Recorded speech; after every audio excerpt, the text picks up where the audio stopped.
A zamisli da Nenad dođe na vlast i zatvori granice za Crnu Goru i da ništa ne sme da... Ama baš ništa.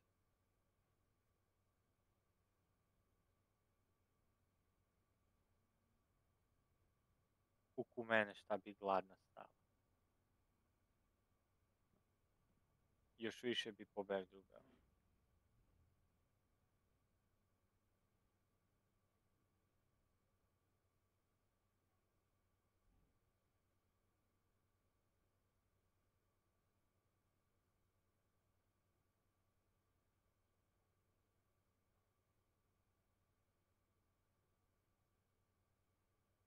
Milane, ali još važi kod ulovčinac, je li još važi u ulovčinac krvna osveta?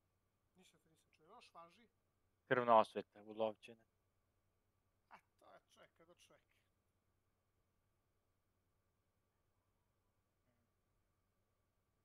Sve manje.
Ali...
Dosadan si, super. O, ili ti si živ.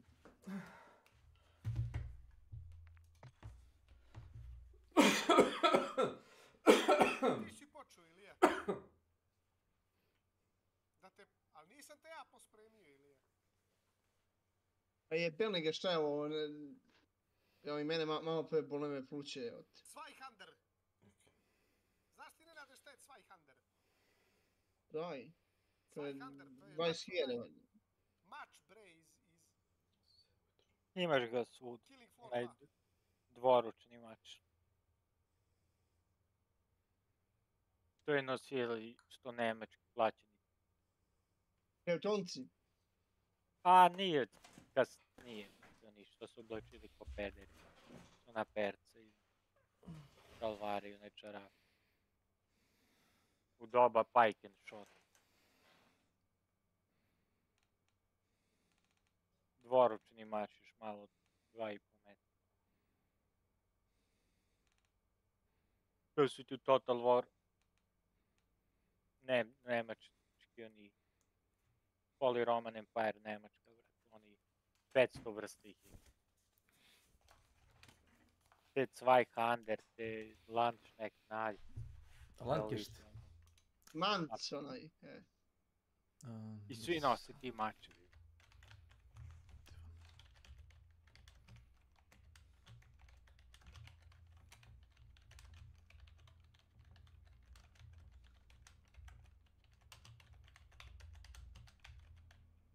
Huge staff u gostima kod muđe.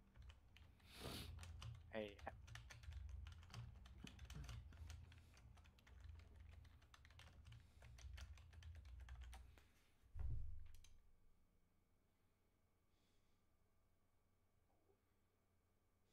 Čuveni Zweihander.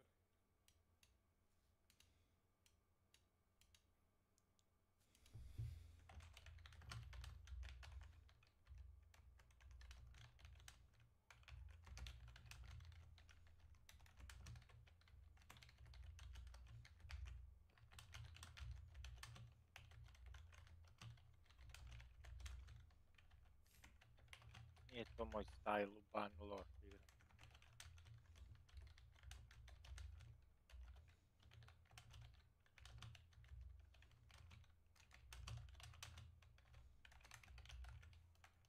Na Mountain Blade.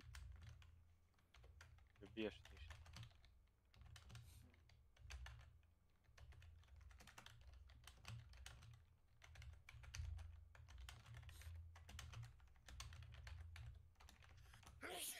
Živi. Zrobio Zweihander.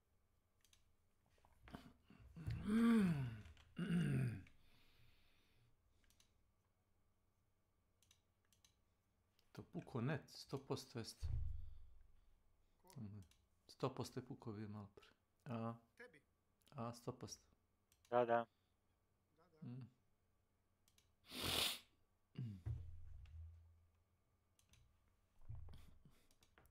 Znam jer je Kijeva restartovala na receiver za TV.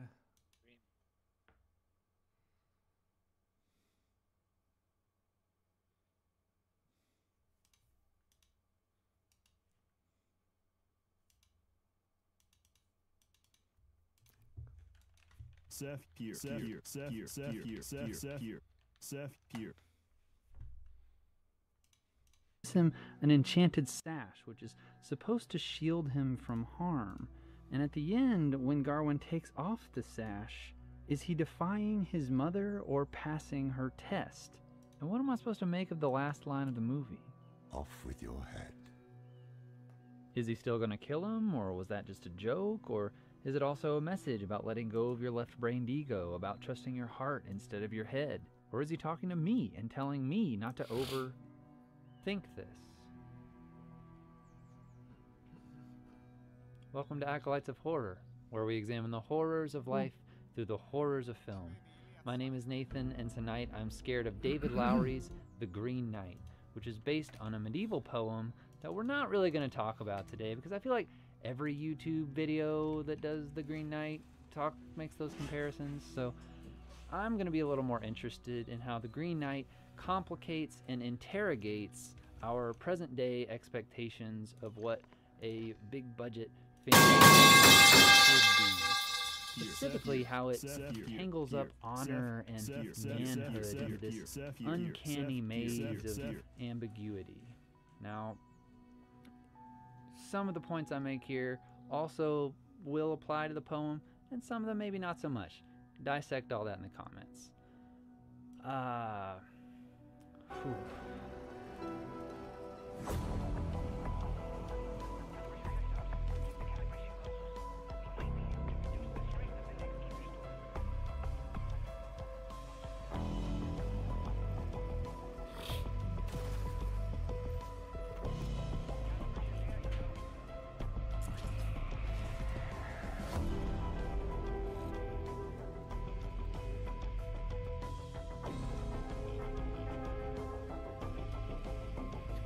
Ne rade, sad mi fale jedna. Što ti palo? Da organizujemo jednu debatu sa Mrkajom, brate, i Milan. Oni budu. Reci, Maroš se.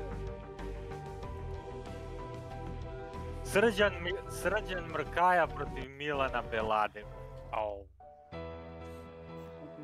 Kakav vi to flash bio.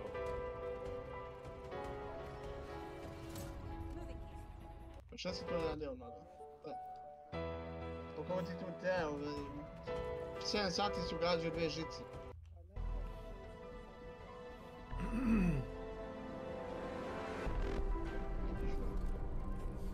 Pa šta si to povezivao, pola kuće? A?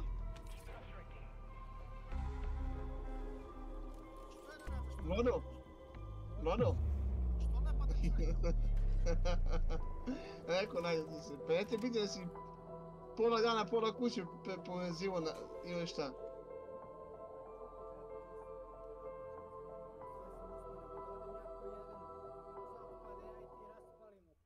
Ja sam upatio Is how to complete the secret red Jel, a one kad boss ćeš ti fight da igraš USB sa mnom Easter egg, allowing you to unlock the rest of the legendary rare schematics in the game, like the legendary ether tool, the PAP3 crystal, and the Scorcher blueprint, and craft these and bring them in immediately in a future game. If that sounds great to you, drop a like and let's get into it. So as mentioned, this is a USB Easter egg where around the map you're going to be finding 4 different stations that will contain a different USB drive labeled Alpha, Bravo, Charlie, and Delta. But you don't need to guess the locations for any of these, as there are 2 places on the map that you can go where there is a visible map on the wall that shows photos of all 4 locations that you need to visit.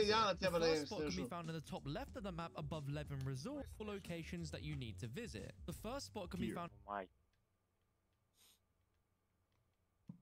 Ti, Milane, s ovim likom treba in da the top razgovaraš. left of the map above Starinu Levin mi Resort, and you'll find it here on this wall. You can also go to Yes, this yes, yes. building in all of Military Base, where you will also find the same wall of photos in the same game. You're going to find a desk which is going to contain a map of the entirety of Urzikstan, as well as 4 photographs detailing the 4 locations you're going to need to travel to find each of these USB drives. Tell Ne, you ali can on je location of skeptik where govine, exactly. da on But Milanu I'll be objasni. showing you the locations of all of them. I'll have this linked in the description if you want to open it at any point to help you find them in your Lemon game. number But 5. referring to what images we see in Five. our game, we're going to start with the photo I'm looking at here in the bottom Isto left. kao Now in Milan our ima game, na this vodi was this building right here, the podatke. Shorrock Opera House in Oh, ima Saravan cool. City. And right outside it here, we can see it's one of these sort of computer terminals that you interact with. And after a few seconds, the console is going to pop out a USB drive that we're going to go ahead and pick up. Once one of these consoles has been Milane. activated, there is a 1-minute cooldown before another Milane. player in the game can go up to it and interact with it to Znaš spit koje je out another najlepše mjesto u USB Crnoj key. Gori? The next photo location we're going to go to is the one that we had in the top right, which is actually Lijepka in all Crnoj. of Military Base. And again, we're matching it based on the exact angle we saw of the photo, matching it up to the different buildings and houses that was on that photo. If you get that same photo, it's going to take you to Najlepše here, u which is Crnoj labeled Zlatiev Array, Meni je which is najlepše above onaj the kraj all of oko Military Tare. Base, right tucked in the top right of the map, and after interacting with it, you'll get your second USB. The next location we're going to go to is the image we had in the top left, which is going to be Pop-Off Power. Now, the reference image for this was that it was between two big circular buildings, and as you can see, we found it right here, and it's in this exact location by this little bed of water. So if you get that photo in your game, then go ahead and interact with the console, and it will spit out another USB. And at this point, there's only one more USB that you need to get, so we're looking at the bottom right photo in our game, and we can see that this has a dome circular roof on top of a building, and this is in the tier 3 zone, and it's going to be right over here in the middle near one of these ammo caches. And here we go, here is our final console, so we interact with it, and then we get our final USB. Now, if your photos weren't in this video at this point, don't worry, because I'm going to show you all the other locations. So there is another location within the tier 3 zone, and it is right here on the map, right near one of the Wonder Fizz locations, and it's going to be on the ground level. There is also another location in the tier 2 Zaravan City area for a USB key, and it's on the roof of this broken building here, where it's mostly rubble, and you can mantle to get onto the roof, and there's a chance that it could be there if it's referenced in one of your photos. Another location you can find can be in the top left of the map, right near the building where we actually have the map. It's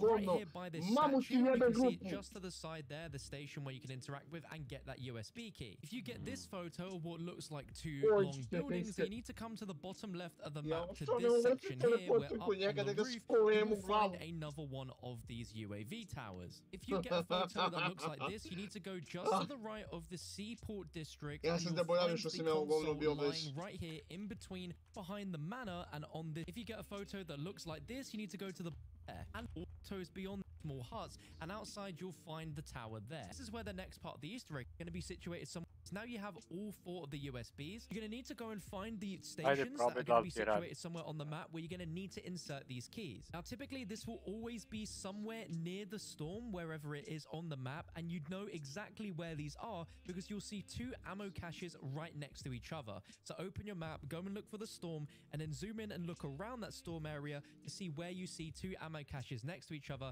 as that's where you're going to need to go. So in our game, it brought us to this location here, where clearly we can see the 2 ammo caches, and you'll see a load of these stations situated right near the ammo cache. If we go up to them, it says refractor requires active ether storm. So the way that this Easter egg works is you're now going to have to wait until the timer in game ticks down all the way to 0 before we can continue with this Easter egg quest. So at this point, it is highly advisable to start farming some contracts, get yourself a load of points. You can get all the necessary perks, pack-a-punch, and rarity upgrades, along with the most important thing of all being to have a durable gas mask, because this entire boss fight is going to take place within the storm, and if you don't have a strong enough gas mask, you are going to run out, and obviously you'll start to take damage inside the storm, and you won't be able to actually survive to beat the boss. It's because this is, without question, the hardest worm boss fight yet in Modern Warfare 3 Zombies. Like, you thought the Act 4 story worm was hard?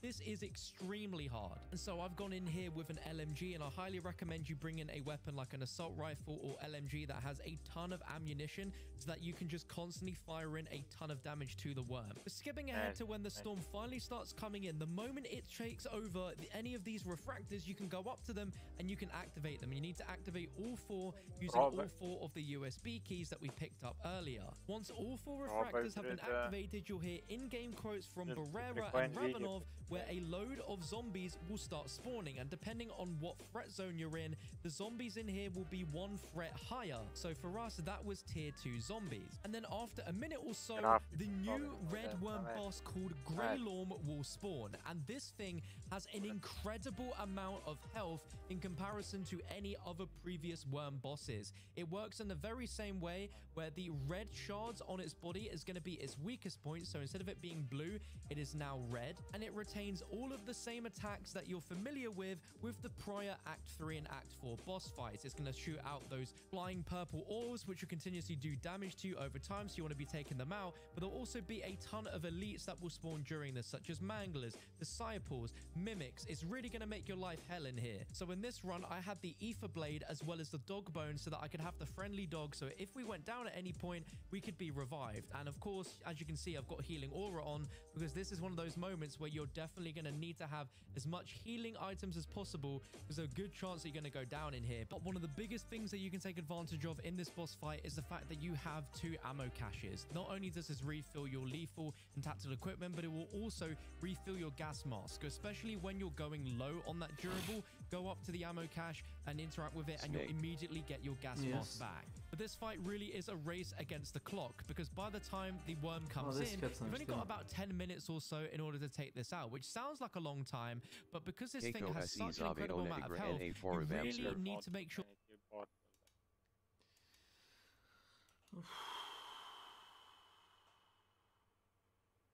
Halls of Torment. Here, Seth.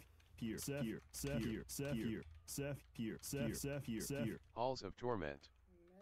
Here, Seth. Here, Seth. Here, Seth. Seth. Seth. Here, Seth. Here, Seth. Seth. Seth. Here, AKO S.W.Frost second. Dober J.E. Sure that all of your team are focusing on firing damage in as much as physically possible, because you really don't have any time to waste. It might sound like a very obvious thing, but you really want to be focusing on the glowing shards on his body, as that will be doing the most damage and breaking his shields. Now, as time goes on, I'm sure there will be methods discovered where the worm will be taken down even quicker and even stronger with better weapons. So when that is the case, I'll have a recommended loadout pinned in the top comments. But for our takedown of this boss, we took in experimental gas grenades, and even though they were nerfed for the Act 3 worm, they did seem to do a fair amount of damage to the worm, so I see no harm in taking them in. Once you eventually take down the worm boss, it will drop you some loot in the form of some rare ether tools, an ether crystal, some kill streaks, and ammo mods, but it will also spawn a reward rift, and it's the reward rift from this boss that has the guaranteed chance of you getting these brand new rare schematics. So in this reward rift, I got the legendary ether tool plans, but other players in the game got different items, whereas you can see here someone got the flawless Ethereum diagram, which lets them craft a tier 3 pack-a-punch crystal. Doing this also gives you the chance of getting the Scorcher blueprint weapon case, so you can craft the Scorcher in future games,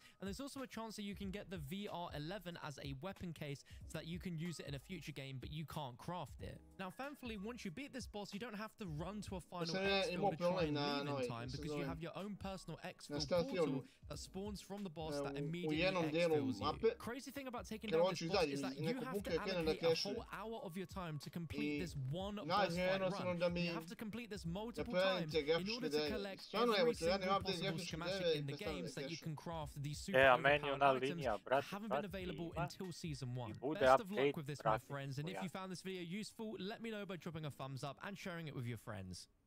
Dođe update, sve sljedeće, odradi sve lepo na strane, sljedeće.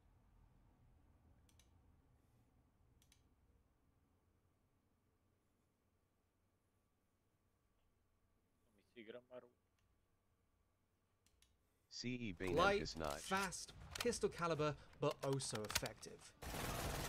Across the history of the FPS genre, the submachine gun has dominated virtual battlefields. So much so that nearly every shooter has at least one that players would label overpowered. Today, some consider the weapon to be niche or obsolete, but why has the SMG reigned supreme in gaming for so long? And in some games, even above their more high-powered cousins. We've come here to the Royal Armouries Museum in the UK to learn more about the history of the SMG, as we take a look at why games have made these weapons so powerful and how they're getting them quite wrong. While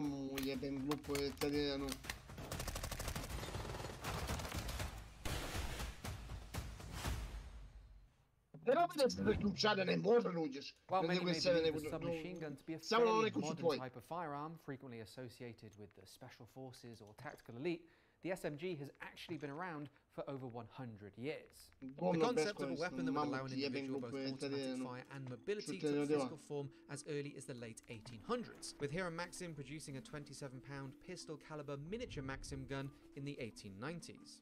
While some may argue that technically the Villar Perosa could be considered history's first submachine gun, the first true practical SMG as we know them today would appear just a few years later during the First World War as the Bergmann MP-18. The MP-18 was developed using the snail drum magazine of the artillery Luger that had already been deployed in the First World War, but housed within an automatic blowback submachine gun. The actual requirement, the military requirement that leads to these things being mass-produced, issued, etc. is what's the trenches in the First World War. You need something you can quickly bring to bear, and then bursts of automatic fire to basically put the other guy down before he can put a shot on you. That's the principle. Without a weapon of that nature, you're looking at maybe shotguns, which could maybe do a similar job. Like trying to short stock rifles doesn't really work. Handguns, of course, were like relatively rapid fire, but only 6 shots. This thing gives you, well, whatever capacity you design into it. The phrase game changer is overused, but for close quarter combat, the submachine gun is literally a game changer.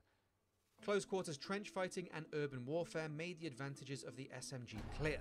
And from the first battlefield-proven MP18 that would influence SMG design Real for decades, mercy. the weapon class would go on to Welcome to evolve my across channel. generations, while still allowing troops to deliver that close quarters automatic fire from a lightweight platform. Dozens of submachine guns have appeared across the last century and have, of course, proliferated throughout pop culture.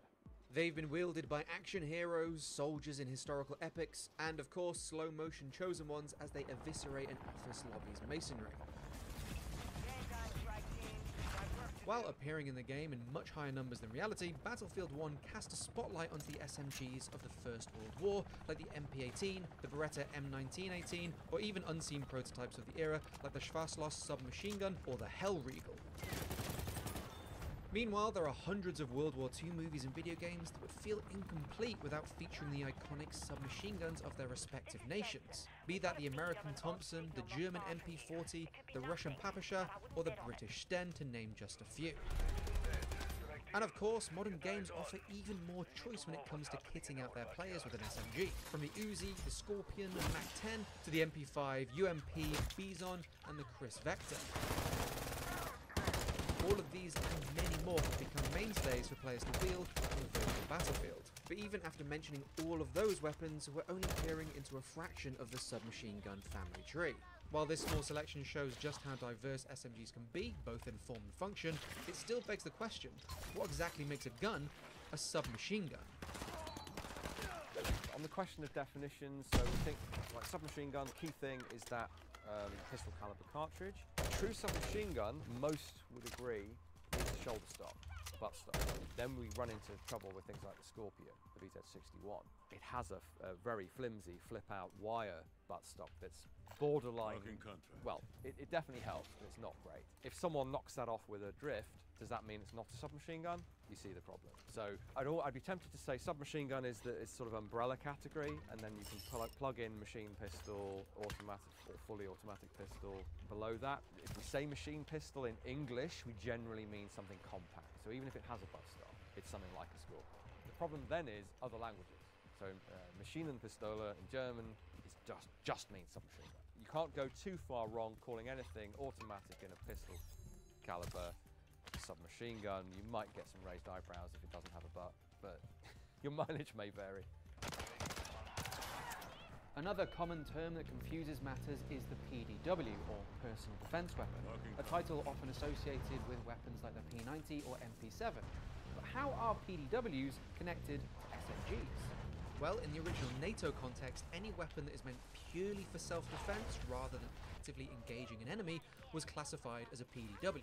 At the time, when the acronym was initially coined, the default PDW was simply the service pistol, but the term grew to encompass various weapons that were designed to be compact, powerful small arms for personal defense, issued to support personnel behind the front lines, such as engineers, artillery crews, drivers, or anyone who's not strictly combat personnel, but are still at risk of enemy encounters. The personal defense weapon concept was born out of a NATO request as they searched for a replacement for their 9mm submachine guns that could also stand up against enemies wearing body armor.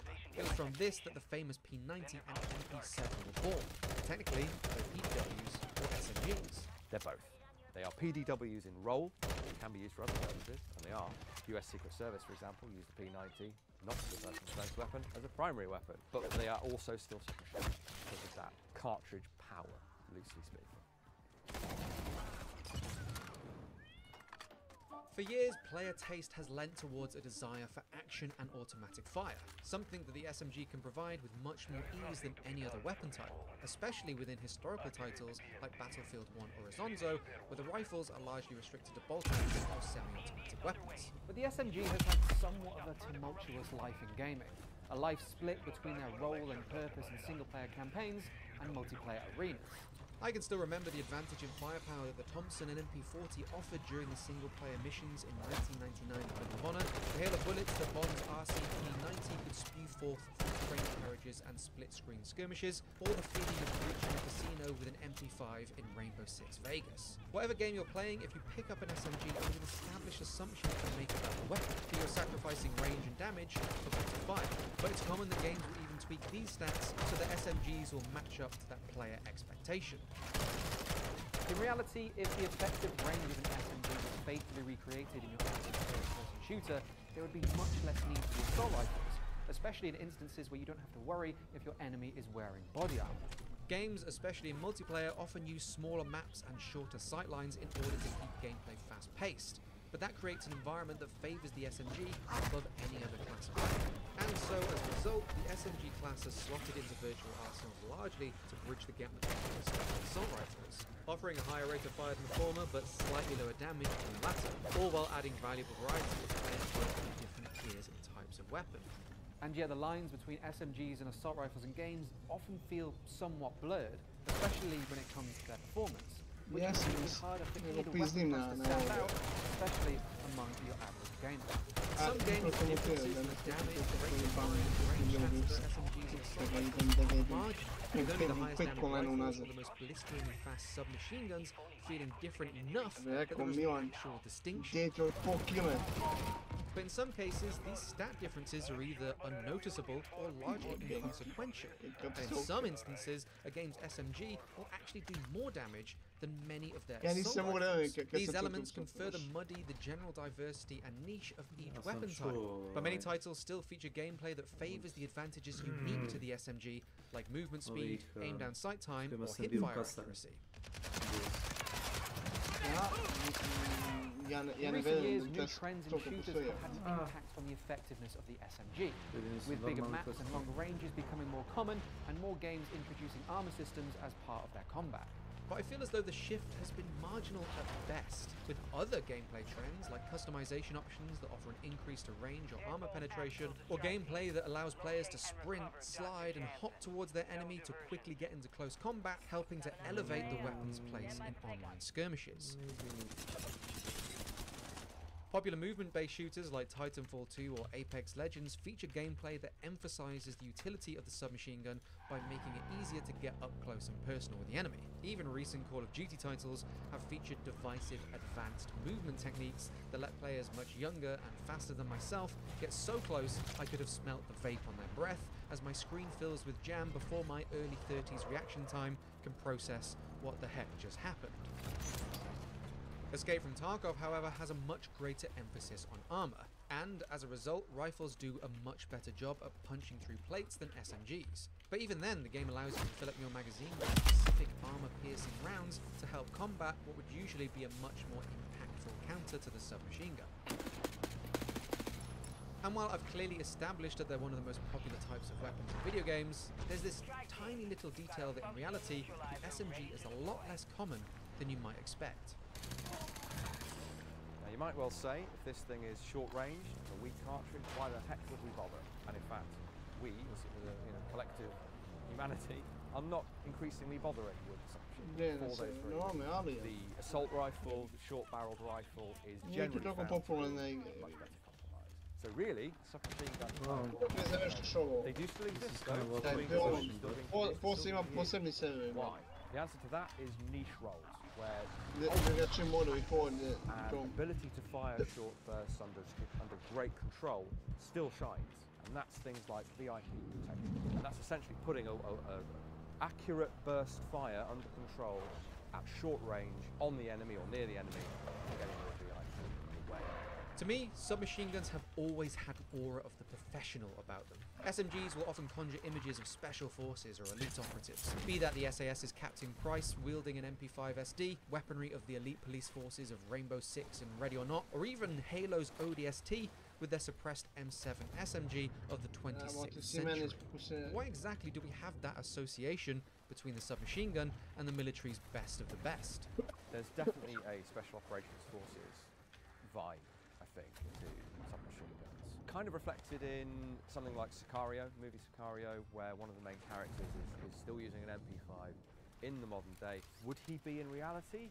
Perhaps not, but it reflects a personal choice that he's good enough to get the maximum out of that weapon system, to get the advantages, you know, using it from inside the car, as he does in the movie. You do have something of an advantage there, super short barrel, more compact, less recoil.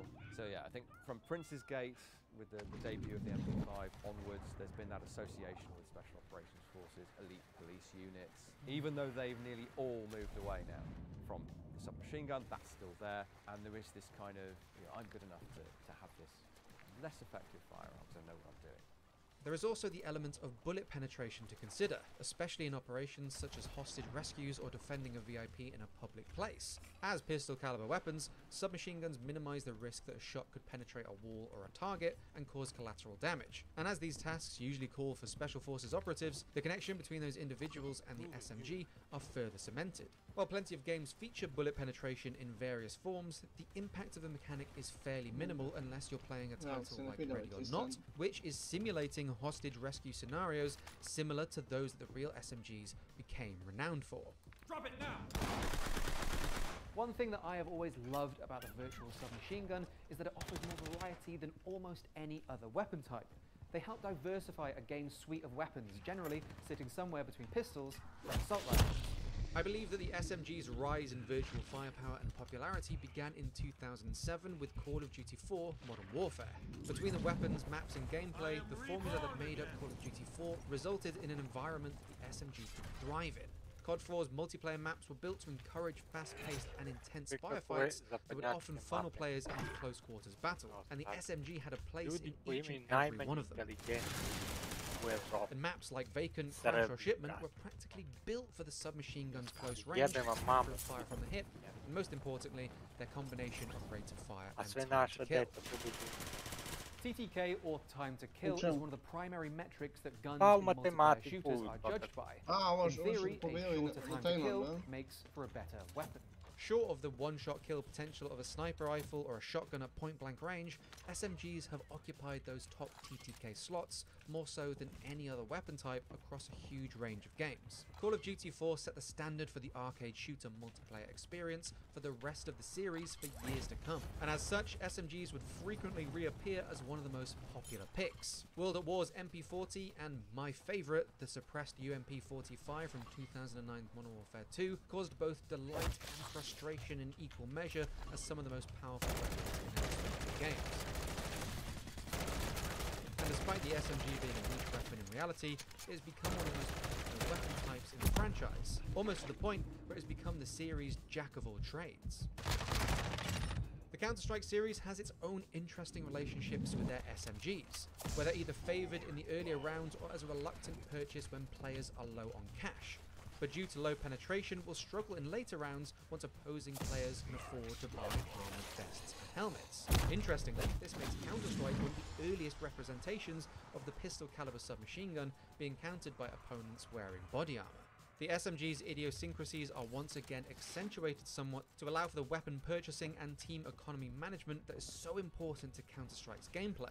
While they still have the potential to turn their higher rate of fire to their advantage in close quarters, there is much more risk of being one-tapped by an AK-47 or Desert Eagle. However, at one time during CSGO's history, the P90's rate of fire and large magazine made it one of the best weapons to buy. That was until Valve was forced to increase its price and half its reward. An example of how impactful the SMG's rate of fire and close quarters niche can create huge ripples in gameplay balance. There are also games that tap into more of the submachine gun's historical tactical role or how the weapon has been issued in the real world, especially when games feature a class-based system. Battlefield, for example, has changed how it has issued its arsenal of SMGs across the franchise, but for the most part, it's always been in ways that make sense to the weapon. Battlefield 2 mostly restricted SMGs to the anti-tank class, as their focus was to combat enemy vehicles rather than personnel. Battlefield 3's class-based gameplay and much larger maps meant that the niche of the virtual SMG was more prominent, and therefore more situational. As such, the weapons were featured as an all-kit weapon usable by any class should that niche arise. Similarly, Battlefield 4 opted to restrict the weapons to the Engineer class, encouraging those players to remain closer to the team's vehicles and use their repair ability or position themselves behind the frontline assault players to fire rockets at enemy armor. Battlefield 1 tapped into the real history of the MP18 by giving SMGs to the assault class, individuals best equipped for clearing out trenches of their virtual First World War. Meanwhile, Battlefield 5 led away from the real World War II issuing of submachine guns, instead giving them to the medic class, encouraging players to get to where the fighting was heaviest. Milsim shooters and those of a more tactical or grounded nature will often feature the SMG in more considered ways, especially those with a historical setting. Hell Let Loose, for example, has submachine guns available by default for the assault class as they specialise in combat at close range, but also for the commander, anti-tank, officer, tank commander or spotter classes. Even within other roles that can unlock them, like the support ammo carrier subclass, they are either focused on CQC or have more responsibility than just fighting the enemy, which is more in line with the role of PDWs we mentioned earlier. Insurgency Sandstorm's close quarters battle specialist, the Breacher, leans into their role of room entry and CQC with a selection of SMGs, while the Advisor represents a highly trained individual supporting and training local troops. And the more exotic weaponry references that, as they have access to a couple of exotic SMGs. Even across science fiction examples, SMGs will often feature design cues from other iconic submachine guns, using a weapon's shape, size and ergonomics to effectively communicate to the player what they can expect from the weapon, despite what far-fetched universe or post-apocalyptic horror they find themselves in. Personally, regardless of the varied ways in which games treat the submachine gun, they're still one of my favourite types of weapon, both in games and across firearms history. They occupy an essential role in games as they bridge the gap between weapon types and add essential variety. And the video game version of the SMG has become so ubiquitous and recognisable that it's hard to imagine a shooter without one. The thump of a shotgun or the roar of a machine gun might make you feel like a badass. Seeing a long-range shot from a sniper rifle find its target will always feel satisfying, but there's something about the SMG, whether it's a gangster's Tommy gun or the freshly slapped MP5 of a Special Forces operative, that just makes a player feel cool.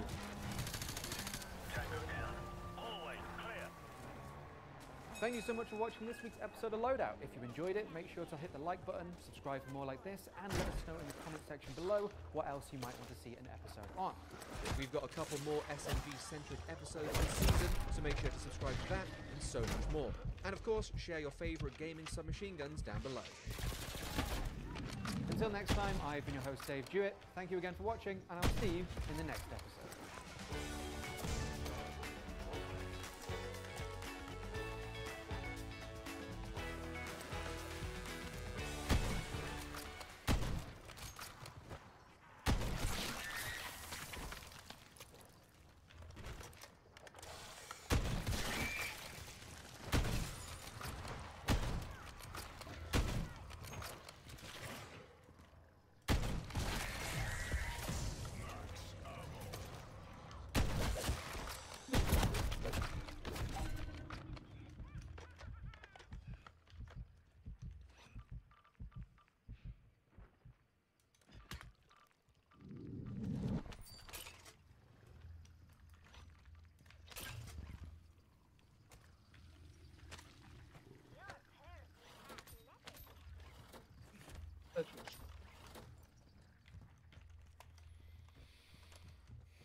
This movie.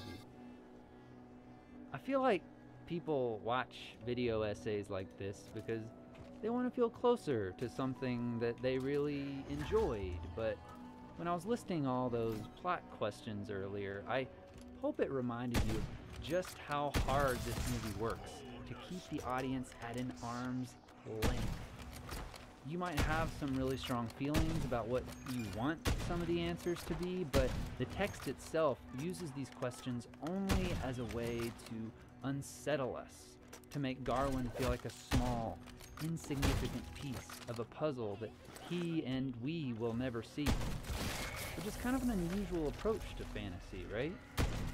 The fantasy genre, especially big budget fantasy movies, are usually about empowerment, especially fantasy stories that revolve around a hero embarking on a mythical quest.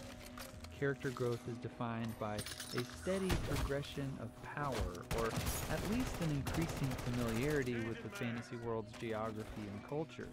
By the end of most of these narratives, all the big mysteries have been solved and conquered. In this way, fantasy often makes the unfamiliar familiar. Take Star Wars, for example, a fantasy story which uses the aesthetics of science fiction.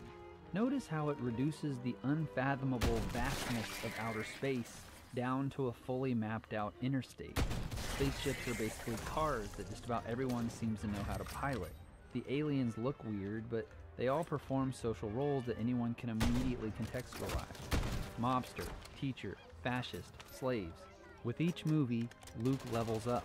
And when he leveled down in The Last Jedi, a lot of people lost their fucking minds.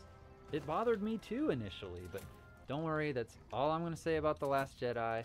I'm just trying to make the point that epic fantasy stories very rarely focus on stories of weakness and insignificance. The main characters of Star Wars are literally the most important people in the galaxy. And we see that motif of importance everywhere in fantasy. So many fantasy heroes wind up being the rightful heir to a throne or some prophesied chosen one. But the Green Knight feels like it's in direct conversation with these tropes. The story begins with a creepy whispered voiceover telling us of King Arthur's heroic deeds. But then it makes a point to say, "But this is not that king. Nor is this son." Garwin is not the most important person in the world, nor is he saving the world. He never defeats an enemy or saves a friend. He gets noticeably weaker the longer his journey goes on. His quest feels less like a tale of heroism than it does an exploration of his own foggy subconsciousness, an ambiguous plunge into the uncanny. Uncanny is a word that I keep coming back to with this movie.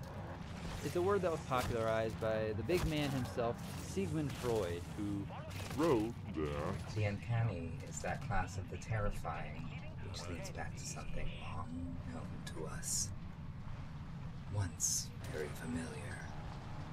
If fantasy usually makes the unfamiliar familiar, the uncanny makes the familiar unfamiliar. It's an aesthetic that's more commonly used in horror. Instead of jumping out at characters from the dark, the uncanny is often something that just stands right out in the open. Something whose very existence seems to hint at sinister forces that we can't quite articulate. Characters don't really run from the uncanny so much as become paralyzed by it. It makes us feel small, stupid, and alone, as if we don't really understand how our own world works. Probably the most uncanny part in The Green Knight is the long sequence in the castle, where everyone seems to be a doppelganger of other characters, but this is never commented on. Darwin never really has any agency while he's at the castle either. He just freezes up and acts like everything is fine as he's confronted by strange thing after strange thing after strange thing. It all feels more like a dream that he can't wake up from. Freud links the uncanny to feelings of repression and, of course, fear of castration, because with Freud, everything had to be about penises and vaginas, but you know, maybe he's onto something here, at least as far as The Green Knight goes, because I feel like the familiar concept that this movie makes unfamiliar, the repressed fears that refuse to be uncovered, are the question of what makes a great man. It's a coming-of-age story about a boy who wants to become a man who has no idea what a man is supposed to be. The romantic legends that surround knighthood feel more like a story that knights tell themselves about themselves. Arthur's Round Table looks like a place you'd fight a Dark Souls boss. The second shot of the movie depicts a Camelot that is on fire. His kingdom is full of death and destruction, but Arthur tells us that everything is going great. This morn I looked, and I saw land shaped by your hand. Garwin is asked several times why he's going on this suicidal quest, and he never really has a good answer. Are we really going to go? Should I? Do you hope to gain from facing all of this?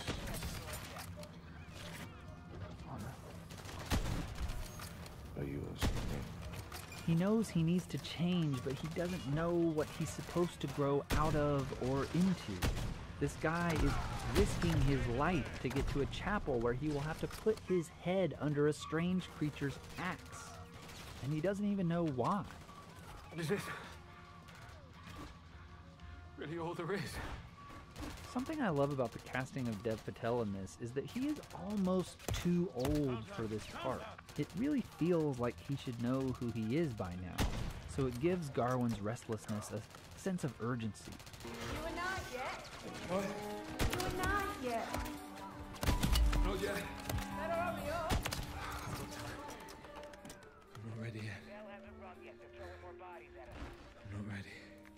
Wait more. You feel for him. It can't be easy growing up in the shadow of the manliest character in Camelot. His uncle, the great King Arthur. The most important man in the kingdom. Truly a hegemonic man's man, if ever there was one. A warrior and a conqueror whose magical, unbeatable phallus marks him as God's hand-picked hero. And I think his portrayal in this adaptation is unique in how fragile he feels. My 2/3. If Dev Patel is too old, Sean Harris is probably a bit young to be playing a man whose age has drained him to this extreme. It gives the impression that Arthur has lived a very hard life that has taken a lot out of him. Sean Harris weighs down his body and voice with his melancholic heaviness. He's downright ghostly, and for a character who pretty perfectly fits the fantasy archetype of the mentor whose guidance sets the hero on his journey, Arthur's advice to Garwin is so vague. I do not know of any man who has not marched out to great death before his time. It is wrong to want greatness from you. Go be great. Somehow. Good luck.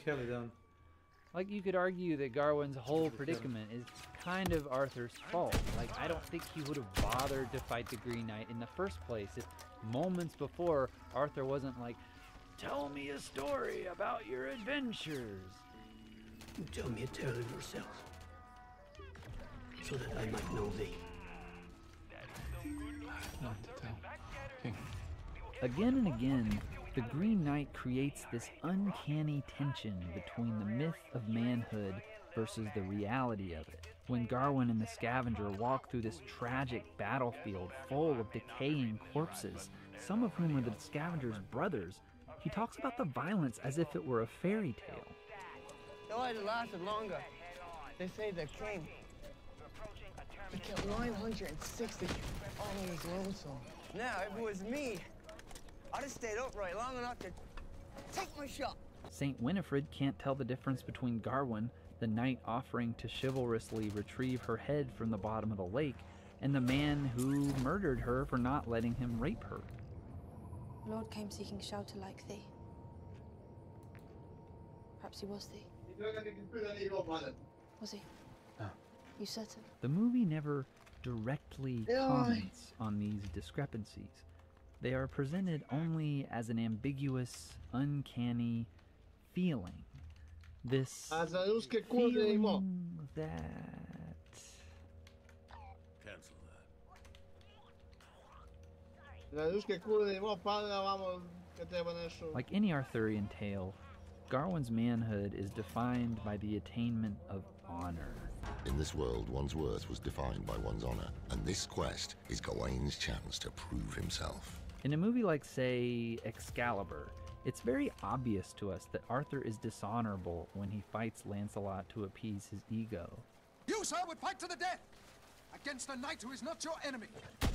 For a stretch of road you could easily ride around. So be it. To the death. And there's an immediate consequence for his behavior. My pride broke it. My rage broke it. But in The Green Knight, honor feels so much harder to define. Okay, so a lot of writers have made the claim that each of the 5 trials that Garwin endures on his quest represent the 5 knightly virtues that are mentioned in the poem.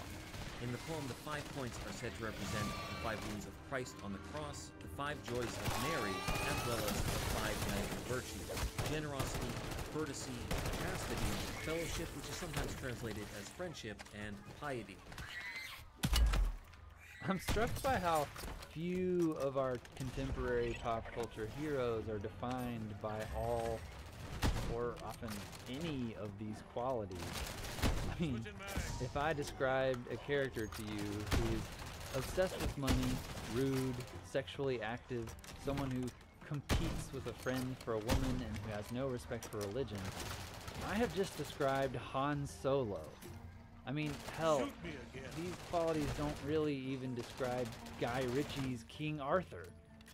So, if these are the virtues that the Green Knight defines as honor, well, it's never vocalized in the film itself, and if we skip ahead to the end, Garwin removing his enchanted sash really has nothing to do with any of these virtues, except arguably piety. But to go back to the idea of honor being harder to define in this movie, the real point I'm trying to make here is that there's no narrative karma, no external cause and effect like there is in something like Excalibur, beyond like maybe a verbal rebuke.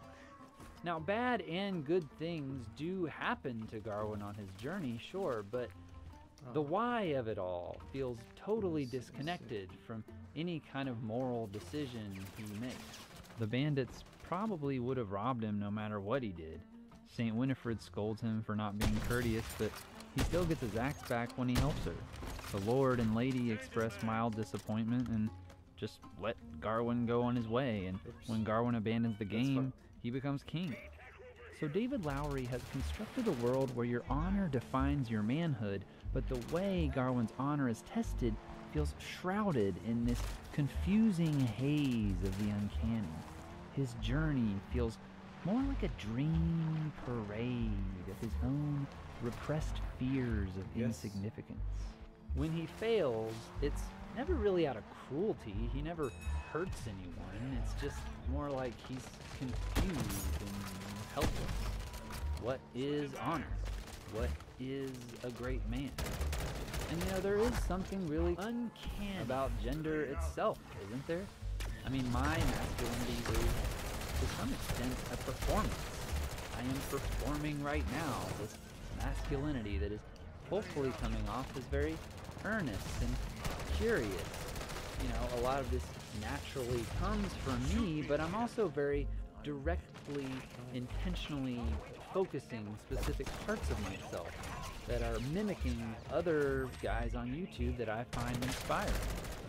Men like Jacob Geller, the Vlog Brothers, Evan Kuchak from The Nerd Writer. Another masculine role model of mine is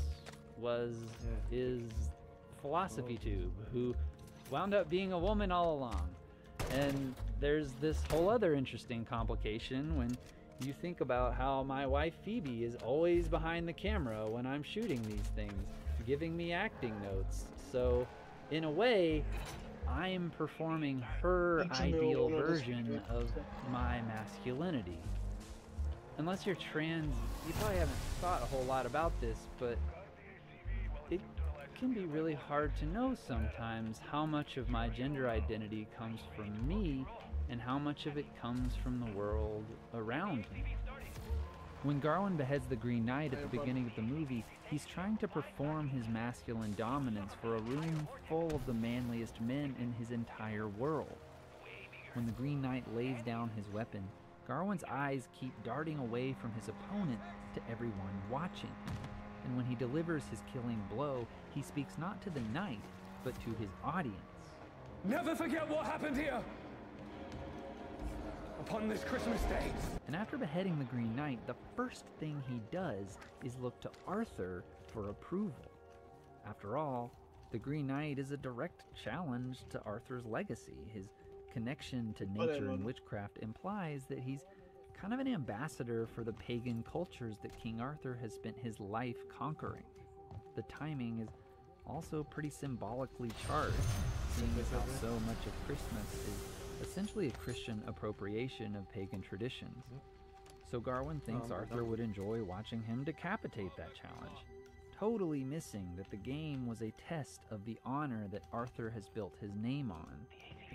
You understand this challenge? I think I do. When the Green Knight refuses to fight, he is essentially asking, are your knights as chivalrous as your legends claim? Is this kingdom built on a foundation of violence or character? And this is a test that Garwin obviously fails, and again, he fails because he's trying to be like Arthur. For all of King Arthur's legends of chivalry and honor, Arthur's reputation as a warrior and a conqueror is what has influenced Garwin the most. On some level, Garwin knows that what he did was not honorable, but the Knights of the Round Table, who are presumably the most honorable men in King Arthur's court, react like this. It's easy to shake our heads at these clueless knights, but, you know, so much of our culture, whether it's movies, sports, religion, politics, or war, similarly obsesses over who's going to dominate who, while completely missing or ignoring any larger complexities that complicate that gladiatorial narrative. I mean, even the Green Knight's trailer does this. Let one of your knights try to land a blow against me. Indulge me in this game.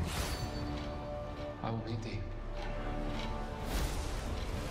Notice how it makes Garwin out to be so much more awesome in his violence. How the Green Knight is dehumanized into something more monstrous and menacing. The beheading seems more like a justified slip of the sword, as if Garwin just got a little carried away in the middle of a fair fight. The trailer clearly feels the need to tease a much more violent movie than it actually is. The percussion of its editing is punctuated by clanging steel.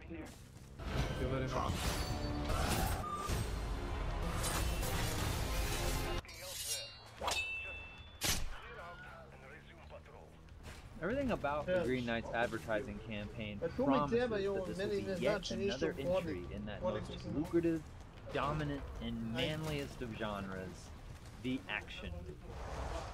As Broe Deschanel brilliantly observed in her video on Point Break, action films offer a safe space for men, a low-culture comfort not unlike rom-coms for women, with each one fulfilling a set of familiar cliches. The emotionally detached hero with his unwavering moral code, beaten down until his moment of reckoning, when he realizes he has to fight his way out of unbeatable odds, with nothing but his grit to save him. The unexpected partnership, the grizzled mentor who bites it in the second act, the antagonist who threatens the stability of the social order, but is often actually kind of justified, who our hero must defeat to realign the status quo. Each one of these comfortable tropes, the adrenaline of violence, the thrill of the chase, brings viewers a step closer to that unconscious gratification. But everything about the Green Knight is designed to wreck that safe space. This is not an action movie, and Garwin himself absolutely cannot fathom that. When the Green Knight bows to him, he mistakes this trusting act of submission for a trick or an emasculating joke. What is this? A trick? For surely any test of manhood always has to be a test to see who can dominate who. Stand up and face me! Despite the stabby staccato of the trailer, this is the only scene in the movie where Garwin uses a weapon to hurt someone, and it's framed as the stupidest decision of his life. All of the supposedly enchanted weaponry that Garwin gets at the beginning is immediately destroyed and stolen. Garwin's journey is one of vulnerability instead of empowerment. Mankind is consistently ambiguous. The only moments of wonder and awe come from nature.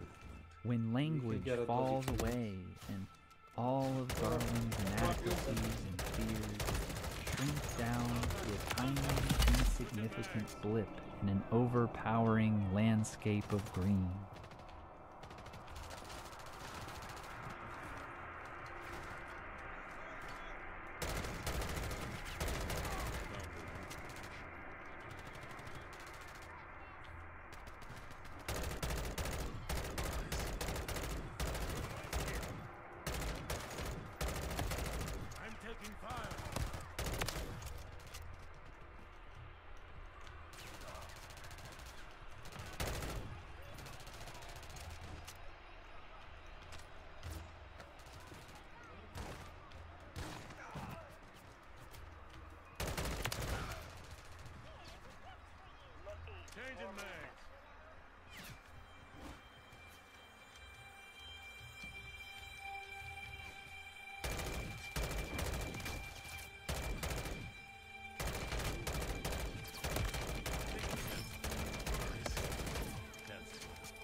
Nobody dies on camera in The Green Knight, but when things slow down, we're either lingering on images of bodies in various states of decay or on Garwin marching towards his own demise.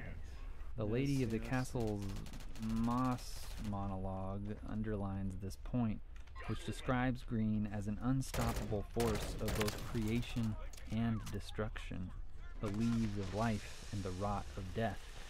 By the end of it, she's practically seething about how no matter what Garwin does, no matter how important or honorable of a knight he becomes, the green comes for us all in the end. This is the wall that Garwin's quest for empowerment keeps bouncing off of.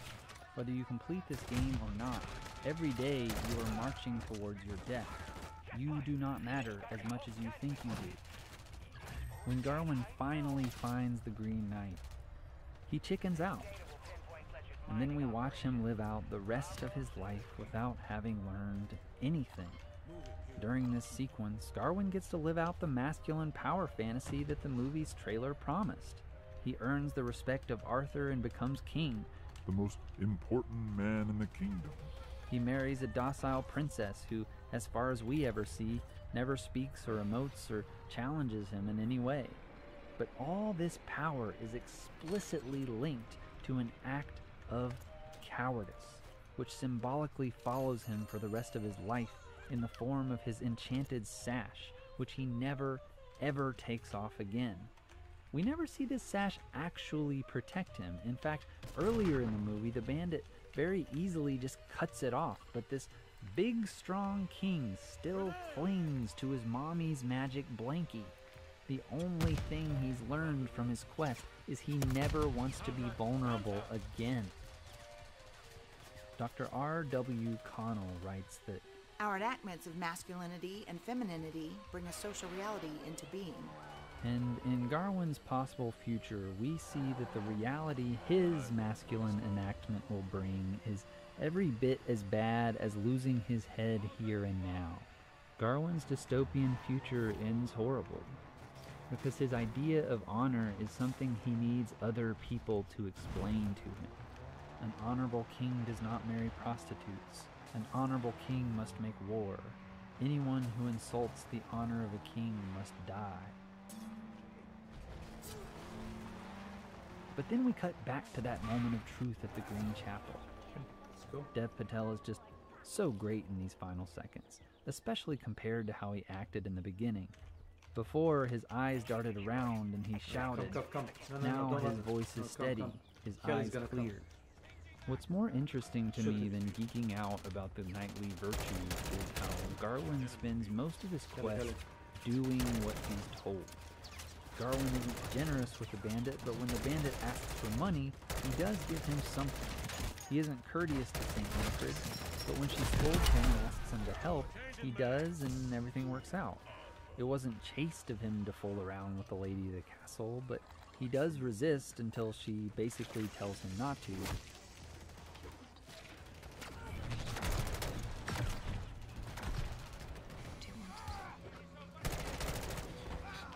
Garwin transgresses against fellowship by not giving the Lord what he got from the castle, but he does let the Lord kiss him, and his eventual refusal is mild.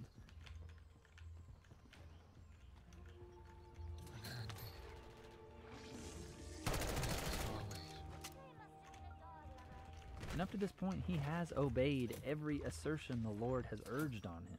Easy now, easy. You must eat. I will hunt, you shall rest, and we shall both be all the better for it. I will eat, give thanks, and then take my leave. Nonsense. Here is what will happen. Let us make a promise to each other. And let's not forget that he wasn't going to go on this quest at all until Arthur told him to. Was it not just a game? It is not complete. Much like Alex Garland's Annihilation, growth for Garwin comes from moments when he surrenders his ego to nature's vast cosmic power. He escapes being tied up by the bandits only after we see a vision of his death. He nearly drowns when diving for Winifred's skull, and only succeeds after disappearing into an obliterating blast of stars. And at the end, he rejects his vision of social and political empowerment to instead bow before the uncanny and just let himself be vulnerable. There's no more audience to perform for. The game has gone from a legendary story to tell all the lads back home about to a quiet, private victory. The world and everyone in it is still uncanny and unknowable. There's nothing he can do about that. But he can understand himself. In this moment, honor is no longer a word in need of an outside definition. Now, it's a feeling that comes from within. I suggest exfil. Ilijan. Da? Čitaj igamo ono što smo rekli. So, that was going to be the end of the script. Scum! But it just felt Zapravo, wrong.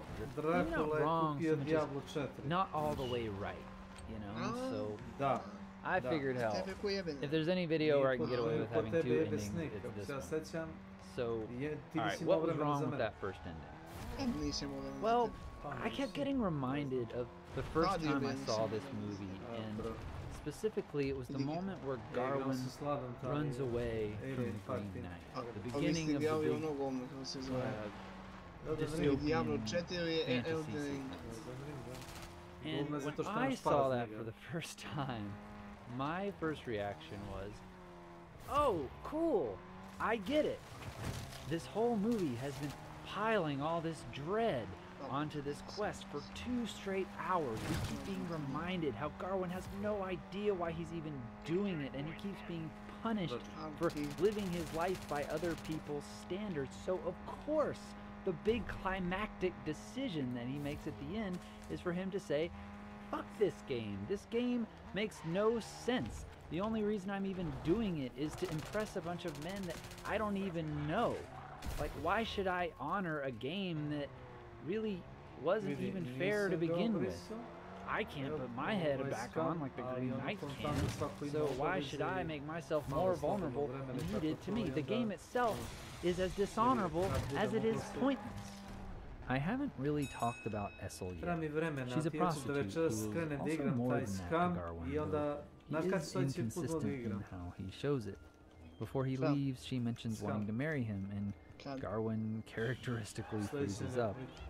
She's the only character who isn't made murky or mysterious by any sense of uncanny ambiguity. Essel and Garwin are the only characters who are performed with a more naturalistic acting style, while everyone else's performances are a bit heightened, which makes them feel distant from Garwin. The usually ambiguous movie always seems to be on Essel's side. I think she has the wisest line anybody says in this whole story. This is how silly men perish. While brave men become great. Why greatness? Why is goodness not enough? So as I watched Garwin riding his horse back home, I was imagining some scenes where he finally is honest to Essel about caring for her. You know, like, as I saw the axe coming down, I saw your face, and suddenly I knew exactly who I wanted to be and who I didn't want to be. I don't care about being a knight or being great. Just like you said, goodness is enough. And then maybe there could be some kind of final conversation or confrontation with Arthur, who, at least initially, does not understand this at all. Whatever. The point is that it makes sense for Essel to be the way that Garwin demonstrates that he's changed, because out of all the mysterious and distant characters that he meets along the journey, it really feels like the girl he left back home is the one he has the most to learn from. Essel is open and direct about what she wants, while Garwin is repressed and obsessed with the approval of others. His whole trouble began because he was looking to other men for guidance, and really, other women are really the only ones who directly tell him when he's doing something wrong.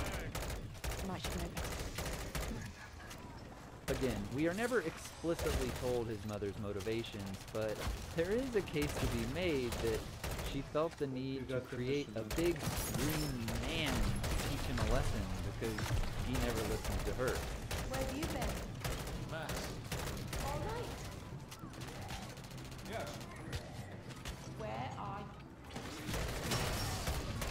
So there would be something cool about him coming back and saying, "You were right, Essel. I should have listened to you. This whole thing was stupid." Alright, sorry if you find my fanfiction annoying here. I know it's kind of bad form for a critic to editorialize like this.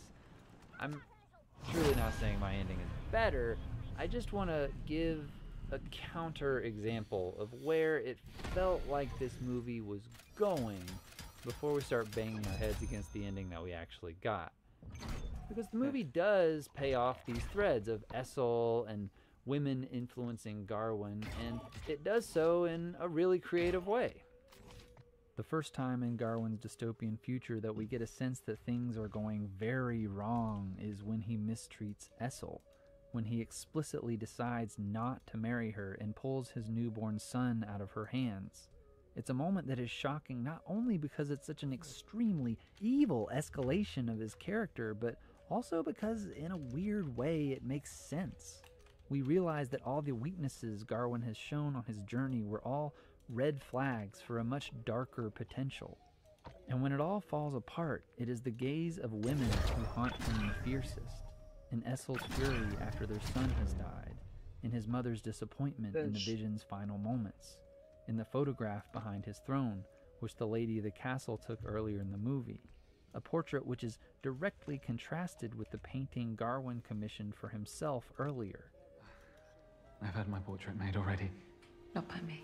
The only time Dev Patel's skin color is acknowledged in this movie is in how this portrait conforms to the time period's masculine ideals so desperately that he is painted as a white man.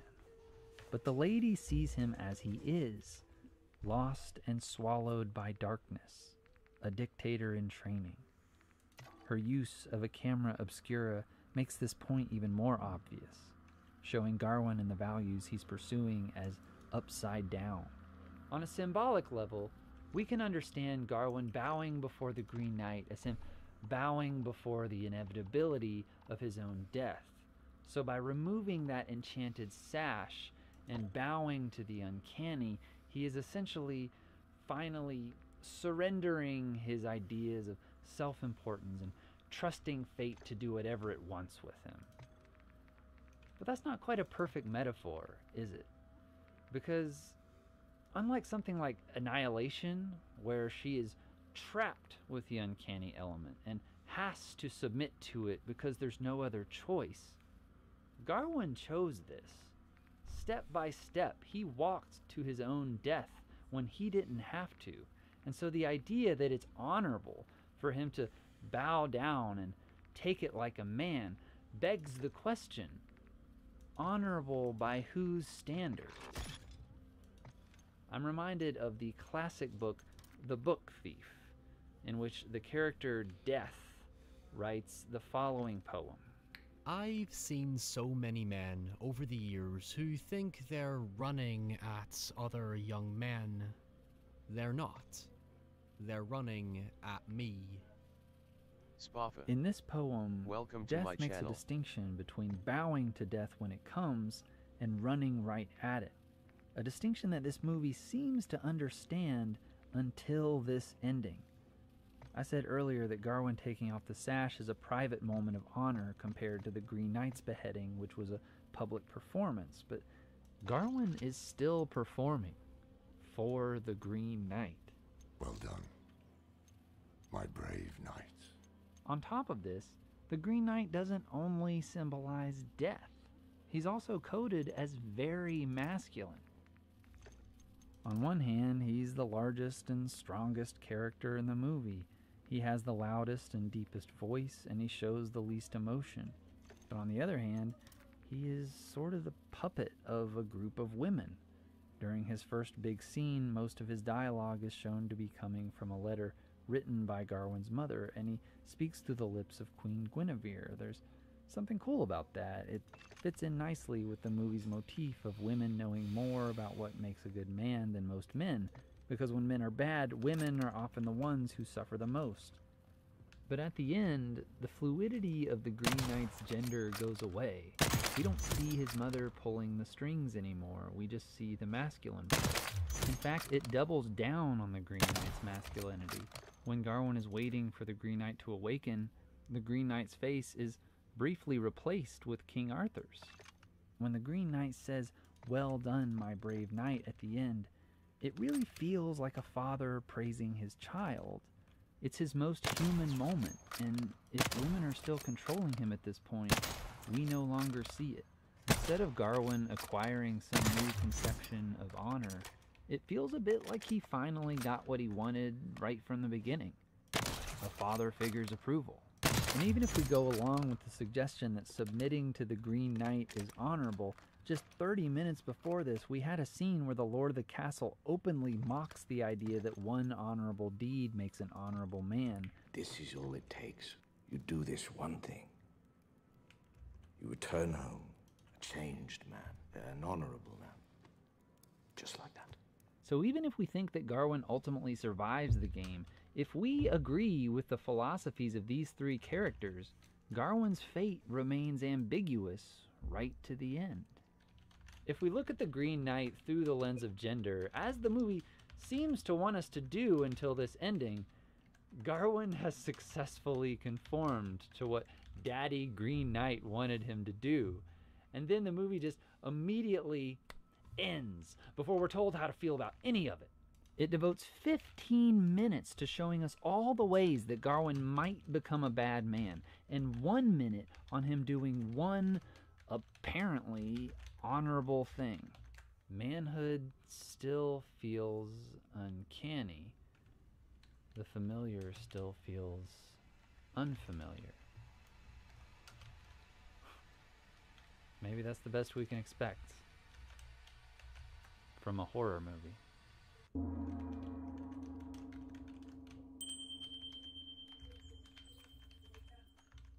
Hey, thanks for checking out my work, everybody.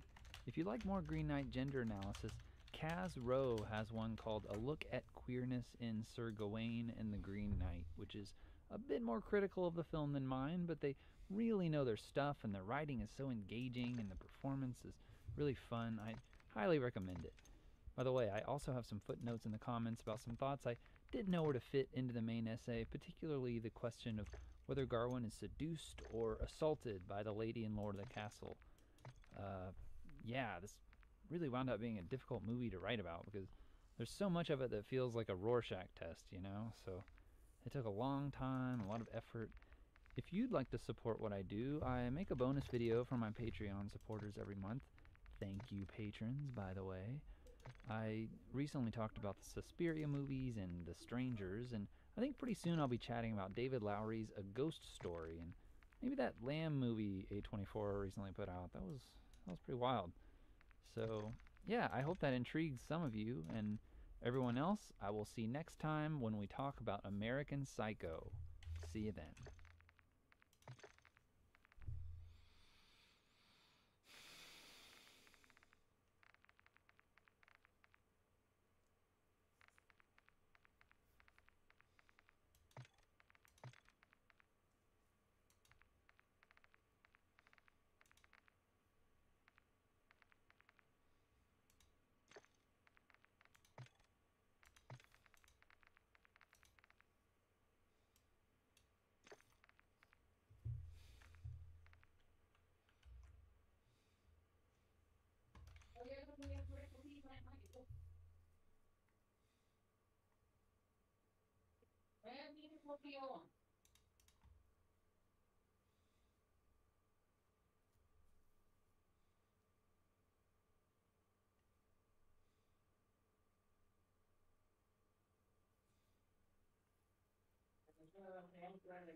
Seth here, Seth here, Seth here, Seth here.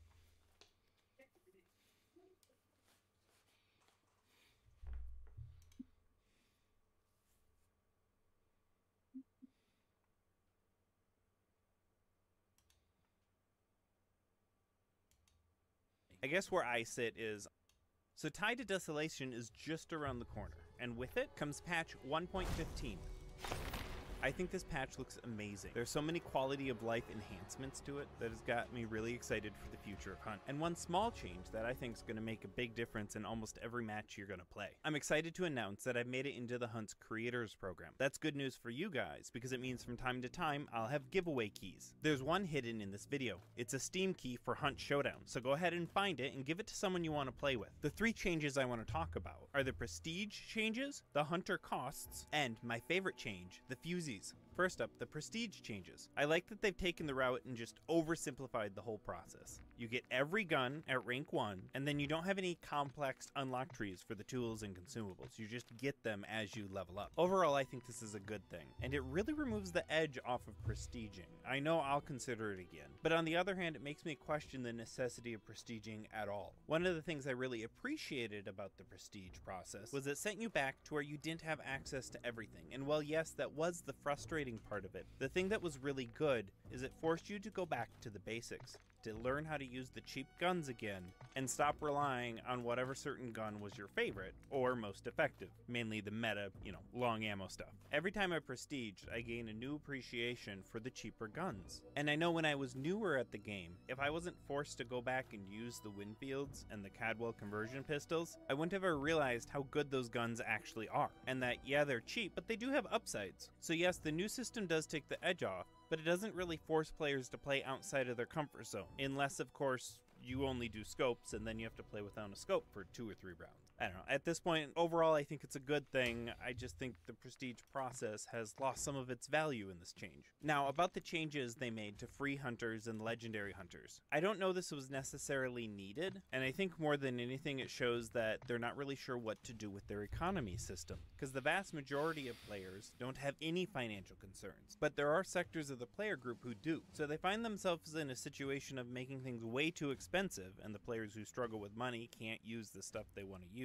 Or they make stuff too cheap and everyone gets to use everything, so the currency is virtually meaningless. Which is pretty close to how it is. I know a lot of players like just watching the money value in their account go up and up and up, so their motivation isn't about not going broke, it's just the typical video game joy of watching numbers go up. But the fact when people are low on money they get more free stuff removes any threat of actually being low on money. And so if anything, this change encourages people to spend more money and go in with better gear more consistently. I guess where I sit is I'm a fan of improving the accessibility. So I like that it helps the less experienced hunters who feel like they're struggling with money. And I feel like making this change kind of indicates that there's a problem with the money system that they're not really sure how they should handle it. I almost wonder if going to a sort of allowance system instead would be a better idea, where let's say every month or every 10 games you get so many hunt dollars to spend, and and you have to decide how you want to spend that money over the course of the 10 games. This way there would still be restrictions around money, and it wouldn't be just a situation where the rich get richer and money doesn't mean anything to them. Overall, I'd rather have them err on the side of accessibility to new players than making things too easy on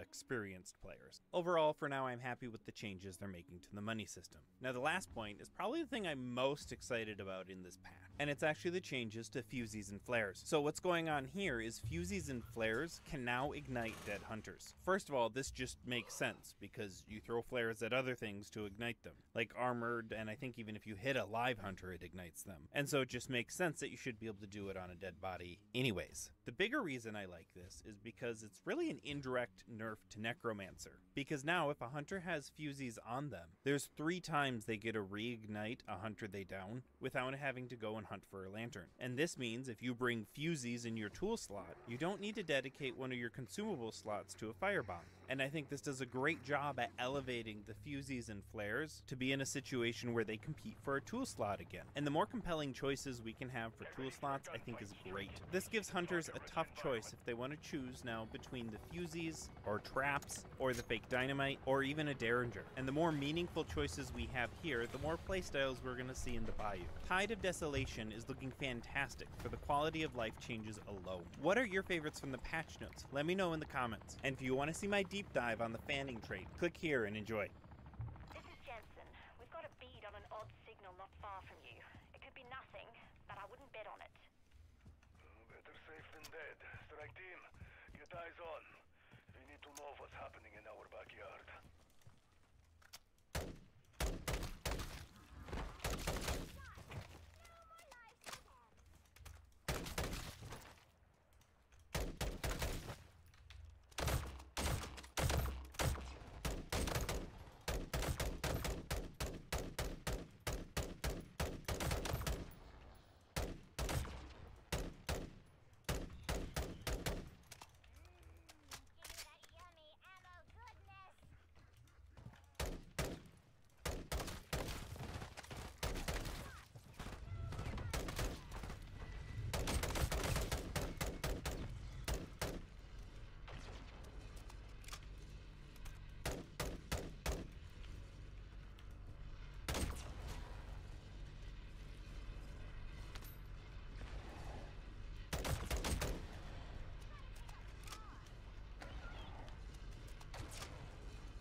Hello?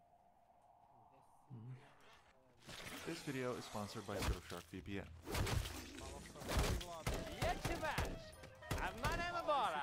This is Borat, probably the most controversial movie made in the 21st century, but at the same time, it's also considered one of the best comedies. He is my neighbor, Nur Sultan Tuliakbay. He is playing my assholes. This man mastered the prank far before YouTube pranks became popular, because what makes Borat so unique is that it features real people who have no idea he is playing a character. He goes extremely far with his humor, often violating social boundaries and taboos. Over here, our town of kindergarten. But his jokes went so far that it resulted in tons of lawsuits and the movie getting banned from casting. Great success. Borat is set to her to a different level, so I'm gonna show you why there will never be another movie like Borat. This is my house. Entry, please. But first, we need to get a better understanding of the man behind Borat, Sacha Baron Cohen. What is the most popular thing in the world? Music. No. Tell me. Ice cream. Sacha Baron Cohen is a British comedian known for his absurd satirical characters. He rose to fame with the character of Ali G, a British roadman interviewing people such as David Beckham, Kobe Bryant, and Donald Trump. He later played a whole range of other characters, most famously a Živi flamboyant Austrian 50 fashionista metara named Bruno, niz the tvoju Kazakh ulicu. journalist Borat, Pa and loše General vreme, Aladdin in The dobro jutro. Dictator. Not to mention his most underappreciated Naravno da je role. loše vreme. King Julian in Madagascar. Išao sam da uzmem jogurt za majku, pa mi se nije šlo, ali ovako By the way, he was also set to play Freddie Ne, Mercury in to Bohemian Rhapsody. mogla i ona dode. Ti tako pošalješ majke i oca da dedu, no? Vidite ko je But he šešao. dropped out after disagreements with the band. His characters became famous for asking the most outrageous questions to people who were not aware they had been set up. Are you allowed to date other members of the team, or do you have to wait till the season is over? What? You want to have a drink? You can't drink there while you're driving. It's against the law. What? Off camera, however, Cohen is a very well-spoken man with a degree in history, and rarely appears as his real self, often going to talk shows and public gatherings to pull off pranks. Have fun this evening. This man literally knows no shame. In 2018, he managed to get an actual US state representative to do this. Go, go, go, go, go! USA! USA, mother! Cohen's pranks have often pushed one to many boundaries, and though he has earned a lot of praise during his career, he has also built a track record of lawsuits and getting into trouble. And with Borat, let's just say things became a bit more than just a prank. I mean, at the moment, I think I have the Guinness World Record for the most sued actor in history. Not in the room yet, sir. Hold on. This is not my room. This is the elevator. It takes you to the floor where your room is. Whoa, whoa, whoa. King in the castle, King in the castle, king in the castle. Have a chair, I have a chair. Borat is a journalist from Kazakhstan who travels to the United States in order to learn about the culture. On the surface, he's just acting like a fool to get reactions out of Americans. By appearing himself as this dumb interviewer and explicitly not American, people are willing to buy that he's just from a different culture. That suit is black, not. This suit is not black. No, no. He often makes people cringe with his awkward behavior, and the language barrier creates some genius interactions. What do you use? He's calm, Unlike hidden camera shows, Borat pranks his characters in plain sight, because people don't realize they're playing in a comedy. Instead, they were told it's for an official documentary from Kazakh television, making all of the interactions real. What type of dog is this? This is a tortoise. Is this a cat in a hat? A central theme in the movie is the cultural difference between supposedly underdeveloped Kazakhstan and America. US Sunday, greatest country in the world. And Borat is simply trying to adapt. You look like Michael Jackson. Can you teach me how to dress? How can I be like you? What's up with this vanilla face? Throughout the movie, Borat says the most politically incorrect and racist stuff you can imagine as if it's nothing, and he makes people believe the craziest things, often making you wonder how on earth he got away with making this movie. But just referring to what he does as pranking is a bit reductive, because it goes much deeper than that. By being himself outrageous, he puts up a mirror, because it quickly shows just how ridiculous of a country America is sometimes still being.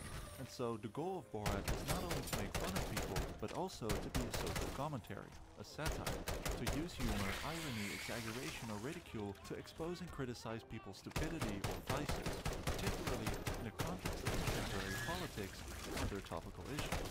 Well, at least that was the goal. The movie became a great success, turning Borat into an international star and a highly quotable fixture of pop culture, precisely because of its black humor and risky pranks. But these jokes didn't land well with everyone. Borat's success got Cohen and the producers in tons of legal trouble and controversies. Multiple people who appear in the film have filed lawsuits for being misled and exploited. Most notably, the villagers of Borat's hometown, who sued Cohen for $30 million in damages. These scenes were not shot in Kazakhstan, but in a small village named Glad, whose villagers were living in poverty and were being depicted as these barbaric people. But because they didn't understand English, they didn't know what was being said about them.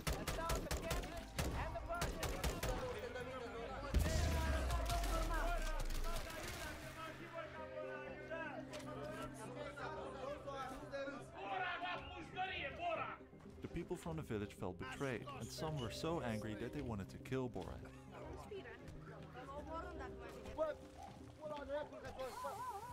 But the real Kazakhstan wasn't too happy about Borat either.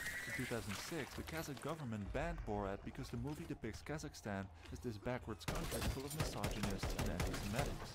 When Cohen hosted the MTV Awards as Borat, this is what happened. I pretended that their Prime Minister, Premier Nazarbayev, came on, and I got on my knees and I kissed his... They got so angry that their Prime Minister, Premier Nazarbayev, actually flew to Washington to complain to the American president. So I thought, bugger this, I'm going to Washington. I would like to make a comment about my nation of Kazakhstan. But why did Cohen choose Kazakhstan? He told the New York Times, "The Kazakhstan in the film has nothing to do with the real country. I chose Kazakhstan because it was a place that almost nobody in the US knew anything about, which allowed us to create a wild, comedic, fake world." And it's exactly this ignorance and prejudice about foreigners that Cohen is trying to expose. Shave that dadgum mustache off so you're not so conspicuous. So you look like maybe a nice Italian. And I think there's a dadgum Muslim. I wonder what kind of bomb he's got strapped to him. People really let down their guard with Borat because they're in a room with somebody who seems to have these outrageous opinions. They sometimes feel much more relaxed about letting their own outrageous, politically incorrect opinions come out. This was also the case with these fraternity boys who tried to sue Cohen and his team for getting them drunk and tricking them into making racist statements. Are women your slaves in Russia? No. Do you have slaves here? No slaves. We wish. It is a shame. And Borat. In total, Borat accounted for at least 7 lawsuits, placing it among the most sued movies ever. During production, the police was called 92 times, and according to Cohen, even the FBI was informed. They had so many complaints that there was a Middle Eastern man driving through America in an ice cream van that the FBI assigned a team to us. Sasha was not a US citizen at the time, so he had to often hide himself because he didn't want to get sent back to London. He was able to stay undercover for 1.5 years in the US. It would take about 6 months afterwards for me not to totally freak out whenever I saw a policeman. But isn't Cohen taking comedy too far? Because even though Borat is a satire, the biggest criticism is that he went beyond any moral and ethical standards by portraying Kazakh people as misogynistic, barbarous, and anti-Semitic. And so the question is, where do you draw the line? I was blamed for Kazakhstan's failure and banned from ever make reportings again. I was publicly humiliated. Borat's success was both a gift and a curse. It caused Cohen to be spotted in public no matter what character he played, making it harder and harder to make such a film again. He said, "I realized that if I became famous myself, it would make my work almost impossible." I was scared of becoming famous. For a few years, no one actually knew what I looked like. So basically, I was able to have the success without any of the, can I call it hassle? After Borat grossed over $250 million back in 2006, Sacha Baron Cohen saw a decline in the performance of every film afterwards. The Dictator did $180 million, Bruno did $140 million, but by 2016 Grimsby lost $7 million and critics were stating that Baron Cohen is a one-trick pony. In 2016, Cohen said that Hollywood would be too scared to make Borat today, explaining that the incredibly crude humor, which made the movie so successful, was better suited to when the film was first released. Between 2006 and 2020, he took long breaks from acting and played characters with heavy makeup in order to be less recognizable. But after a 14-year hiatus, Borat came back with the movie Borat's subsequent movie film, Delivery of Prodigious Bribe to Make America Great Benefit Once Glorious Nation of Kazakhstan, which was purchased by Amazon for a whopping $80 million. People make recognize my face.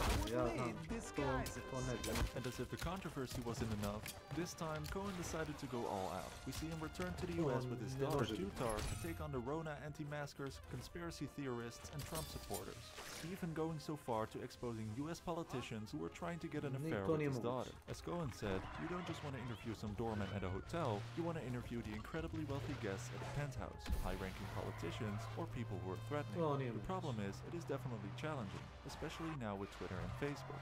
It's very, very hard to get away with. This meant that everything had to be done in complete secrecy. How could I make another undercover movie? The way to do it was Borat goes in disguise. Found that after doing a lot of tests, if I was ginger, people were less likely to realize that it was me. But it was also for this movie that Cohen really went too far, even putting his own safety in danger. At one point, he had to fear for his life at a gun rights rally. If it feels like it's going to get violent, then you can't. The worst thing you can do is crack and then realize that you're playing a character. So you don't go, hey, I just want to mock you and expose your racism. Then you're really in trouble. By not breaking character, he is able to get away with it most of the time. But if he does, things can get really dangerous. It happens occasionally. I mean, this was the first movie where I've had to wear a bulletproof vest. Take down the hands. What do you want to do with the radical next year? We're going to chop them up like the Saudis do?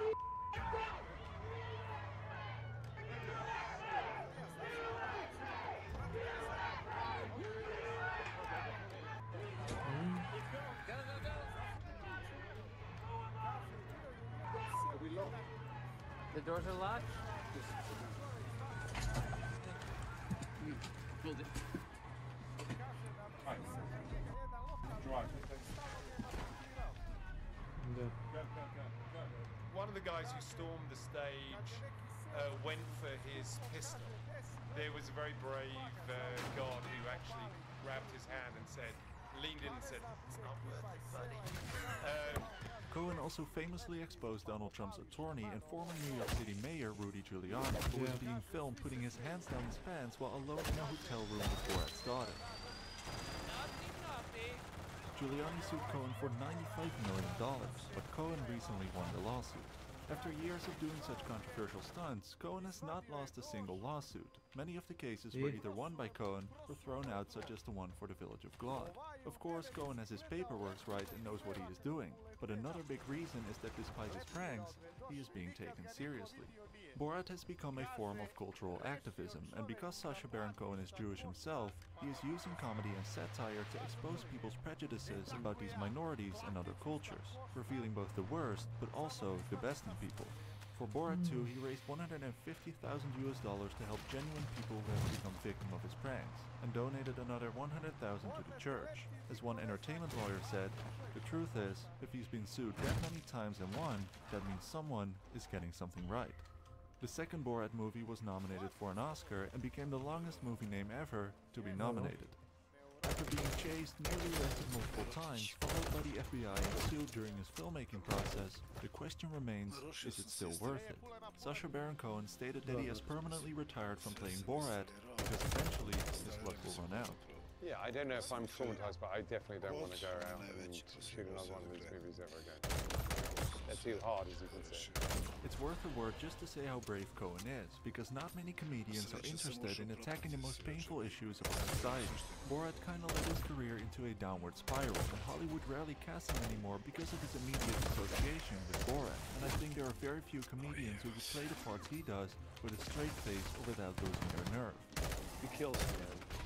Amazing. I love that movie so much, and I love you. I love your approach to uncomfortable people and subjects. You just lay bare the people who are supposed to be in control and aren't, and I love it. Borat's success has shown that the population is hungry for a more liberated and surprisingly more meaningful humor than offered by the politically correct mainstream media.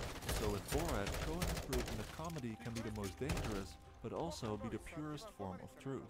It's why fake news outperforms real news, because studies show that lies spread faster than truth. But in the case of Borat, many people are often collateral damages of his jokes, and perhaps he is even adding fuel to the fire sometimes. Kazakhstan will inevitably be linked to Borat, but they recently decided to embrace this and turn it into something positive. Kazakhstan launched a tourism campaign centered around Borat's very nice catchphrase to showcase the beauty of the country. By making Borat, Sacha Baron Cohen used caricatures and lies as a vehicle to reveal something that is far more dangerous and often forgotten about in our society: telling the truth. When I was in that scene, and I stared down and saw your 2 wrinkled Golden Globes on my chin, I thought to myself, I'd better win a bloody award for this.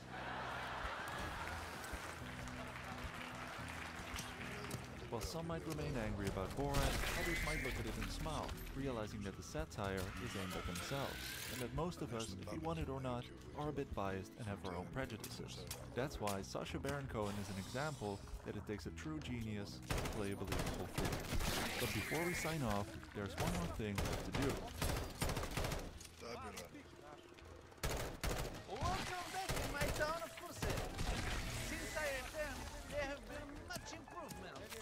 you want to have better Wi-Fi and access to more shows than your neighbors, I highly recommend using Surfshark. Cannot afloat. Great success. With Surfshark, you can travel the world with just one click. If you live in Kazakhstan, it lets you connect to the USA, so you can access more movies and shows than at home. And when you're traveling, connect back to your home country and don't miss out on the comforts of home. Just turn on Surfshark VPN and say goodbye to government restrictions. High five! Now you can watch Borat in Kazakhstan and even in the Middle East. Naughty, naughty! With just one account, you can use an unlimited number of devices, and if you're not satisfied within 30 days, you get your money back. And because it's almost Black Friday, you can use the code DOCINEMA to get up to 6 months for free. So try Surfshark today. How about you, Yudvich? You make that deal? I don't blame you. Damn good deal. Ma brate, ne mogu ja s njim o tome. Za NATO pakt što. Bože moj. Bacali bombe na glavu. Bože moj, i Čemodin je rekao da će da bombarduje Beograd.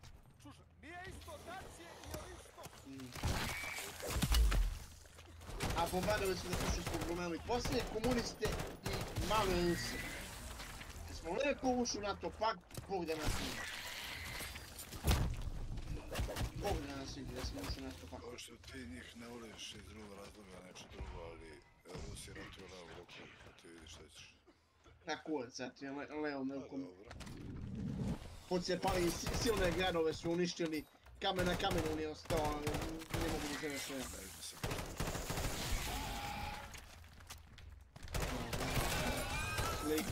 Slike kažu drugačije, ali jebi ga, ruska propaganda radi svoj posao.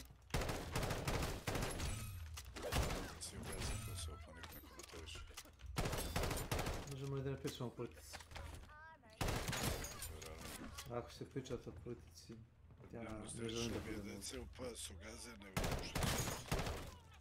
Ono ne, ti počeo u priču, samo mi to reci. Nije, Neurotik je počeo sa Rusima. A dobro, mi svoje zezamo, ja isto. Ne mogu, ali regičan sam i na samo pomenuti državu. Ne navijem bez za niko bolio me kurac, ima svojih problema. Boj mi postavio, ej. Gle, ovoga mokretena, gledaj!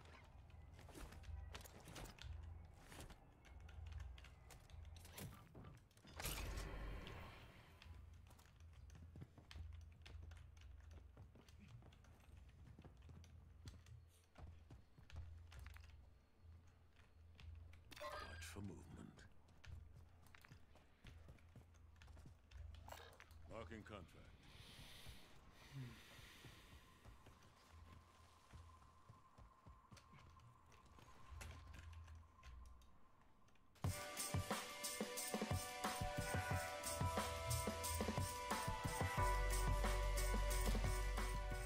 Hi, and welcome to Close Up with the Hollywood Reporter, comedy actors.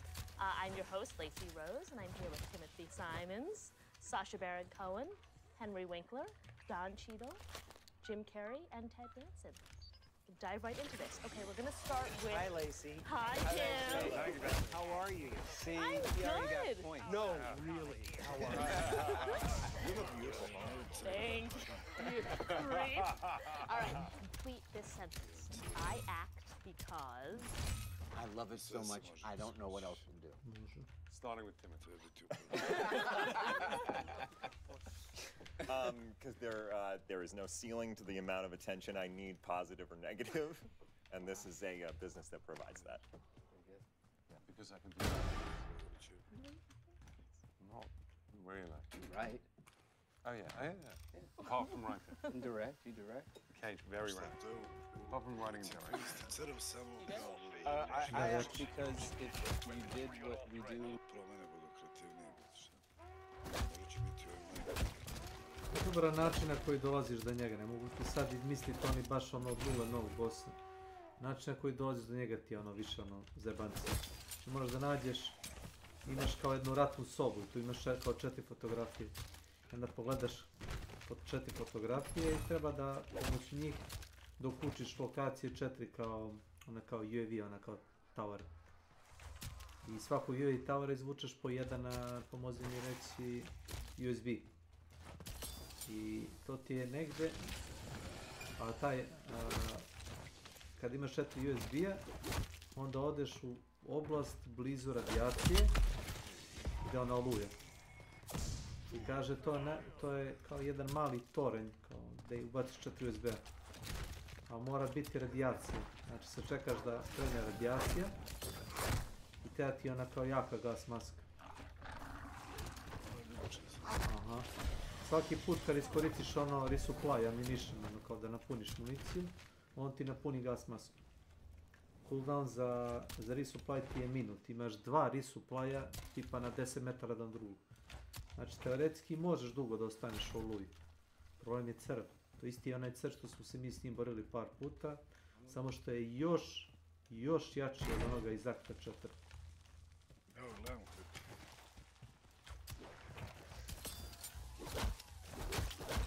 Ne znam, mora da ima neka taktika. Ono je bilo kao fora, neki glitch je bio za gas, ali to je nerfovano. A da, bila je fora da baciš gas, da mu bukvalno skida kao ono damage. Što me pitaš, to pričali smo tamo učer. Moram da ponavljam svaki dan, isto sam ja papagaj. Ja li čuje papagaj? Pa nisi bio ovdje. Čuo ne, nije bio čuo. Pa ne znam, nešto će biti. Pa ovaj. Ne znam. Znam da su onoga pospremili Rusi. A za to me pitaš? Nisam to čuo. Kad su ga pospremili? Nije kao da sam to jučer spomenuo, tako? Znam da su ga pospremili odavno. Vrlo dobro, znači ništa od toga nema. Pa, kroz prozor. Pa da. Slučajno je pao. Slučajno je pao kroz prozor. Pa naravno, zemlja se i dalje okreće. Što je rekao Amerigo Vespucci. To je rekao, nije Amerigo Vespucci, nego onaj... Pričao sam, gledao sam jebate neku emisiju. Recimo. Pomoći li te za mene? Neku emisiju. Dobro. Debata ovih ravnozemljaša i ovi što treba da zemlja globus, brate. Ravnozemljaši su i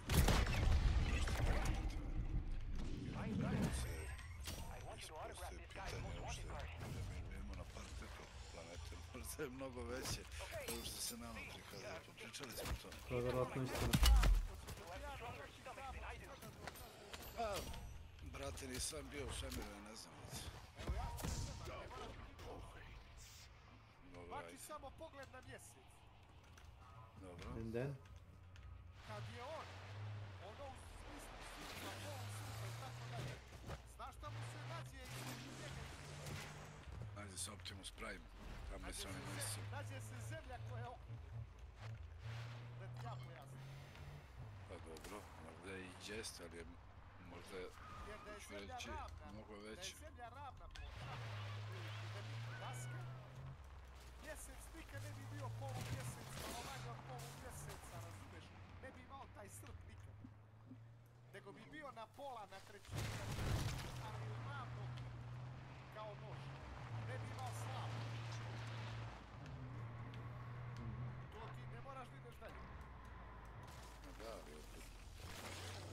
Zemlja je mnogo veća nego što se nama pokazuje. Na kraju krajeva.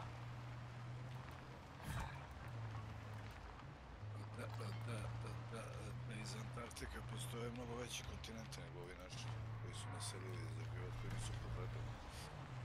Znači, dalje ne ide i tako.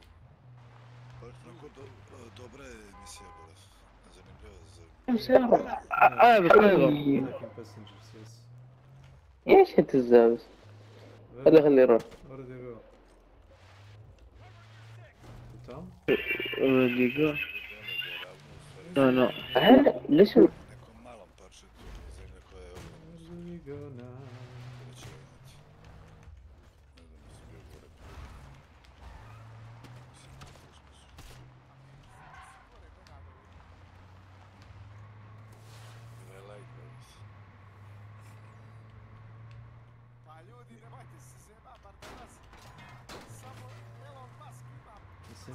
Si me nazva Sabo. Onaj.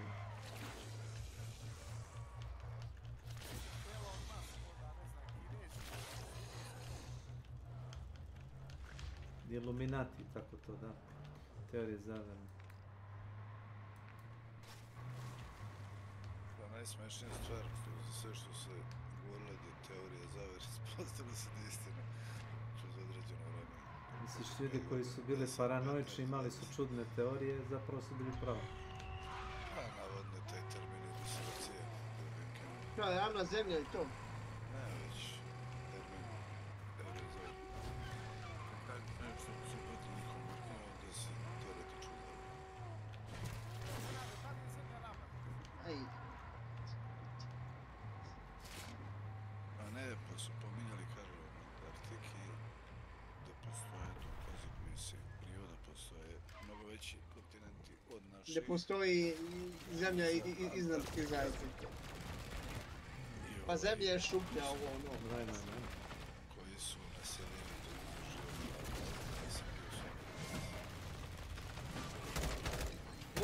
Moram da vidim kad bude moglo da se ide. Da se popnem, moram da vidim šta je. Bijam kurac. Bio i udario u polu udario, nije moglo oni gore. U polu.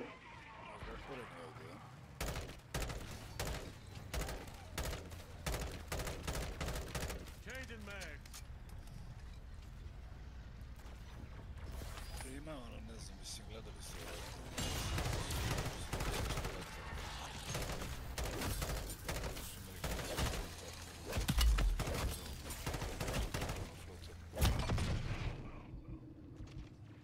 koliko ih izginulo do Lubučkovac.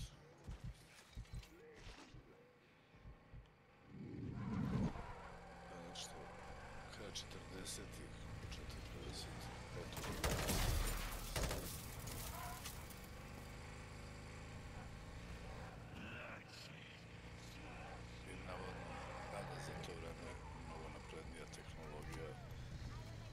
tadašnji koji sve poznao su kao bukvalno letelice izvode letelice.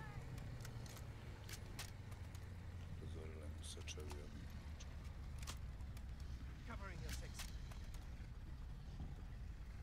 Tu je iz tajnih arhiva KGB-a posle 50 godina kad je pušteno. Shoot me again!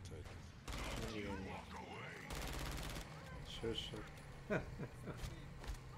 Yeah, no, not gonna happen.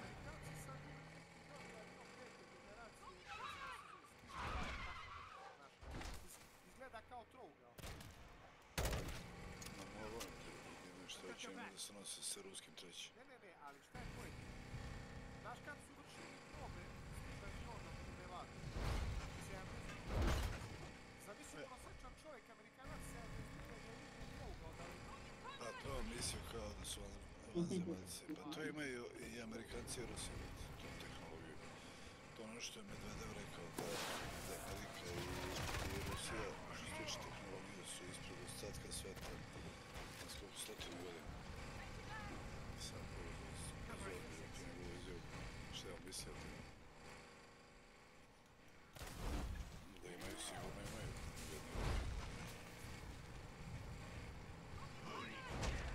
To što ti kažeš, ono, 50-ih, 70-ih, pojavljeno ovo, ono, u stvari, neki tajni vojni koji će ga imati.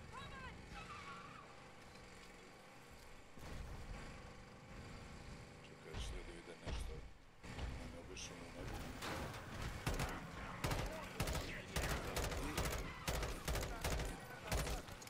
Switching mags.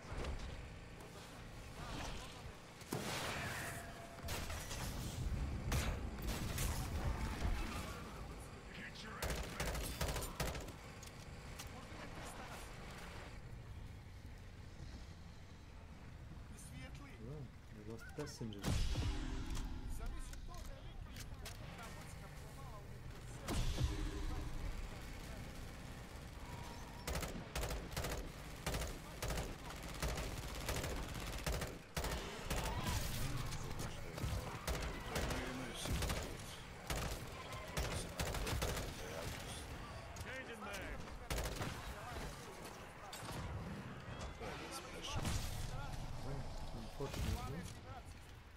za njihov Pentium. Gdje je od? Bukvalno. Ja kontam da Intelom ne ima, brate, do, ja ne znam, 30. generacija već. Već ištantom procesor. Ovo jezgara sa 250 redova na 15.0 da radi. No, sigurno. Mislim, tako da tehnologija, a za obično naravno. Mislim, generalno kako tehnologijom raspolažu i Ameri i Rusi, vjerojatno i Kinezi. Mislim, što se striktne tehnologije tih računara i dovoljno Boga pitanja. Halo? Znači, ja ne znam. Tebi se teško otvara odvojiti, to je evidentno. Teško ti se otvara odvojiti kao da ih zarađuješ. Kao da ih zarađuješ.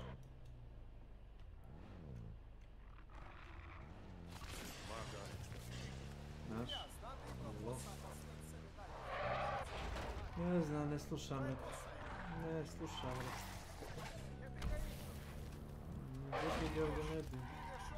Ti pitaš 100 puta hoću li ovo, hoću li ono, ovo, namo, vamo. Pa preguli jednom i uzmi pakar i pogrešno, pa onda reci neću i vrati. Sve jebote kao mlada na venčanju. Hoću da sebem, neću da sebem, brate. Odluči se jednom šta hoćeš. A, šta se guziš?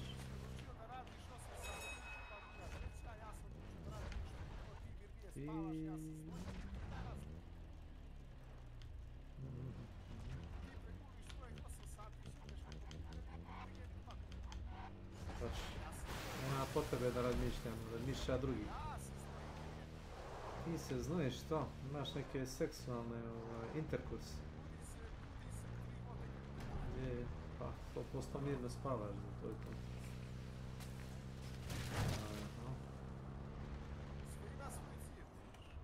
Cijev.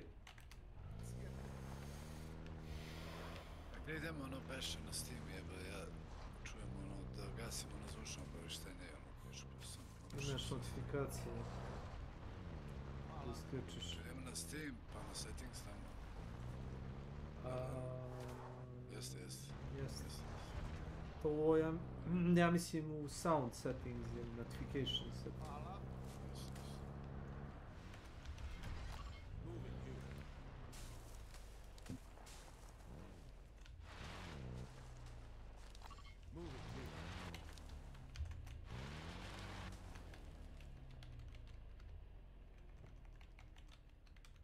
Samo ostavio ono ko neko uđe u igru da to istrema. Pa to meni izađe samo, a zapravo ni to više ne stavljam da mi izlazi. Ja se vidim ja, znaš, ali trabo je milijuna telefona. Tačno. Zato što imam prijatelja koji, znaš, ima običaj da 5 puta prešaltaju se iz jedne u drugu aplikaciju i to, znaš, ne ide.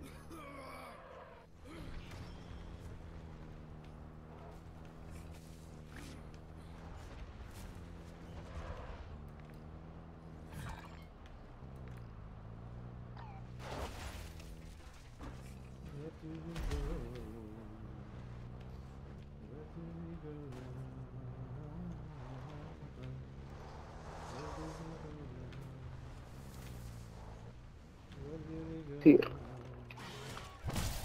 الو ايه يس يعني فزع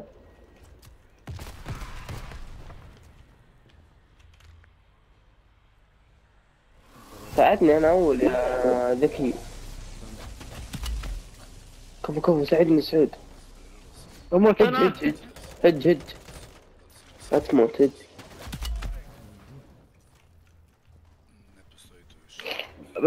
بساعدك يلا.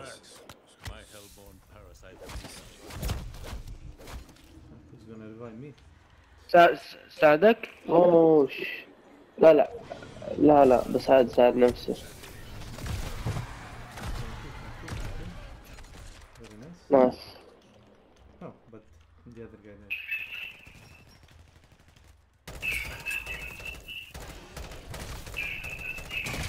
خذ ساعدني. Robin. You are my hero. I'm a superhero. Your friend is being afraid. All good, all good. Take the car and go.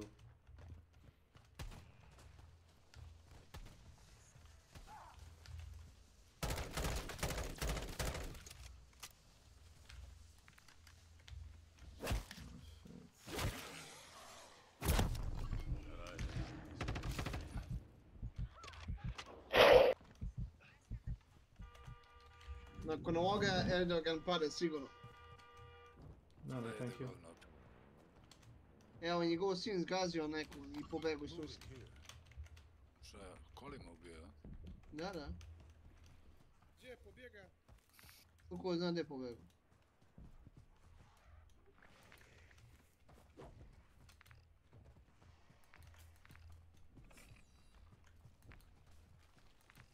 Da se setio baš kad si to pomenuo tu kod nas u gradu, onaj degenerik što bio onu devojku na rolerima. Jedan klinac iz Temerina pregazio pipom na mestu ubio. Bo to 2 godine, 3. Maj, početak je juna, neko rano leto. I neko momka je teško povredio. Mislim, bio je životno ugrožen momak. Dosta žgljiv. I je bio u istrazi nešto malo i platio tatica kauciju 150 ili 200.000 evra i na kraju neće ni robijati. Pobegao sa lica mesta, znači, em ubio, em pobegao, em bio pijen. Razumeš? Ti maksimalno kazna saobraćaj za to. Marking contract. Devojka je bila na rolerima na keju tamo.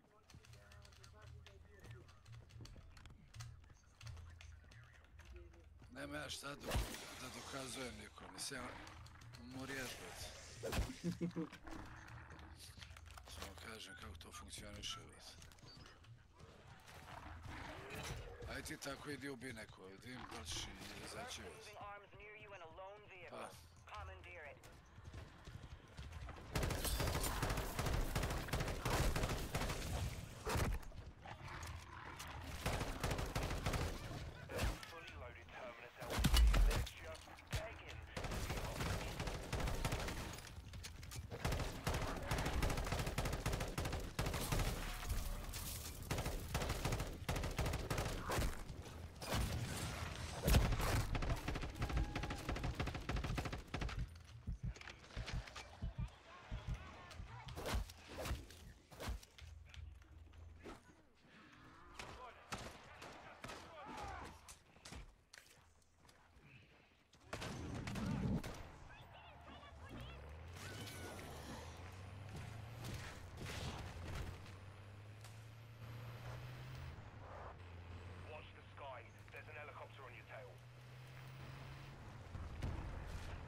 I see.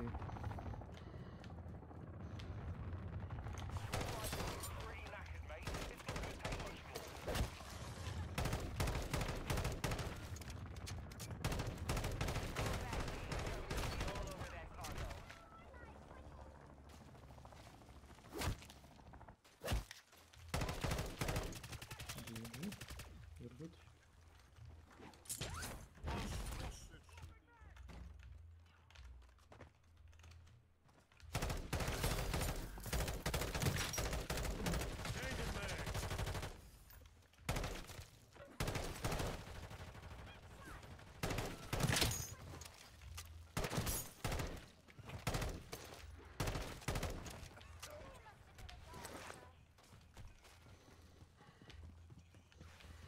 Come, Mr. Mickey Mouse, let's clean this place.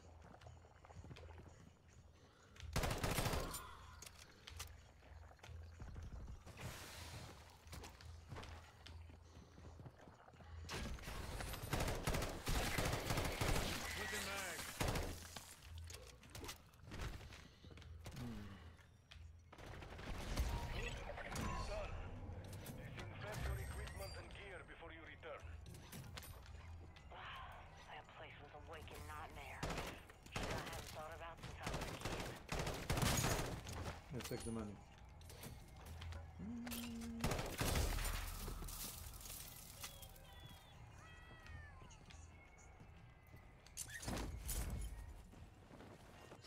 Found a vehicle.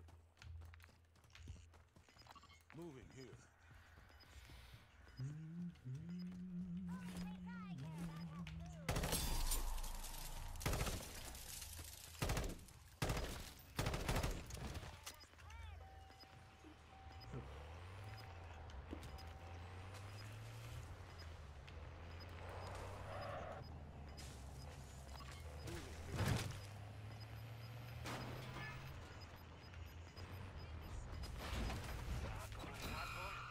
One of our fuel labs just went silent. Only a full-blown ether storm could knock out those antennas. Strike team, you're almost out of time. Find an extract point.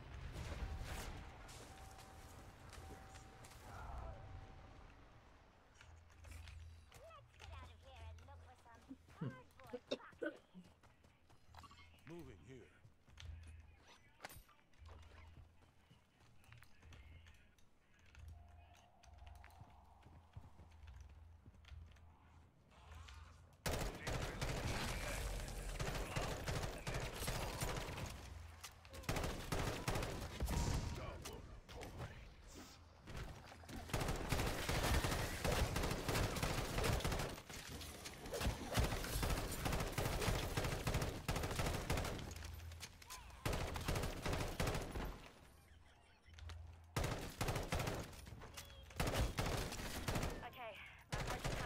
Pazite ovo što je lik na pistola na Redditu. Nije 28 godina, nikada nisam bio u vezi. Da li je mas otišao u propast? Ok, eto, nasto kaže. Mogu samo da kažem da se mislim da Mišlić će biti u ovoj poziciji sa ovoliko godina. Ne znam što da radim, osjećam da je posljednji voz u Damar došao. Visio sam 187 sam imao, 80 kila sam tijel. Jeste reklamiraš Fizički sam aktivan. Napišemo da nismo gej. Ja ni 5 godina kao programer. Interesovanje su mi praktično generišno, bla bla bla. Mislio sam da će u ovom trenutku da se razreš dopaću se nekome ko se meni dopada, ali ne nije. Zbog toga se osjećam prilično neadekvatno, nebalansirano jer nadprosječan napredak u jednoj seriji, nadprosječan zastatak u drugom je jako bode u oči. Usta moja, hvalite me, dobro i? Bode mi oči do te mere da na Redditu pišem o tome. Od iskustva je to što sam u zadnje 4 godine pokušao 3 puta, da je moj je trajao mesecima. Da je kraj interesovanje nije bio recipročno. I svaki put mi trebao više puta da budem indirektno odbijen, da vidim da nema ništa toga. I onda se zatrpam poslom sljedećih 6 mjeseci da ne bih mislio o tome. Ovo sine, kurve, samo na kurve. Živjeli kurve! Nema na Gradinovačku. Nema Gradinovačku da mi potvrdi moju tvrdnju.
Motherfucker. Ma tori, ma.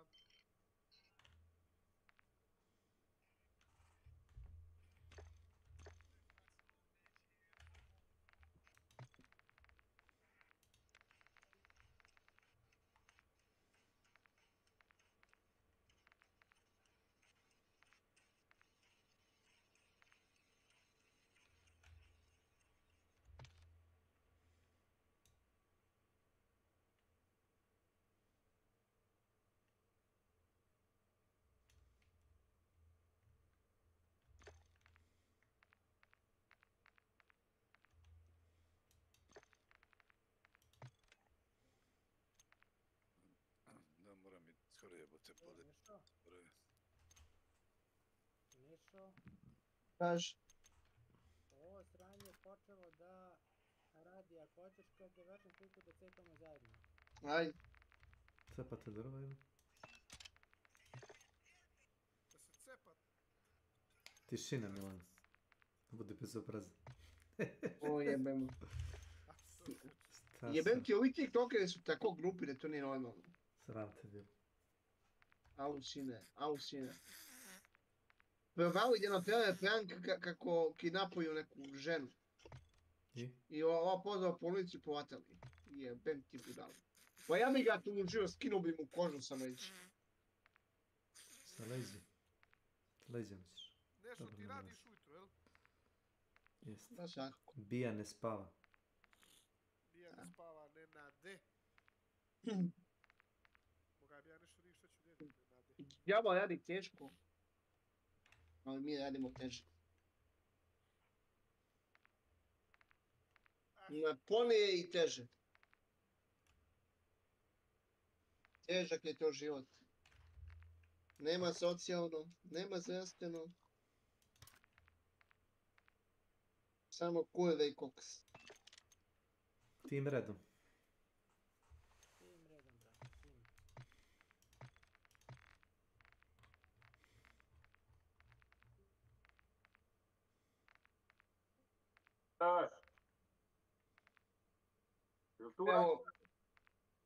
Evo, mape sam baš vidio priču tebi kako su kurve najbolji. Naravno. Najpoštenije ribe.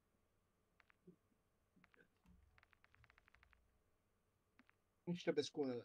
Gdje je Rahtaš da on kaže kako on to ne bi nikad Znači, Nije probao. Nije probao. Pička najobičnija, da ti ja te pička. Nije probao pa glumate neke tamo gluposti. Nije, pa njemu ne bi mogo se digne kad bi otišao kurve, evo pa što ti tebi. Ti to sad njega vabiš da on prizna da jesam. Može da mu nabavim gel, evo ti. Znači da ode, od straha mu se ne bi digo. Evo, pazi, živ ne bio ako nije tako. A nabavit ćemo ovaj gel što sam ti rekao. Gel, a? Nabavio sam 22 kutije za jednog poznanika. Da unese tamo preko da šeće. Kakav bre gel? Kamarga gel. Kako se zove? Ajde, Vlado, ne se praviš blesav sad. Znači li počaj link. A zašto to služi? Vlada je šaljivđi, a? Da ti se... Patka, šta? A šta je se to pije, maže... Vada se razmuti u vodu ili ga posiša ovako. Tko znam? Posiše? Uglavnom plaćamo kutiju 10, a zarađujemo 37. Maže se na kipicu, Vlado. Ne bre, vidiš da Neša kaže da se to pije, bre. A jok bre, maže se na kipicu, slušaj me šta ti kažem.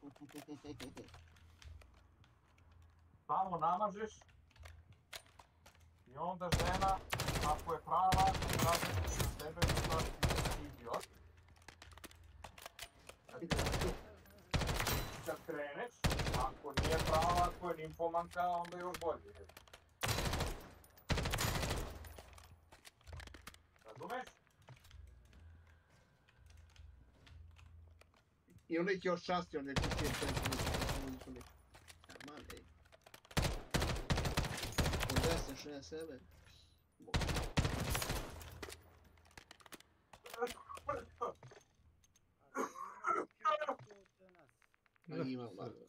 Šta ti je? Šta ti biti kućom, niste mi rekli. Evo ti. Čekaj, kod nas ima, a kod ovih drugih... Kod njih ne može se kupiti ovako slobodno, nego mora na recept i to. Pa gdje je čuveni Ileš? Ne ode kod kuma, jebote. Ko ja? Evo me sad kod kuma. Ja sam Slaga kod kuma. Ja sam kod kuma trenutno. Slaga čovjek. Ja. Olako ga čovjek. Čekao sam tebe da krenemo zajedno. Ja ti kažem ajmo, a ti nećeš. Kiša pada, nekako je vrijeme usrano napolje. Onako sve čoveka u grob odgarali je. A ti bi moga Ilija, aj vidi gdje je Franjo ti, matori. Kako ja da vidim gdje je Franjo, što ti već ne možeš da vidiš? Samo mi ti. Pa ti si prijatelj s njim jebote. A ti si neprijatelj, jel? Ja ga nemam na prijatelje za s tim. Što? Pa zašto ga nemaš? Ne znam, nije mi čovjek stao. Ajde sad da čujem kvalitetno objašnjenje, brzo, odmah i sad. Po tebe ne smiješ da zove. Alo? Milane! Da? Milane, dušo! Si rekao ta ili da? Jel ti ušao? Ne još. Pa zašto? Šta će mi? Eto ga tebi. Ja vuko sad, ja sam čekao cijeli sneg krenu ko kumare da se stručim ja, ali vidim neće. Šta ćeš ti tamo? Neću. A nećeš? Ovdje idemo. Ako vidim da si ti otišao sa streama, Znači stream je najbitniji, a? A čim ga nema 20 minuta na stream, znam gdje. Kako? Pa ne može da jede više od 20 minuta. 10 minuta on jede plafon. Toliko? Siguran u to priča, a? Pa, ako ga nema jedno 20 minuta, mislim ovako u predvečernim časima. Kažete, kod kumare, a? Kod kumare za sve pare, a? Jel? Kod kumare za sve pare. Imam šta džabe kod kumare. Ne znam. Ima. Šta? Pivo. Nervoza?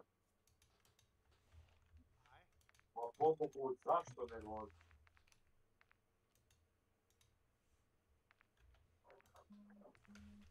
Pobogu Milane. Ja jedino mogu kod kumareka Ilija tamo, zato što se onda ona djeca malo na Iliju, malo na mene, znaš, ne fokusiraju se na jedno. Nije fokus na njega samo. Da. Nemam ja ništa protiv djece. Jednostavno, hoću mi. Čekaj. Čekaj minut.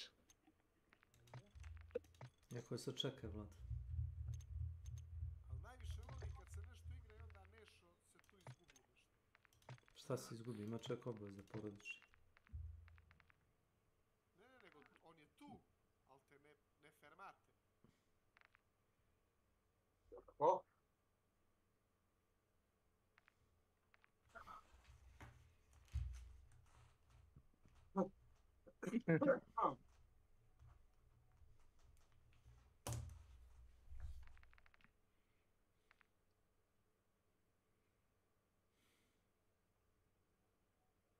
Nego Milane?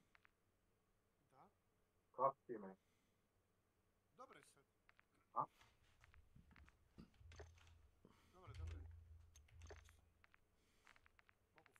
Mogu hvala.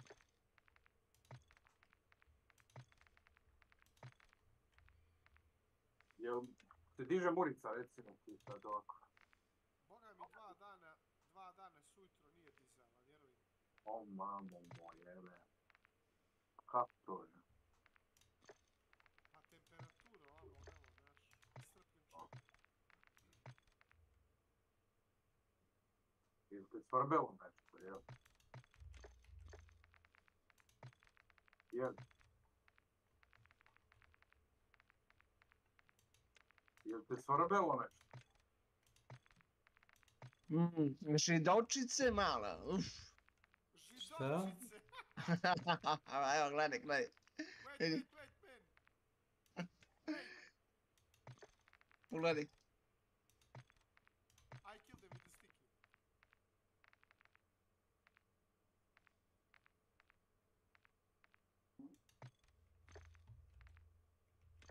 Znači, Gardi, miran sam 3 do 5 godina. U vezi. I manje 1000 eura. Tako je. Yes. Tako je isto, jel? Tako je. Yes.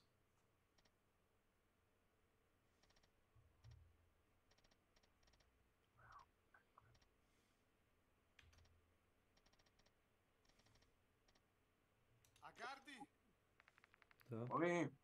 meni nije problem da platim da imam najveći. Jel nije? A šta najveći, Milan? Je li, Milan? Kurac kaže, sa tim računarom samo mogu da kažem ja imam najveći. Oho. Fosomat. Epičan That's absolutely absolute. Znaš. Ti kažeš da je ploča bači para, ali ako hoću baš nek izvoli. Bači para, a?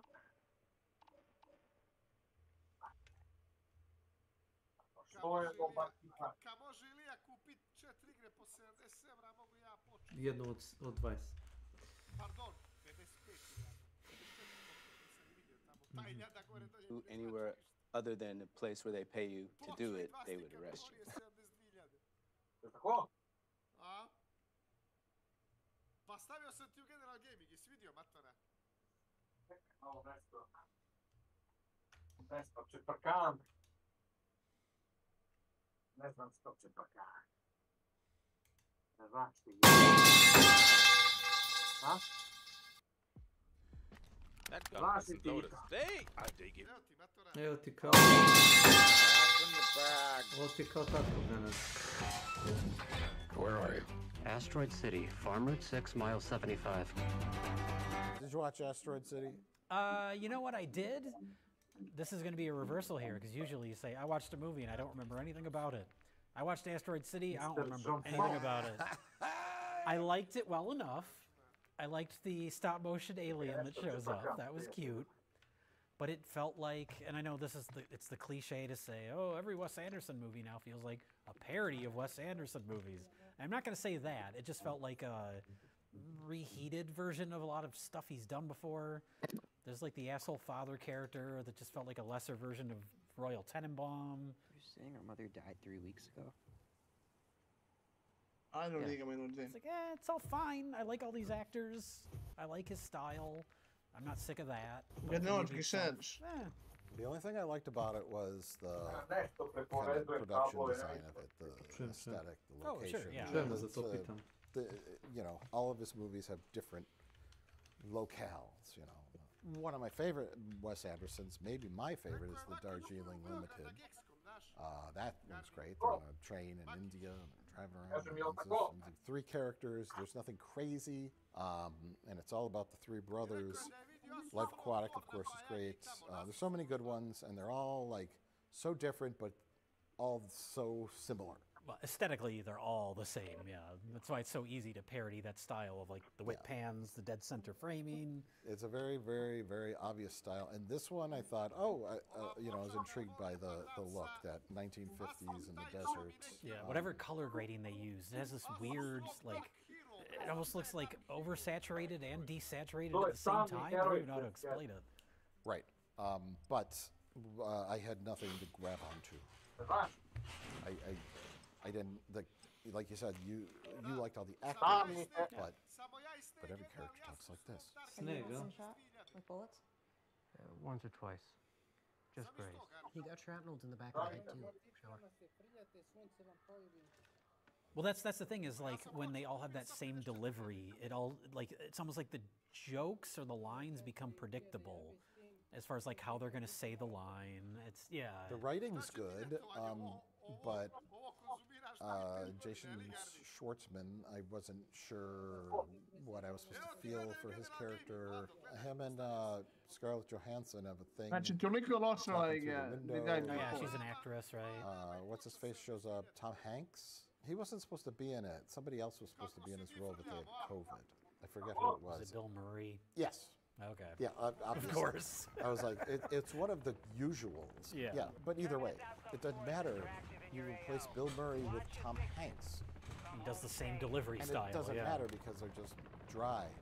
And I get the dry dialogue. I get that style, and sometimes it works, and this just didn't. Well, you can't have every character doing that.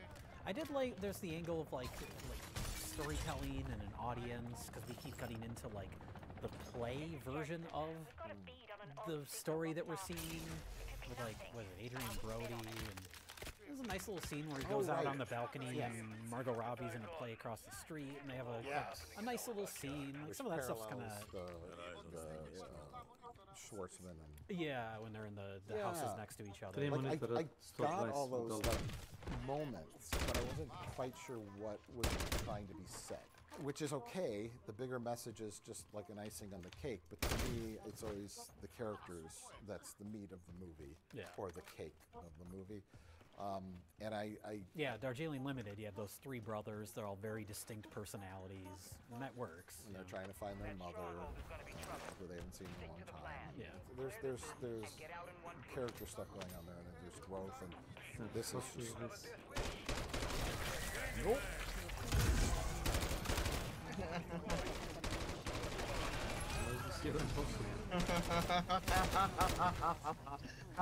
Keep saying he needs to try something drastic. You should try. I'd be curious to see him direct a movie that he didn't direct. What if Wes Anderson directed like Charlie Kaufman? What would happen there? Something just drastically different. Shoot it though, like cut out. Sure, that's his style, you know. That was just a completely different voice. I mean, it would be interesting. Yeah. I think we would. I think we've joked in the past about Marvel. Not even going that, but something that is conceivable. Yeah, I'd be curious to see what would.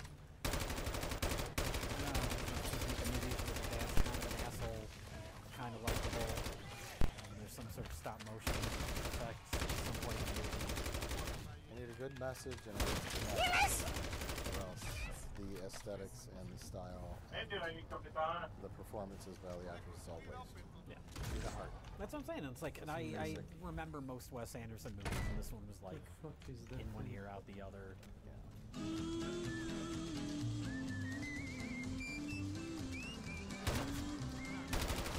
Movies that don't look like real movies. I watched The Flash. For context, I watched the first like 30 minutes. Oh, you watched the best part of that movie.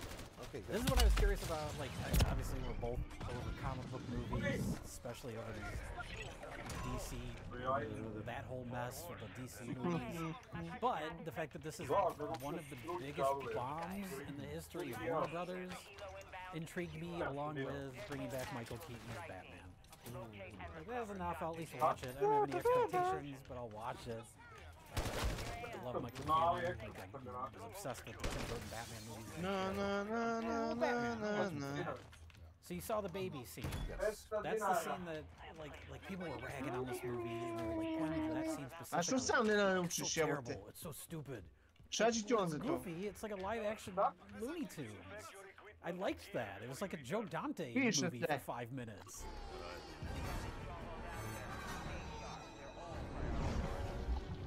And people were complaining about the effects in it. Like, the babies look so fake. It's like, if those babies looked real, this wouldn't be funny. The fact that they look like cartoon babies makes it funny. It's just such a weird, goofy opening. Like, I liked that kind of tone.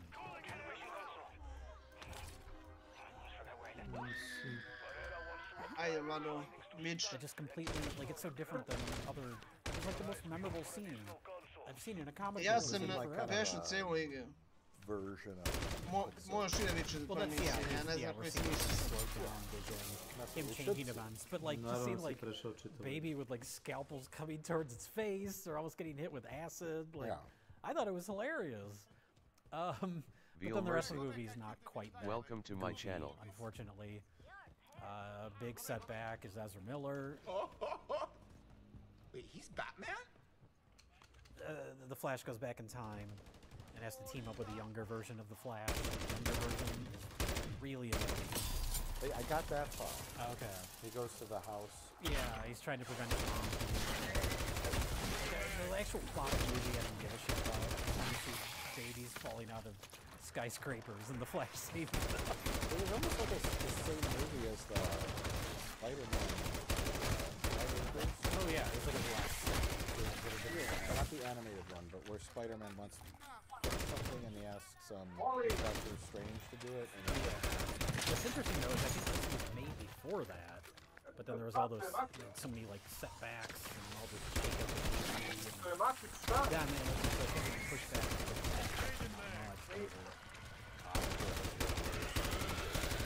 That whole thing, even that aside. And then Michael Keaton's pretty good. It's kind of nice to see him as Batman again. But we're talking about lighting and how to light your creature. Tim Burton's Batman costume was not made to be seen in direct sunlight. And that's how he looks through the whole movie. If you look at those Tim Burton movies, it's like, that's how you light that suit, because it's not a great looking suit. And he can't turn his head. You light it gothically. And here, like, the whole climax of the desert, just terrible. Is it the same kind of costume? It's the same suit, which is kind of neat to see, and he has the Batwing comes back, and I don't know. But, you know, he has a little bit of a couple like character moments too, and then there's a big action scene where I guess you're supposed to get to be 70 years old. His body double, CGI double takes over, and he's kicking everyone's ass. It's like, nah, don't do that. Just have him be old Batman. It's fine. Let him fly the Batwing, we'll do that. Don't have him involved in some sort of complex choreographed fight scene. Like, it just doesn't work. But, I mean, I guess it's a little more forgivable in this movie because the rest is so goofy anyway. Like, I don't know. It's a comic So like it's like a live-action cartoon. But then, yeah, then the third act just takes place in the desert. That guy comes back. Zod comes back. We're still doing the Zack Snyder Man of Steel. Yeah, yeah. I was wondering, I think he did come back for it, but I was wondering for a lot of it. I was like, did they just CG him in there? Did they even get Michael Shannon for this? I think he's actually there, though. Scanned his face. Yeah, but I don't know, like the tone of the movie is fun. It was fine. It wasn't like, I don't know, when you hear like biggest bomb of all time, you expect the movie to just be like a mess or a disaster. And it wasn't that. I just wish the rest of the movie lived up to that babies falling from a skyscraper scene, because that was amazing.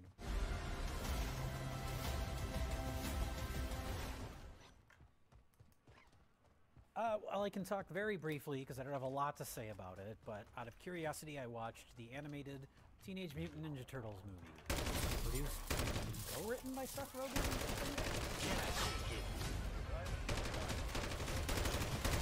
I'm awesome. It was very charming. It had a really, there's like those Spider-Man movies that are coming up. That's kind of like opened up studios to the idea that like, oh, we can do styles of animation. Not everything has to look like Despicable Me. So it has a really distinct style. It almost looks like graffiti brought to life. All the Ninja Turtles are voiced by actual teenagers, which is a nice change of pace. Not Chris Pratt? Not Chris Pratt. I don't think he's got a voice in the whole movie. It's all Seth Rogen's friends are all the voices. But then, yeah, all the Ninja Turtles are voiced by actual teenagers. Jackie Chan is the voice of Splinter. Like, the music is all like 90s hip hop, which is kind of fun. And it has the feeling of, like, because I love Ninja Turtles, and all those toys.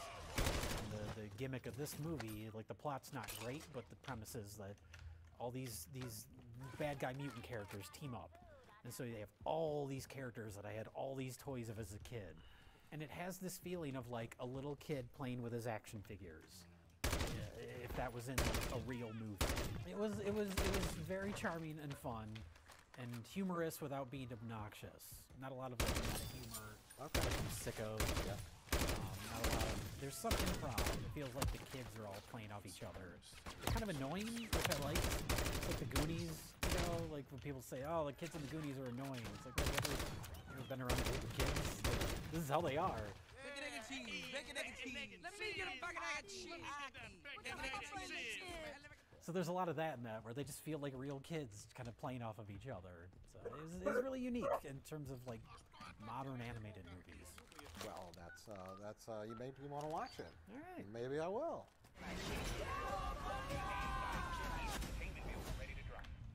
Next film, the only pervert movie I've watched. And I know you omitted 30 or so pervert movies from your list. No, I only have one pervert movie. Evo došao sad malo, rekao. Zaslužio sam kartu malo.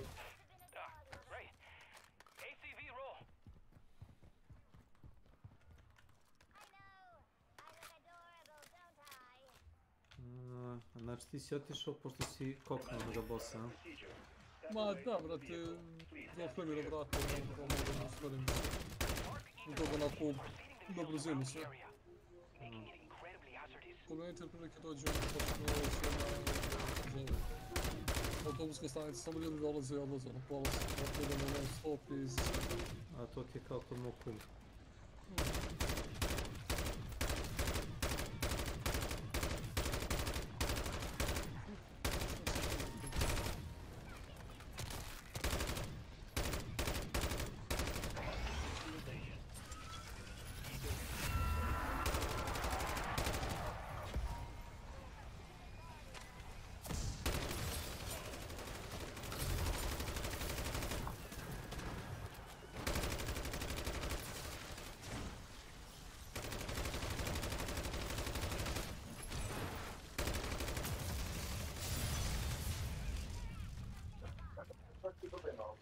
Je li bilo neki skorih update-ova i posle toga na to? Posle? Vidim da je ono isto neki early access i dalje. 2 nova karaktera, 1 nova mapa i 3-4 nova spela. Najavljaju još novih, još mapa, još 1-2 klase. Ja sam izao davno bio, mogu ti reći da su dosta stvari stavili.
Dođemo, gledam.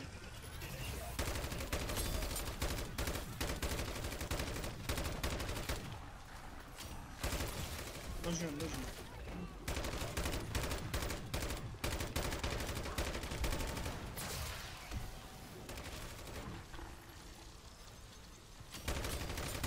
Kako se zemlji? Kako nemaš ovdje?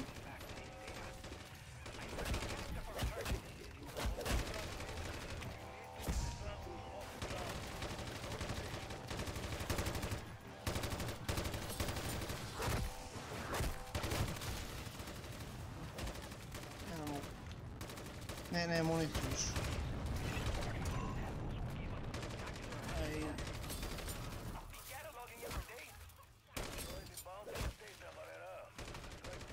Ne vezi, da padnem. Molim, možem leđe 5 minuta. Jel neko leđi? Ja. Za nas. Jeste super.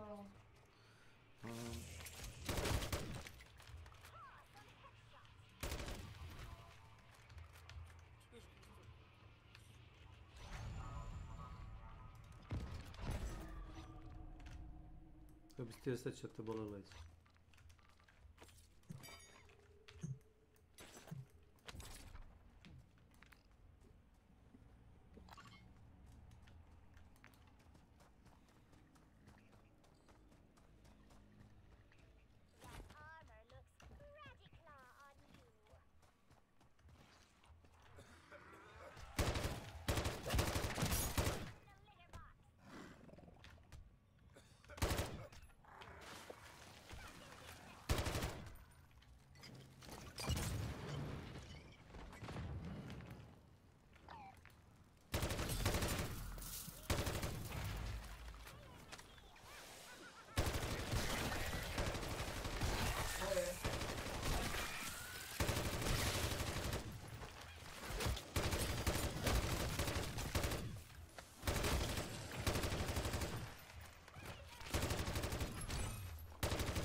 Ne znam šta se ključalo kad si pobedio onoga, ali mislim da nije.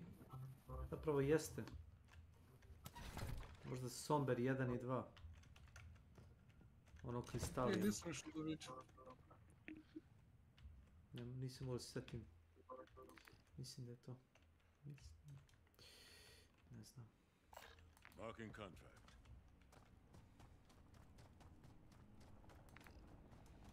Kak ti duša?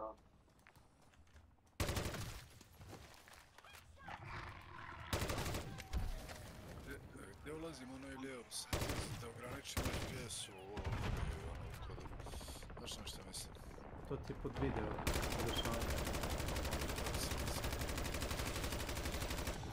Graphics.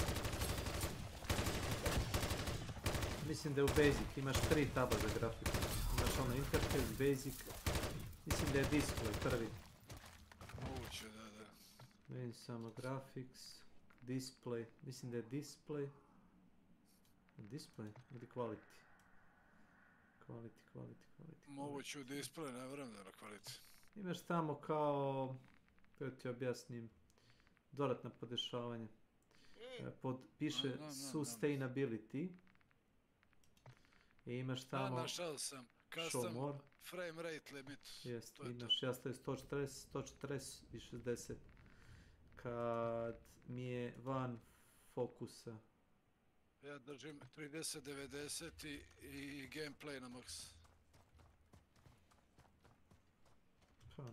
Autofokus na 30-90. Ja stavim 60, da bude baš 30.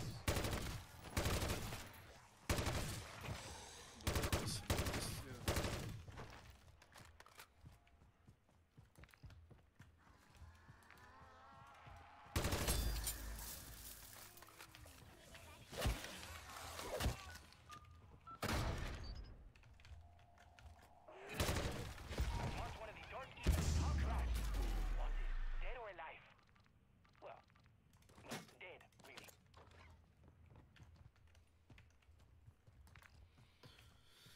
Brdo s lancima kitchen. Sad sam ušao na interfejs, ono za boje, da mi bude jače. Drži što? Da držim na protonopiju to. A znaš šta ti to? To ti je šta? Da ti je sveca na belu? Ne, već ti budu bolje boje, onako jače. Koji ti je to tab? Interface, color, customization i onda klikneš na to i onda ti se otvara na polje. Imaš HUD color, paleta kod PUBG-u. Fotonopije, onda biraš. Onda ispod show more, color filter, čekaj da vidim kako držim brat. Interface, readability, color customization, color filter nije isključen. Vidim. Ja držim color na filter 2. Color filter target na bot. World color intensity 85 i ovo donje na 100. Ja tako držim otko znam. Onako lepše se vidi, nisu ispravne boje, onako jače, znaš. Bolje se vidi. Color filter, ček. Color filter. Filter 2. Moj Milan. Filter target. O Milan. Miljan. Meni su zelene, žute i crvene. Ovo je nešto plavkasto i sivo. Stista je protonopija. Ok, i to radi verovatno samo. Naprimjer, ja imam u AMD-u za kao display, imam kao taj Vivid Gaming. Ovaj drugi nam kaže da su boje čudne, meni nije. Meni je ok.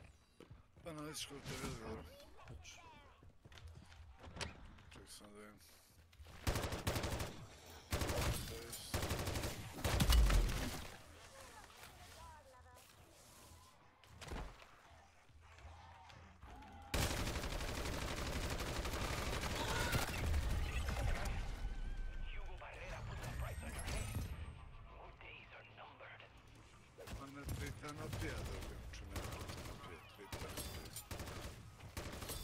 Taj protonopija je malo bledunjet. Da, na titanopija, znači mi gledam slici sad, slikao sam ja bio. Titanopija su jače boje, da. Ima nešto mi nije bilo u redu.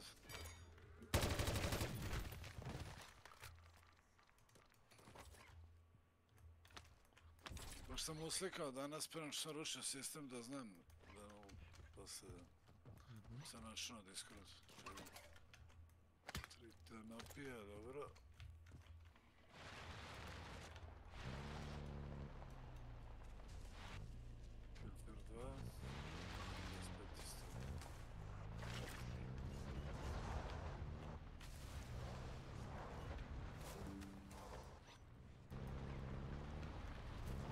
Mistakes I made in I sada idemo na graphics.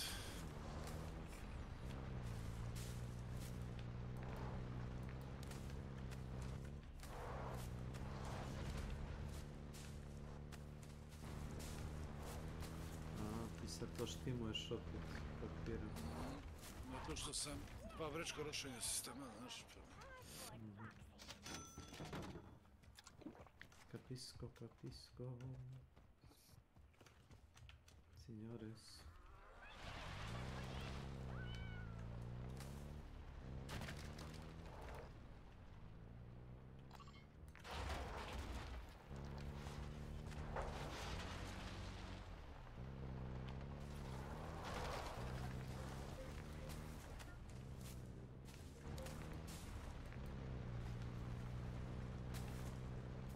Recimo upscaling, onaj sharpening držim na Fidelity FX kas. Onako mi je najbolja slika tako. Najuštrije. Kapiram. Pa si kao što li držiš na onaj, pošto sam je vidio na onaj dijele SS, pa rekao, to meni uopšte ne utiče na FPS. Kapiram.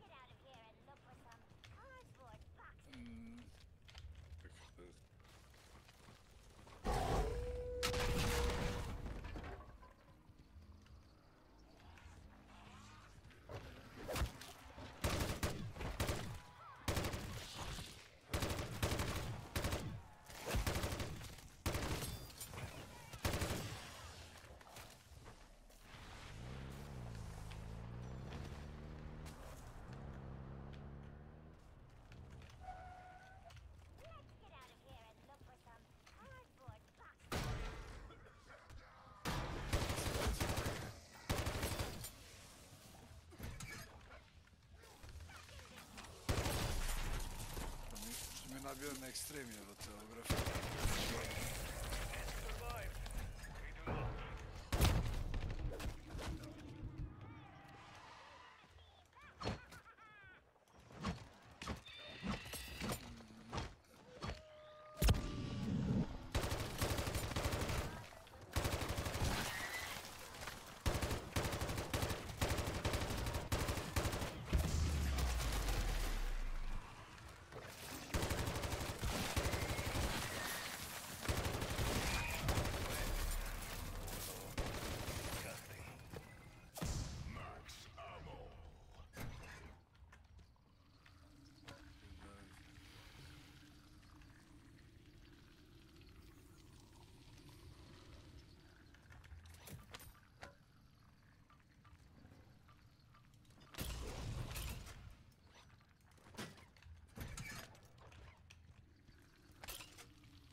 What about the ring again? What ring? You know the ring I gave mine? For that track for it? Oh, she's going, man. No, some footage of stuff. I thought the ring.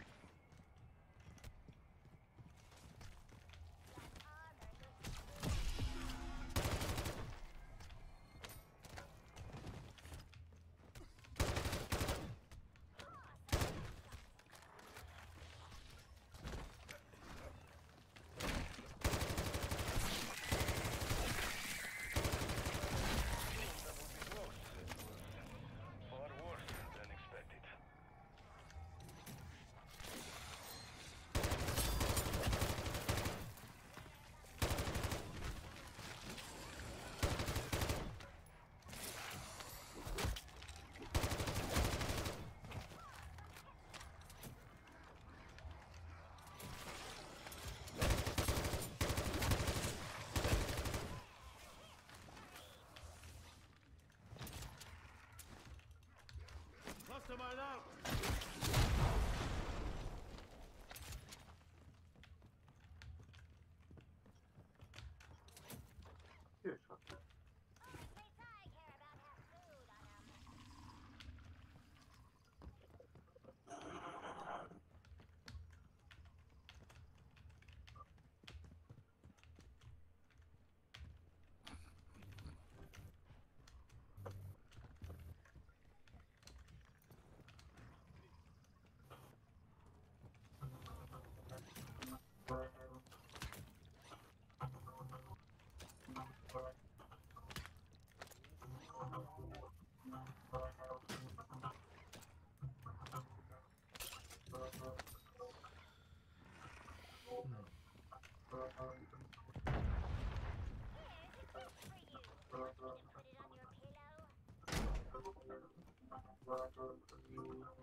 Marking contact.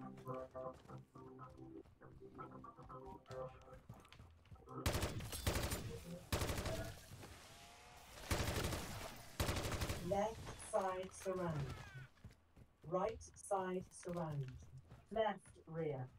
Got eyes on an enemy Right strong. rear. Left front height. Right front height.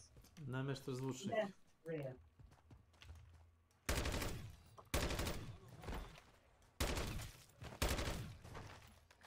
Nema sound, gledam ovdje, nešto sam da... Da, levi, desni. Dobci, pičko, mat.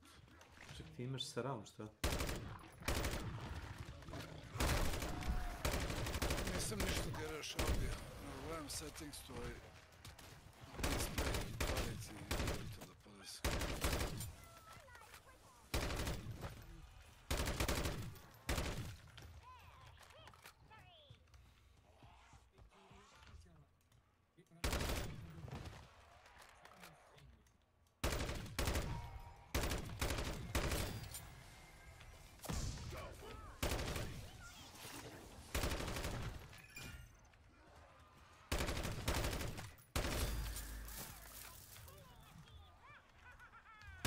Jebeni audio, čekaj da ne...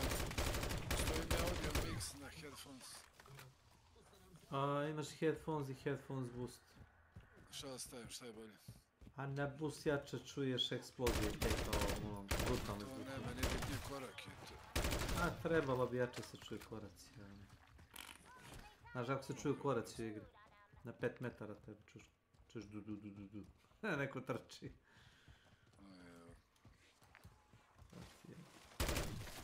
Ja.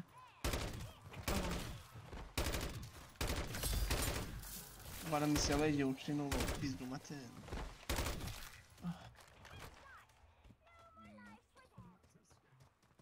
Dana jebena muzika se gasi u igre, pičko metra, da je to?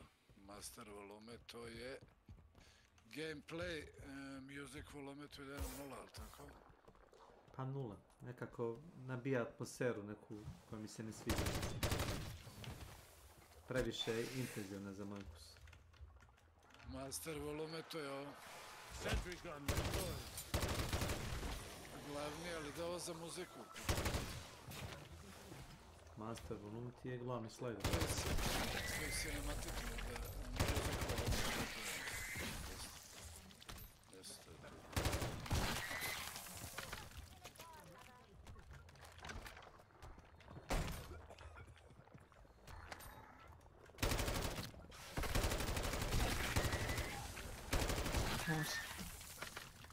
Nekako sam tu.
Found a vehicle.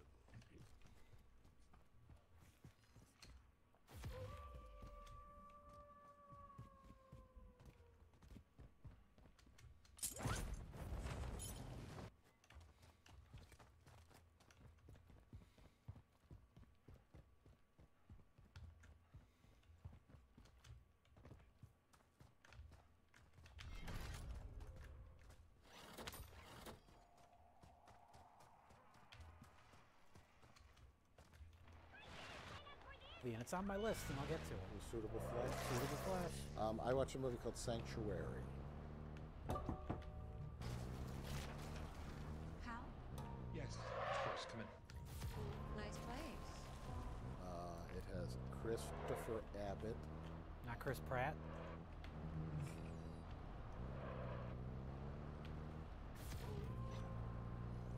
And Margaret Qualley, who is the daughter of Andy McDowell, and she looks just like her. I don't think I realized that was her, and you pointed it out to me one time, and now I can't unsee it. I don't know how this movie was received or not. It looks like a sex pervert movie when you turn it on. He's a rich guy, and there's a hotel room, and she is a dominatrix type who doesn't like hit, or there's no sex or whipping or anything. She's just like a mental dominatrix. She comes in and she puts on this wig and she's like, "Clean the toilet, you filthy pig." Okay. He's like, "Yes, ma'am, I'm cleaning the toilet." And then he pays her, and then that's the setup. You're like, what's going on? The whole movie takes place in a hotel room, so it's all very performance driven, and it feels very much like a stage play, which I don't think it was. But the whole thing takes place in a hotel room. And then it becomes like this cat and mouse of who has the upper hand. It's kind of like darkly comedic. It's not meant to be completely serious. It's like twisted and fun, serious at times, but it's always going back and forth. You could call it totally inconsistent if you want, but for me it worked because I didn't know who was playing what side. There was a lot going on in it. It was fun. It was interesting, and it wasn't overall pervy. But there's some sex. There's sex happens eventually. How is it visually? If you think about it, a movie that all takes place in one location. Oh, it's fine. Okay. Fine. Yeah, they found a way to. As long as you have new angles and change it up. Oh yeah, they found a way to vary it, keep it interesting. But it's about two characters, and they both, without spoiling anything, they both find that they're looking in a very dysfunctional kind of way.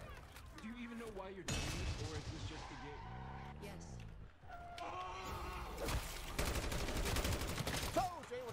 Well, you gave me the perfect signal. Either vibing with the tone. Radilo mi kako je bio Suitable Flash. uz onu pobegu. He has the perfect wife, the perfect husband. Imaš 2 ili 3 kule tamo.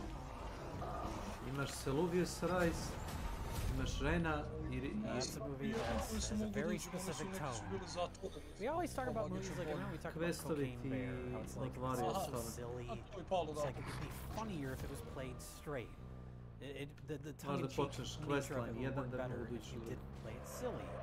And Suitable Flash is a very absurd movie that is played completely straight, almost melodramatic, and like a soap opera. The backstory is it was supposed to be a Stuart Gordon movie. Stuart Gordon sadly passed away a couple years ago. I love Stuart Gordon. Jack and I did a review of Reanimator and From Beyond. And this movie was supposed to be his kind of return to that sort of like H.P. Lovecraft adaptation. But written by Dennis Paoli, who wrote those movies, From Beyond, Reanimator, and Dagon. So a return to that type of movie. But then he passed away. But the movie is being produced by Barbara Crampton, who was in all those movies. She kind of kept it alive, found another director to do it, Joe Lynch, who did a movie a few years ago called Mayhem that I really liked. We talked about that in the catch-up. So he took over, and it's great because it feels very much like one of those movies, but it doesn't feel like it's just Stuart Gordon style. It has its own style. It's like Stuart Gordon meets Brian De Palma. The thing I love about Brian De Palma's stuff is again, it feels very soap opera. It's very like stylized and unrealistic, but he's never calling attention to it. It's like, I know this is silly, I know this is cheesy, but I'm never going to acknowledge that it's cheesy. We're just going to let it play. And this movie has a similar tone, too. It's a body swap movie. Heather Graham's the lead. She's really good in it. Great cast, great supporting cast. Lots of little nods to both H.P. Lovecraft and other Stuart Gordon stuff. It's kind of like Stuart Gordon did a movie called King of the Ants. It's actually like, I think the first Asylum movie before Asylum's just mockbusters. Okay. It's like a real movie. It's dark, really dark kind of drama. And the lead actor from that movie shows up in a cameo in this. Heather Graham's like a therapist, and she's one of his patients. And he's playing his character from King of the Ants. Oh. So right in the middle of the movie, there's like a mini sequel to King of the Ants.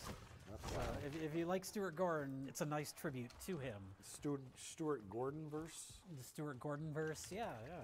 Okay. So it made me a little emotional at the end, because you get to the credits and all his usual cohorts show up, produced by Barbara Crampton. She's in the movie too, and she's good too. But Brian Usna, who of course directed Best of the Worst classic Faust, he produced all those Stuart Gordon movies. He produced this, written by Dennis Paoli, who wrote all those movies. It's like, there's a really great shot, speaking of well-directed, there's a part where Heather Graham is in her car, and the demon is against a brick wall behind her, and she keeps backing up and trying to crush it. But the whole thing's shot from the back seat forward, and she's got like the dash cam view. So you just, every time she goes into reverse, you see the guy against the wall. And she just keeps backing up into him. It's a great shot.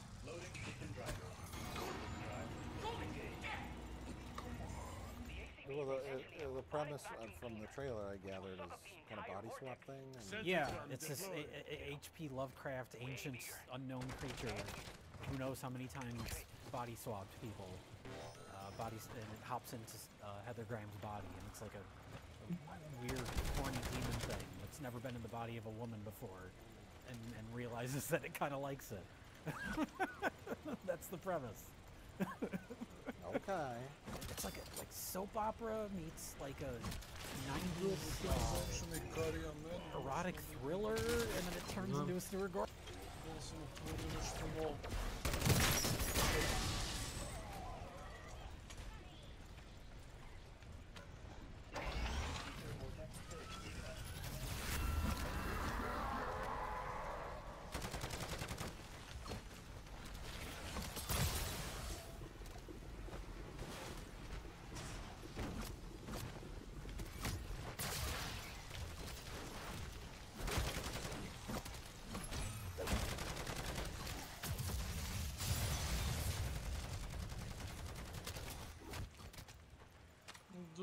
Sad sam otvorio kao sa jednim velom i mogu smetim Stone 1 i 2 sam to kupio. Yep.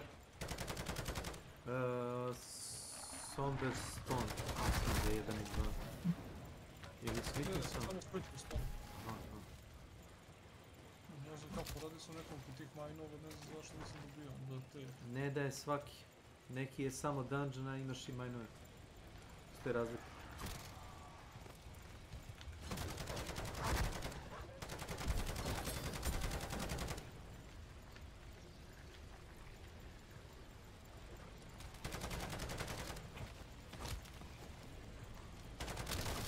Da, ona katana se zove Moon Veil. Pa se se... Da, Moon Veil, a?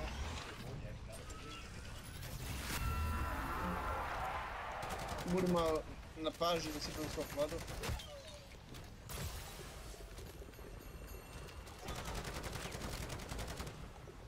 Ne boj se ti, ja sam tu. Znam da ti to može.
Nešto da razmišljam, a ja sam počela samo sam sad što sam te i ništa. To ne da se. Nekako je možda bolje kad prođe tako da se zaboraviš.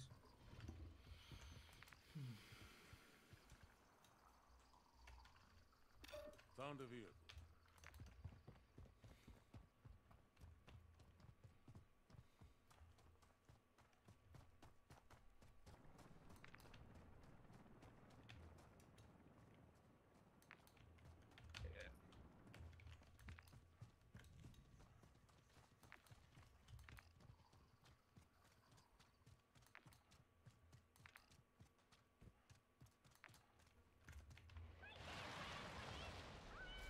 Je, sad smo oni kao u sobi sa ona dva prsta i bakutom, kaže receive power of remembrance i receive equipment of champion. Pa to mogu da izaberem jedno od ta dva ili... Equipment of champion su ti oklopi, ja mislim. A remembrance je da transmoguješ dušu od bossa kao u oružje ili u spell. Aha. To ti je obično tako. Aha. Znači ima razlike. Armor set obično dobijaš kad pobediš boss. Naprimjer Renala kraljica. Da, duše nju ne ubiješ već. Više, da, pobediš. To je to. Nema veze, dala mi je i ovaj, za jedan slot. Kako beše onaj Godric ili Godfrey the Pa Golden. može da je ubiješ? Ne možeš. Ne možeš da je targetaš, nažalost. Don't sim for the women, yes.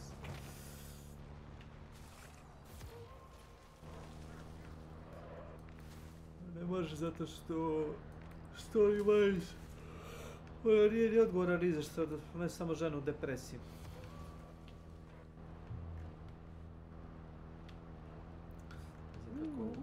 Critical hits restores FP.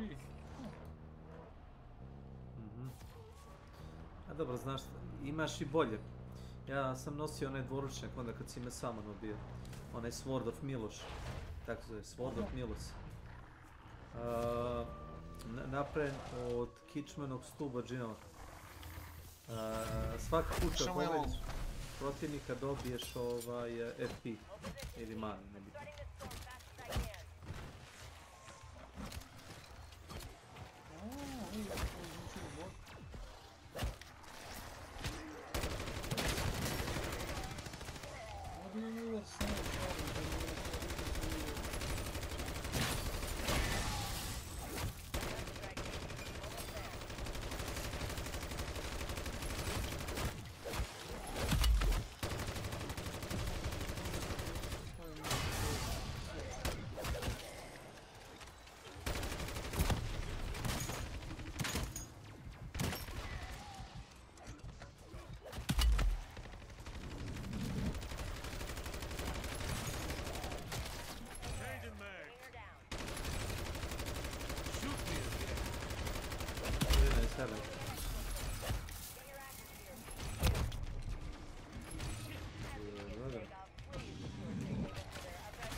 Get in.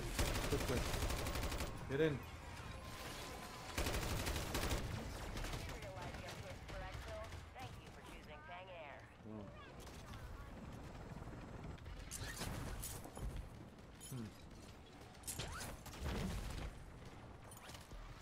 Neki ovi se malo.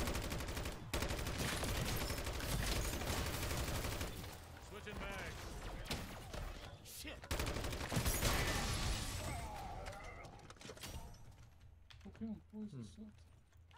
What now? Next one. 71 points.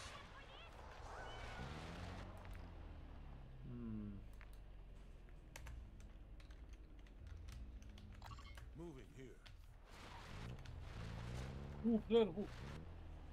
Here.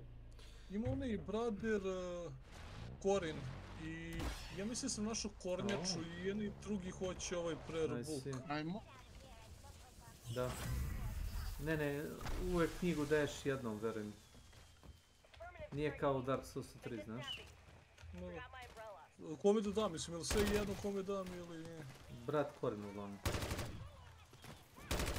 Sad ima kao Give Godskin Flare, Book Assassination, Dragon Cloud. Više brother Corin ti kaže da su Godskin Prayer da ti u suštini heres. Zato što ide protiv kao učenja zlatnog reda, nebitno. Heresy must die.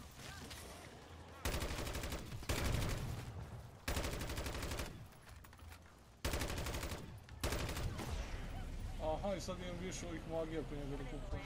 Aha, samo to. Switching mags.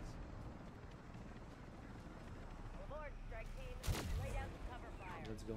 Let's go. Vado. Ovam. Ne. Upravo odavde.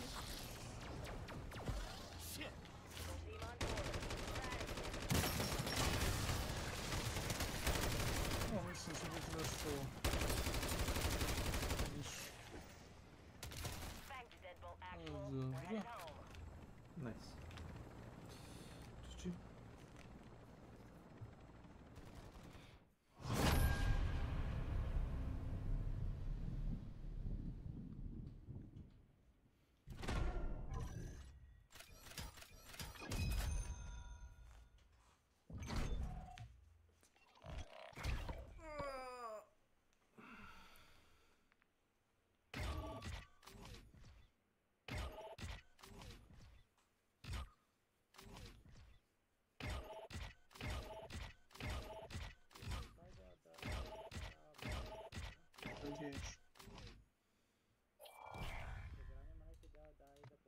Pusti evo gore.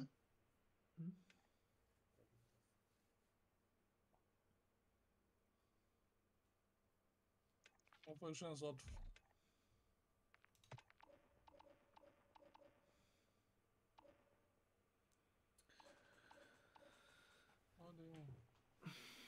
Ne znam tačno koji je.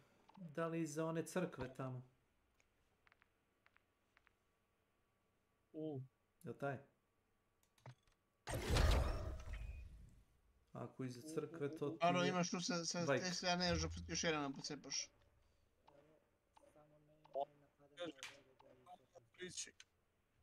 Ko ti je to? Pred koga se boriš? Jel protiv onoga Crucible Knight? On nije Crucible, onaj... što nema poiza uopšte. Vajk. Je li kao liči na čovjek? Onyx Lord se zove. A, kapiram, jedan od onih papira protivnika. De. Kapiram. Kako nije ovdje u poiza? I šta što stagere možda ih razvališ. Strašno.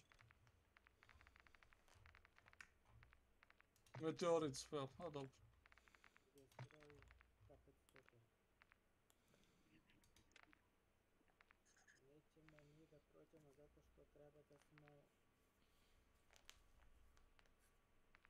Dobro, Crucible Knight je bio najzajebaniji do sad, onaj na početku. Jaki. Oni imaju zajebane napade i oni nevjerovatan imate tracking na shieldu čoveče, ono uradiš 3 dođe i pogodi.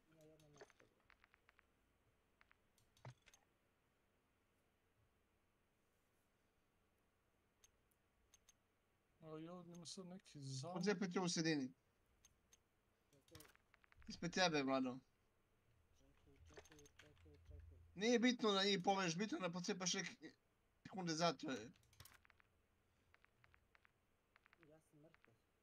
A vidim. Ja kažem čovjeku što treba se javiti, Vlada ignoriše. Što bi te slušali? Evo ti. Pa sam ja metel zbog tebe. A to kukaš ko neka žena. Nemoj tako. To su Nenadove reči. Ovo ne gasi kompjuter igricu cijelu noć, a sad tako, nemoj. Nenad grinda se vreme. Troši struju, mislim.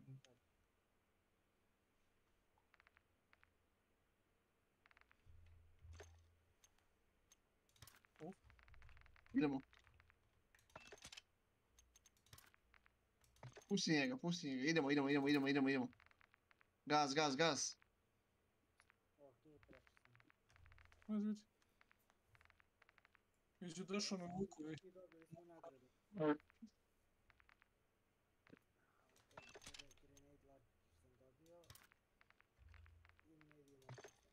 Sam dobio kurac. A, nismo. Nismo.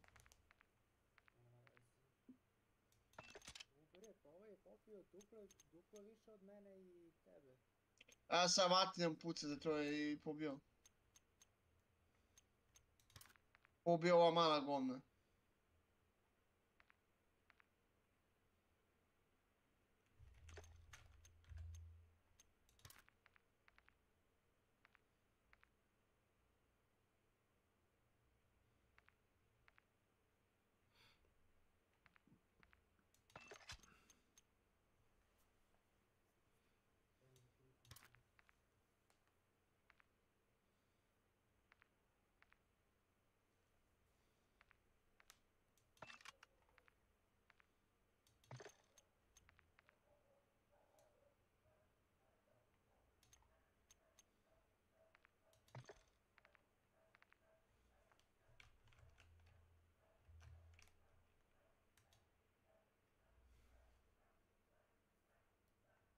GTA 6 za 5 dana 130 miliona pregleda na YouTube-u, jebote.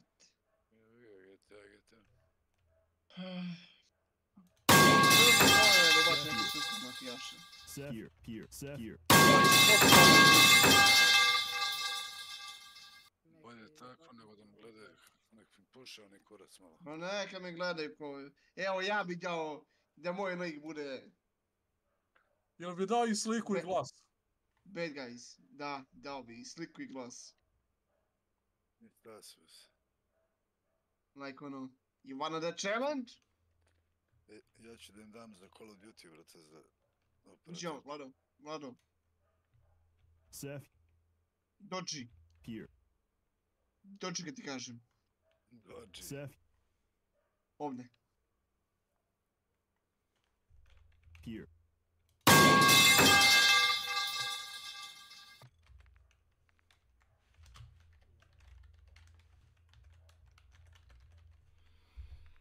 Nemaš nešto.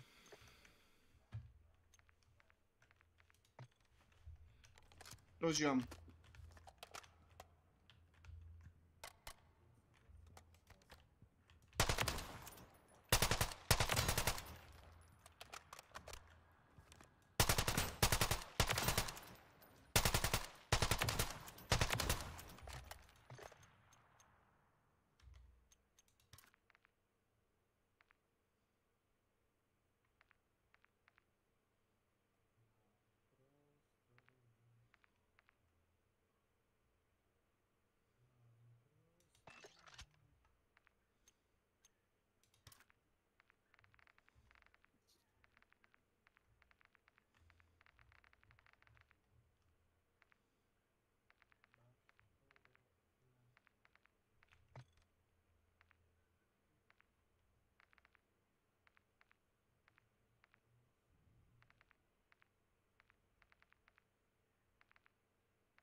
A to da ćeš svaki čas naći neko novo oružje tu u Elden Ringu, to ne brini se, hoćeš i za svaku ćošku.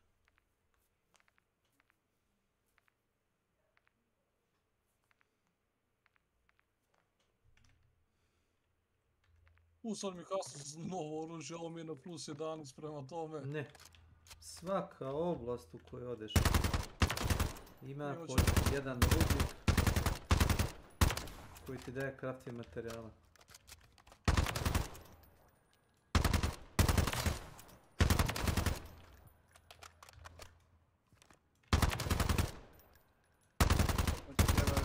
Želje da kopaš.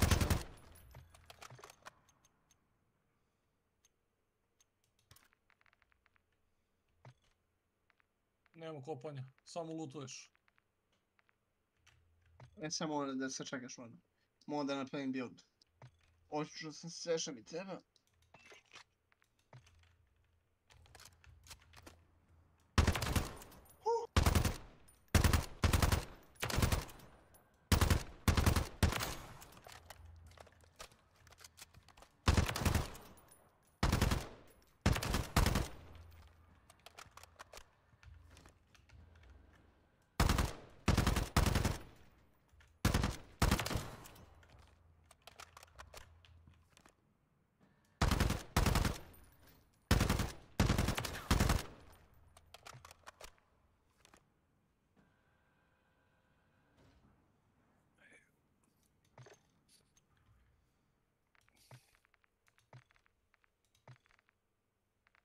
Da, ja imam taj precizor.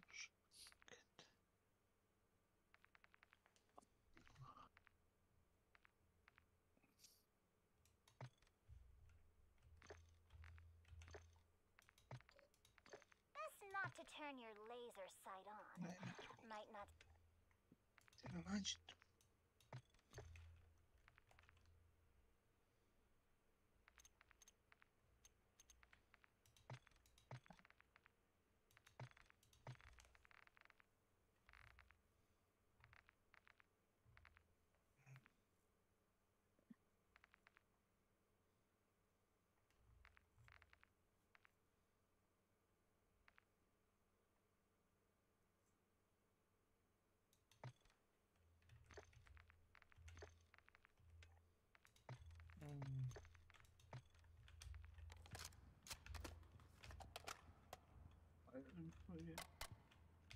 Dobro.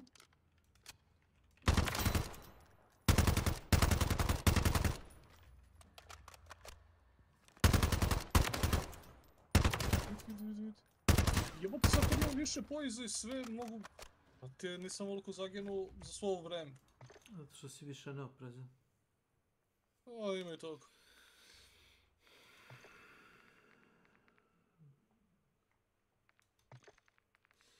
Kad si ti bilo slabije statistike, da kažemo. Nego si opreznije i ono rezervisanije, sad kad misliš da si ono jači, ono...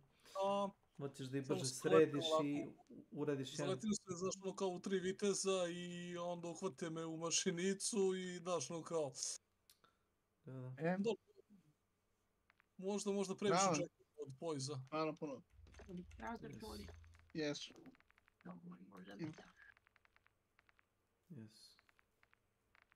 Ćao. Je ti dobra temperatura? Jesu, dobro.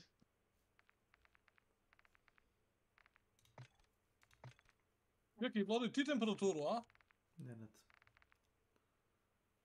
To ti je Nenad. Ovaj Nenad, daj svi. Kartu, brate, za kampanju, znaš koju? Za one... Vlado, čovječe, si čuo da se zeva kad čuješ da se nekom zeva? Zarazna. To su kao roboti. Ko je robot? Mislim da je ova...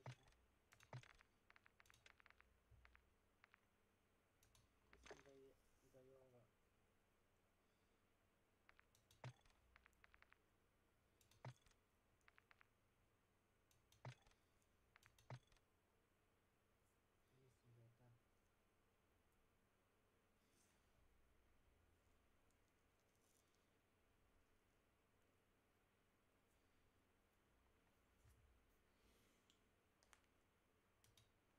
Jesi niko ništa što se ti koristio što kažeš ti daje regeneraciju, reci mi, jel on isto brani 100% fizika? 80 ili 85%.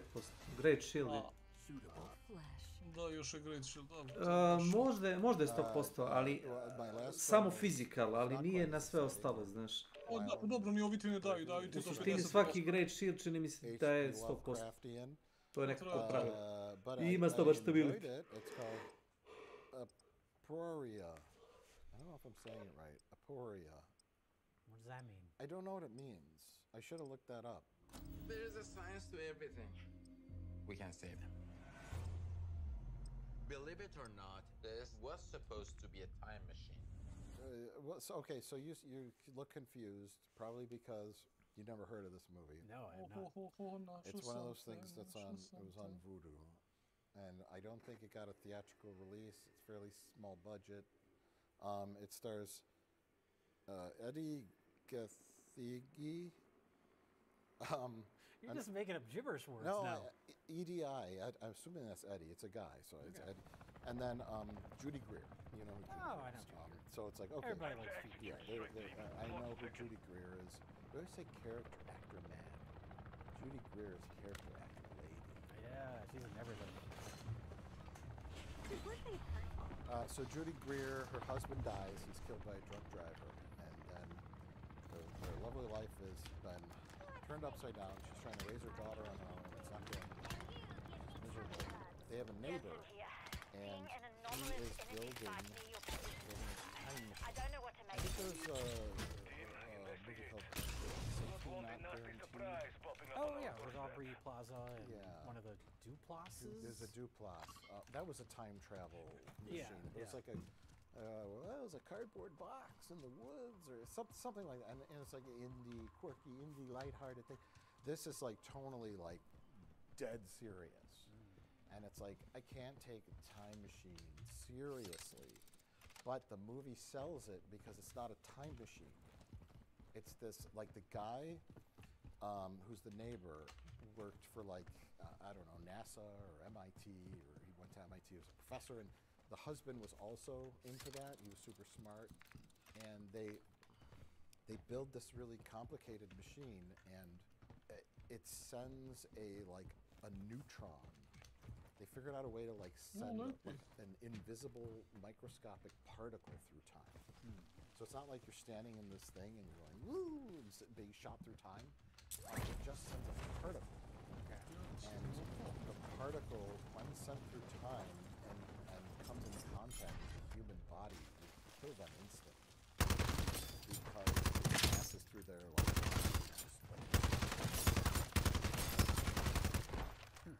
So they're like, this is amazing. And he's like, well, I can kill the drunk driver guy. Cancel. Kill your husband. Да. And so they go, Šta? he goes like, he's typing on his computer.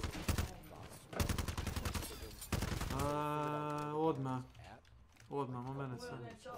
Odmah, znači odmah! Zato što si prvo spotakla si imao se razbit tuda. Zato.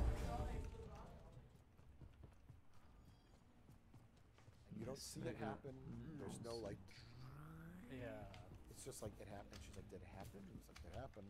So then they just deal with it's an interesting kind of not really time travel movie, but sort of like altering time and how it the morality of it.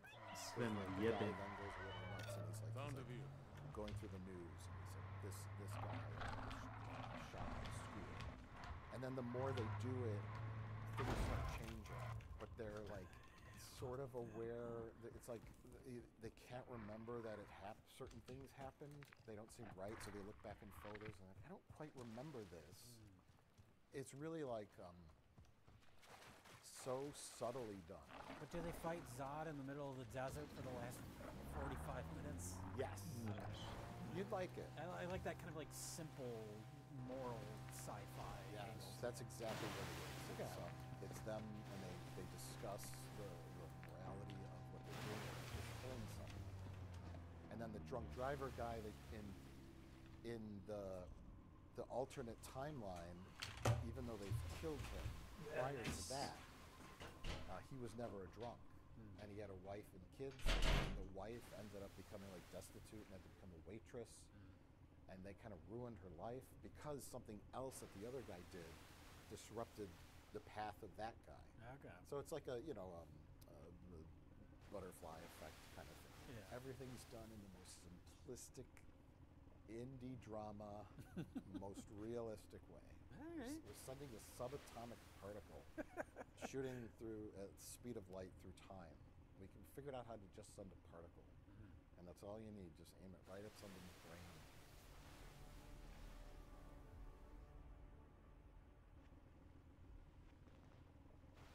What kind of TV? My last movie direct to Netflix. David Fincher's new film, The Killer. I find music a useful distraction. I think I was talking to you about this off camera. How it's like, oh, David Fincher is one of the best filmmakers working today. He has a new movie out. It's just on Netflix. I'm just gonna watch it now. It doesn't have that like that grandiose feeling, because like you miss the movies. I kind of I miss the hype. Like Scorsese's new movie's out, and everyone's excited for that because it's a new Scorsese movie.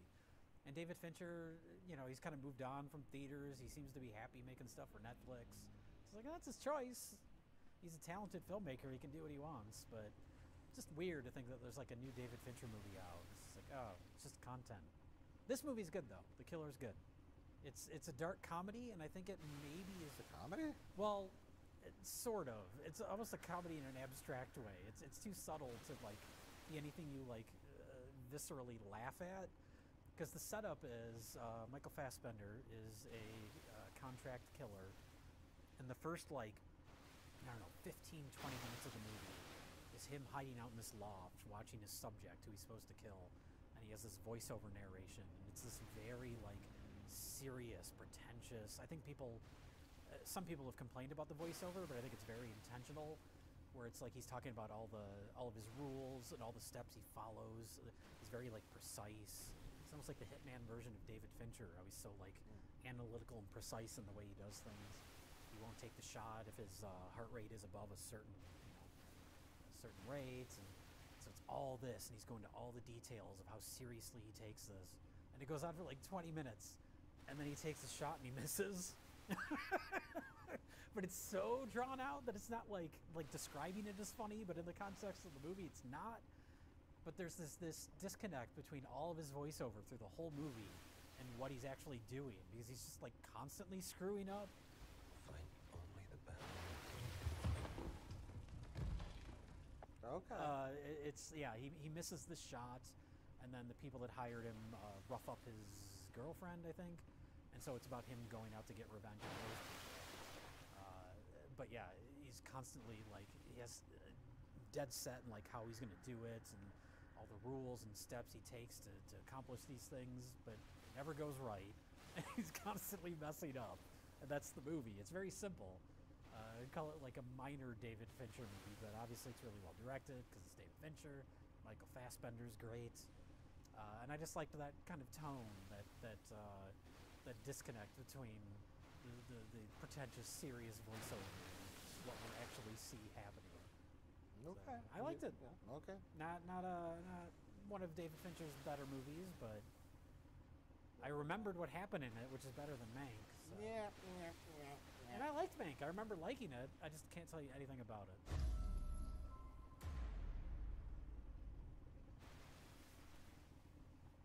What other TV shows did you watch? The only TV show I want to mention, and we'll mention it briefly because it's not done yet. It's still airing. The Curse. Oh, okay. Emma Stone and Nathan Fielder. And I've only watched the first episode. Okay, I've watched the first 2 episodes. It's funny, every time there's a new episode, the Rotten Tomatoes like audience score goes down. Really? Because I think it's just like too awkward and uncomfortable. Neurotic official. And like, gross. Welcome to my channel. But I really liked that. 50 different kinds of uncomfortable in that first episode. It's I don't know if we ever talked about The Rehearsal, his last show. I really liked The Rehearsal. I think so. Yeah, of course. That's great.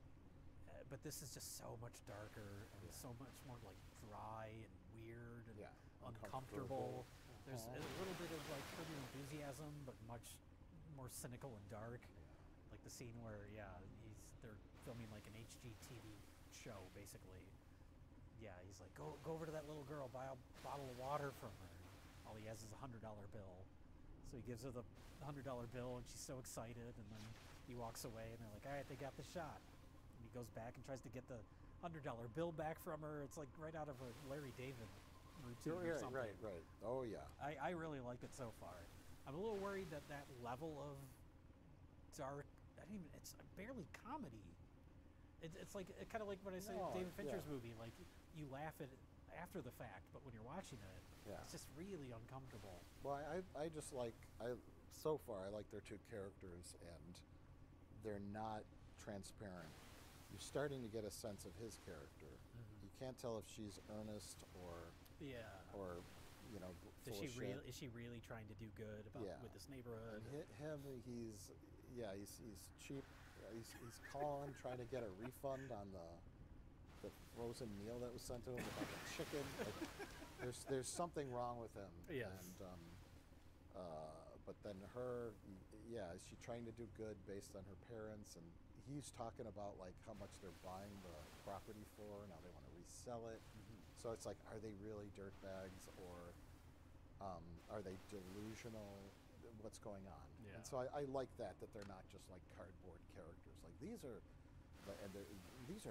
we love the community, and then they close the door and they're like, ha ha ha! I can't wait to make so much money off these suckers. Yeah. It's not that clean. A lot more subtle and like psychological than that. They're. I'm hoping it goes that way. Like I said, I only watched the first That's my episode. only concern is like that level of dark cynicism. Can that sustain for a whole series? I don't know how many episodes it's supposed to be, but we'll find out later. But so far, it's been great. I keep watching it, but right now I'm watching Bodies on Netflix. Also a time travel show with an actual time travel device. 4 identical bodies, naked male body appears in the same alley in 4 different time periods.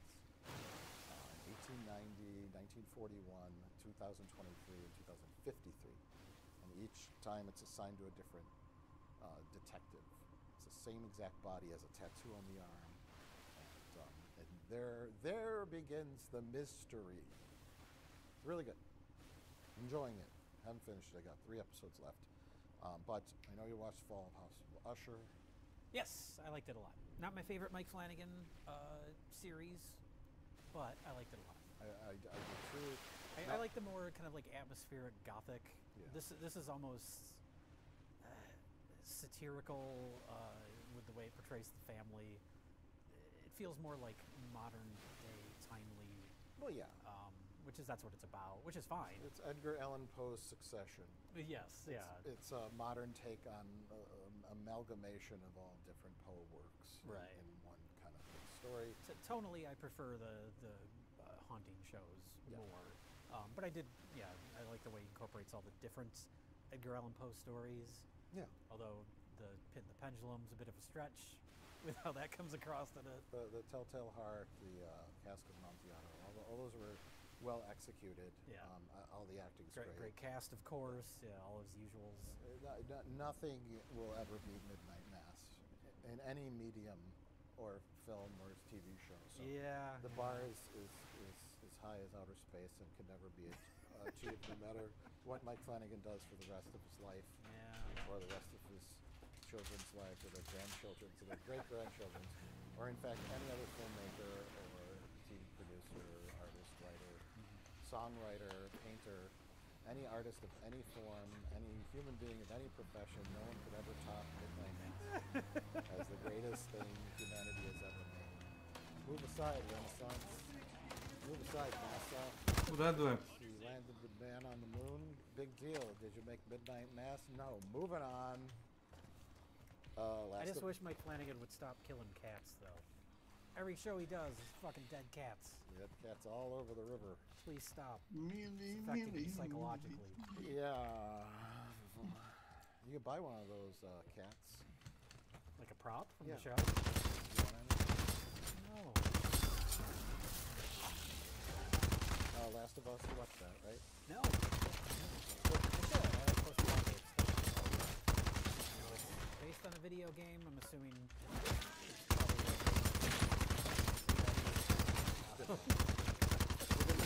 Zombie stuff. Like weird fungal things, right? There's a real life fungus that can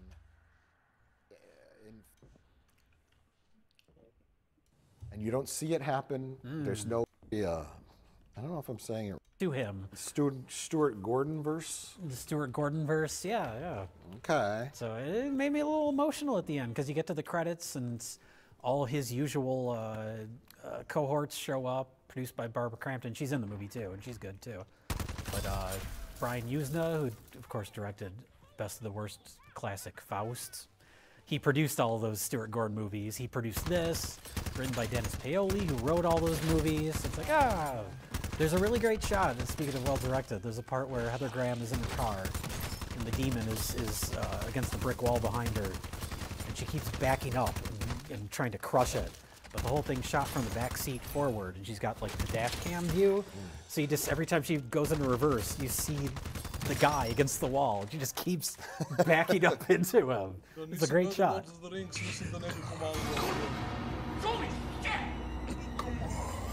Well, the premise from the trailer I gathered is kind of body swap thing. And Yeah, it's this H.P. Lovecraft. Pa na desnoj strani kao ima neki Frenzy Flaming Tower. Ništa, krenuli mi onda tim pustim kao dostavom, krenuli mi se builduje, brate, ono nešto. Ja buzaj to na neku stranu, ono, i crti zapalilo da bi se, ono, ostvari taj build-up. Ništa, ono kao, gledam šta je, gde, ko je, rekao, to mislim da neki bug u pitanju. Znaš, ako ono, ko nema nikoga oko mene. I provalim da ima kao neka kula i nešto kao oko na toj kuli i odmah asociralo na Saurona. Dakle, da vidim tamo da mogu nešto isključiti. I nađem gomilu ludaka tamo nešto se ono kao mole. Posjednutih haosom, da. Da, i uspem da ih sredim na vreme ili opet malo falilo. I izgasi se toliko. Da, i ugasilo se.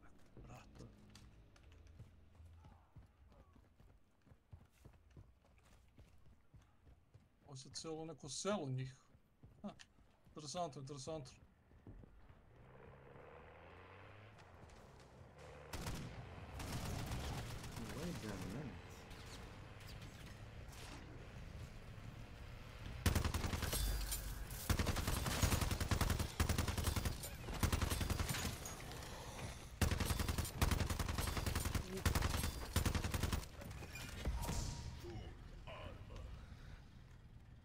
Ovdje svi oni to bacaju.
Zjebam s ovim. Osnovno mogu da se teleportujem, tako da što da ne.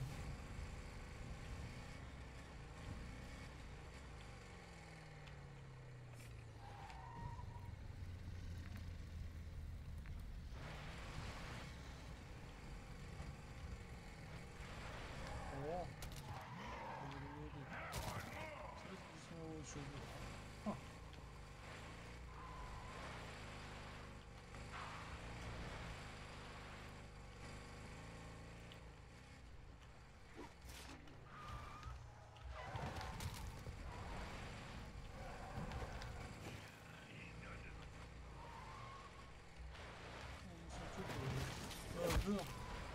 Great Elevator,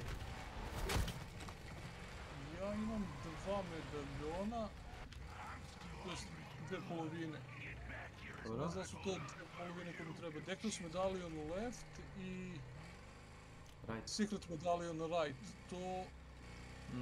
Aha, to su 2 pročitaj opis, pročitaj opis. Da, sad mi palo napred pročitam, da. Pročitaj opis. Fali mi desni Dectus i fali mi levi...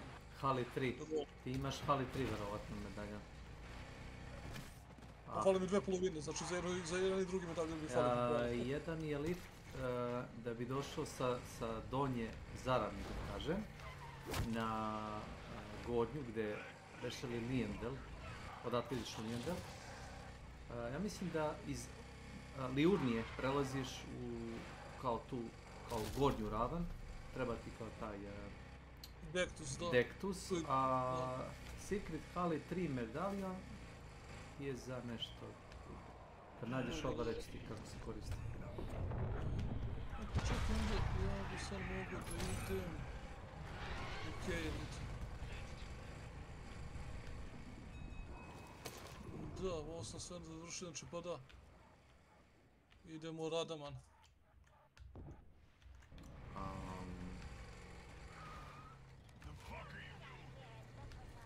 Great General Radan. Sam žuto njegov zavukao da nisam. Da, tamo ima sniper koji se uzme.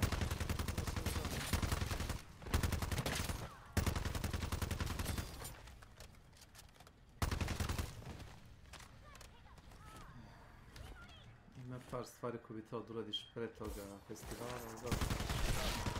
Festival? Ne, samo igraj normalno, pokazat ću drugi put. Ako kreneš da radiš quest od lunarne princeze Rani... Je, pa jesam, ona mi je rekao da nam pojme, i Vlag mi je isto rekao da se nađem s njim u nekom... Necron. Da, City-u, iskreno nemam pojma gde je to. Znaš li gde je to?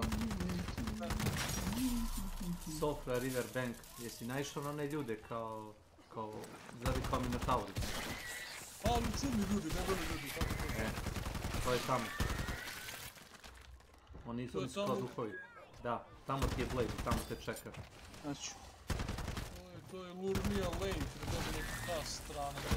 Podzemlje, to ti je podzemlje. Imaš da pritisneš dugno da ti pritiže podzemlje napred.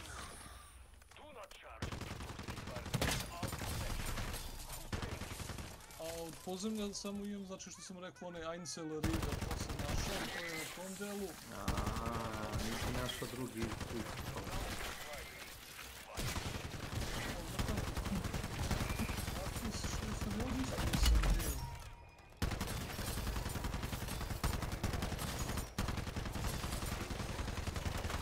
Lokacija tu, ispod toga, Apis Šek i to je spojeno mostom. Mislim sam to radio i da mi fali iz toga neki item da tu nešto uradim.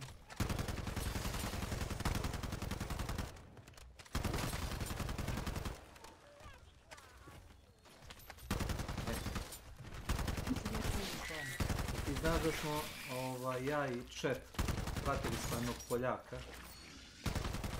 jednog Poljaka koji živi u Škotskoj, igrao je prvi put Elden Ring i on je rekao u zonu, neće da čitam vodiče, wiki i to, ali rekao je kao ako naiđem na nešto bitno, kao molim vas kao da mi kažete. I naravno mi smo probali da ćutimo, znaš, međutim on je bio tvrdoglav, da neće da mu se pomaže, da će da bude misteriozan, da će prvi playthrough da mu bude... Ovo što ja igram od prilike. Da, i tako. I ne znam, sam 2 questa završio. I to je to, i nije završio pola questova. Neke smo probali da mu kažemo, da završio. Ali dobro, no, kapiram hoće taj prvi put da vidi šta sve može sam. Ređi bilo kako prvi put. Da.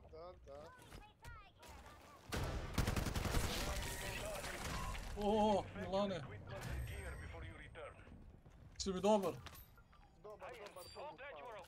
To volim da čujem. Nema temperature, znači i to sve. Nema. Bolje je. To. Samo disciplina.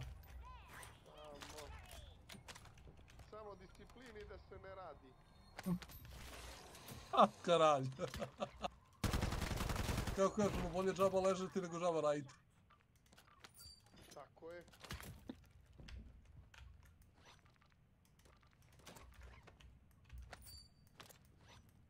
Moj prijatelj Ilija, ja mu izgleda rušim koncepciju. Ko je taj tvoj prijatelj? Njemu nije jasno kako ja mogu da dosta pristojno i da sebi priuštim nešto... Pa kriminal naravno. Što do Stina ne mogu. Kriminal. Ljudi mora se muče, rade i ubijaju i opet ne mogu. A jebi, kako kažu, nekom život majka, nekom maćeka. Grandmother. Svako svoju sreću pravi. Znaš? Forever, forever. Na ivici stolice. Aj. Aj, gleda.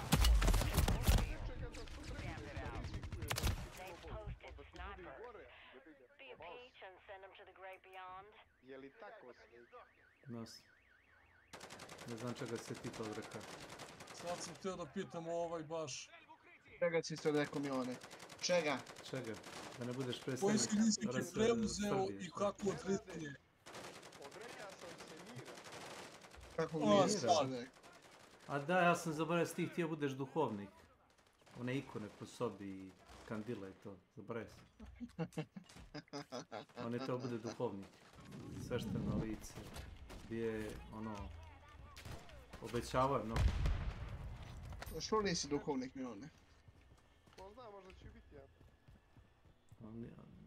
Praktično nikad. Nema toga ništa. Kao kažu, nikad nije kasno da pravi stvari. Za njega je kasno.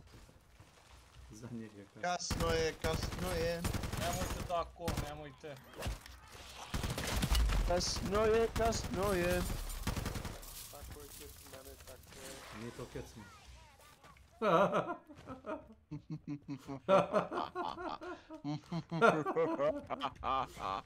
Nije to Kecman, druže. Nego ko je to? Upravo si jesi. Kako se nam uzajebavati?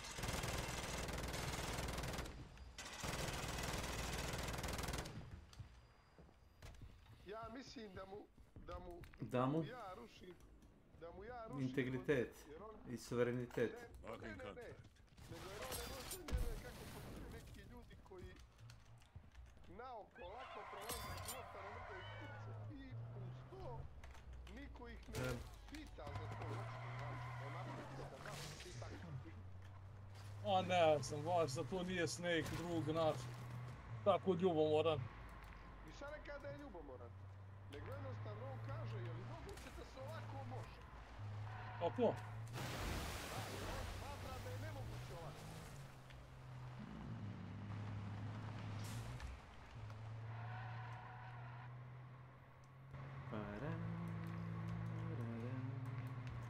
Kad brati kakvi si uzio, jes. Da si privatni.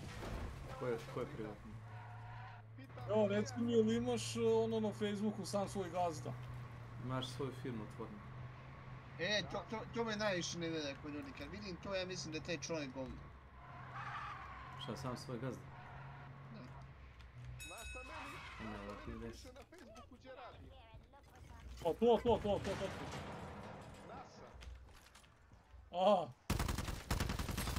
Pa deleš kanal, šta? Jesi?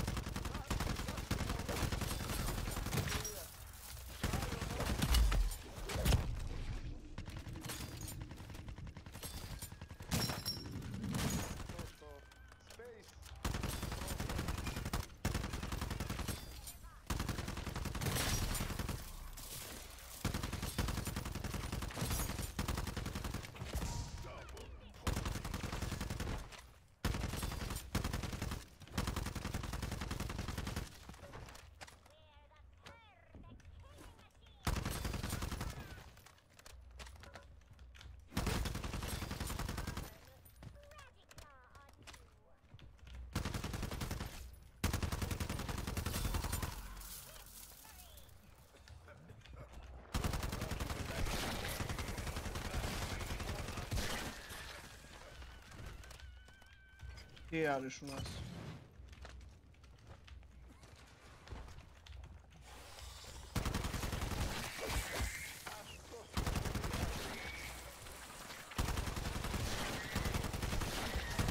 Dobro se kaže, ja nisam Dragan Kesić i meni ne možeš to što se čini da ti ja klimam glavom.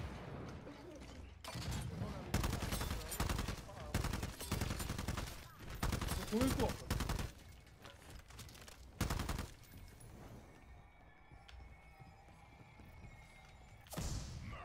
To ne mislim ništa loše.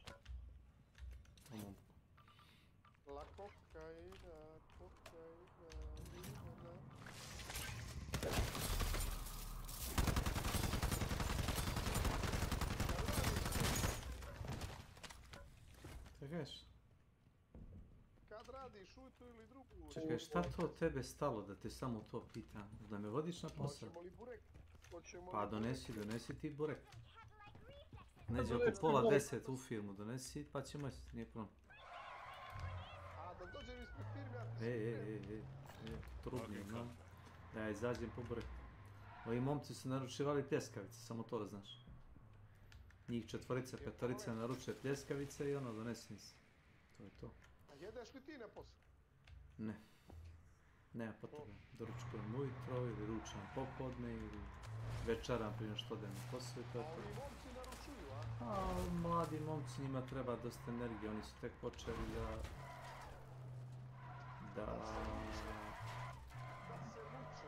da rade. Sutra ćeš upoznat nove kolege. Čuo sam da su primili tamo Ja. 10 ljudi. Jedino ako su primili još 20 ljudi. Pošto bilo je novih radnika kad sam ja radio prije 2 nedelje i plus 15, mimo moje sestre. A ako su primili još radnika, svaka čast. Svaka čast.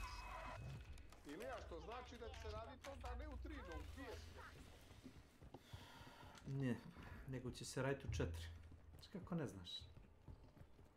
Pa to je gore U 4 smjene, po 4 sata, a? Ne. Ne.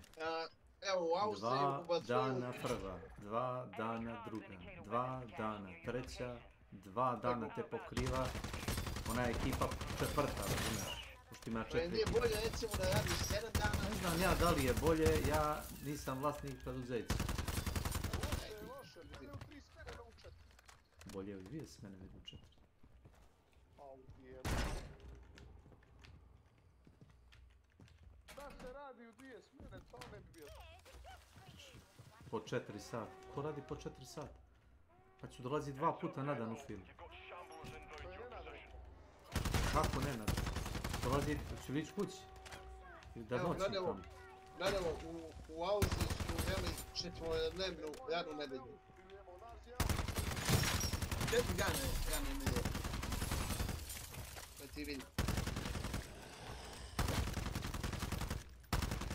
Jel ti ovo liči, Srbija ti liči pomalo na ovo? Jedino kad pane snijeg u Vojvodinu, onda na Alpe malo liči. A čekaj, drži u 4 nego u 3 smjene. Je mi lakše u 3 smjene?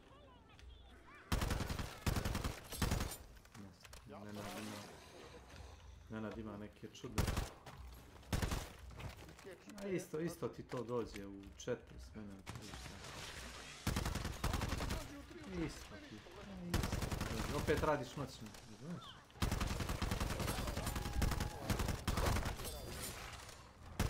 Radiš ti manje, radiš 8 sati cepaš duže, moj dobro. Ja sam radio 11-12 godina po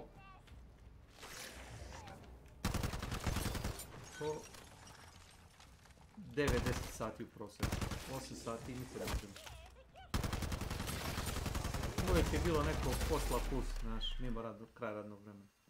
A čekaj, ali si radio samo prvu? Da. Ali je bilo da sam dolazio kući u 4, u 5, i u pola 6, i u pola 3 ponekad je vidim. Znaš.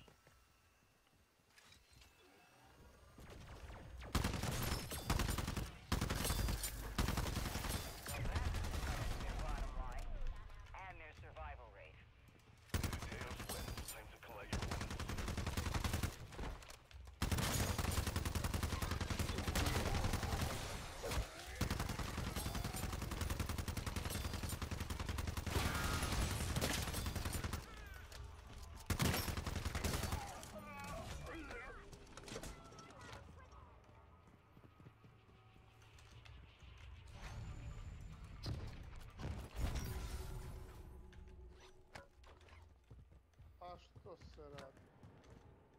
Barrera to anyone who is listening. You need to get out of the Marking EC contact. as soon as you can. Spectrometers, Marking contact. seismograph, satellite imaging, it is all going haywire. A Kumara ti je juče zašto si bio kod njega, a? Ti stvarno moraš da ponavljaš kao papagaj stvari, šta? Jel to ponavljaš radi momaka ovdje na kanalu ili radi sebe, zato što si postao senilan i zabravljaš? Ne se čuješ što te mutiram. A jesi ti papagaj? Što ponavljaš iste priče 15 puta? A boli me kurac, znaš? Onda nemoj da me zoveš u goste, ne interesuje me. A ne interesuje me. Ne interesuje me, nemoj me zvati u goste. Ja kad kažem da neću da dolazim, radna je nedelja, znam da je bio na poslu, neću da dolazim, on kaže dođi. Ja dođem, čovjek spava. I što ću? Kad on zaspe, ja samo ono, znaš, uzmem, nađem mi obuću, odem po obuću i odem doma. Šta ja se pitam? S tim misliš se od kamena? Šta, od čega? Da ne znam, jeli? Ka ti? Ti nemaš pojma kad ja radim. Ti dođeš kad ti se digne patka, kad ti dosadno. Ali tebi su takve smene da čovjek ne zna kad radiš. Pa nemoj mi dolaziti u gosti. Kad me vidiš da sam kući, da sam upalio stream, onda možda doći. Može tako. Pa,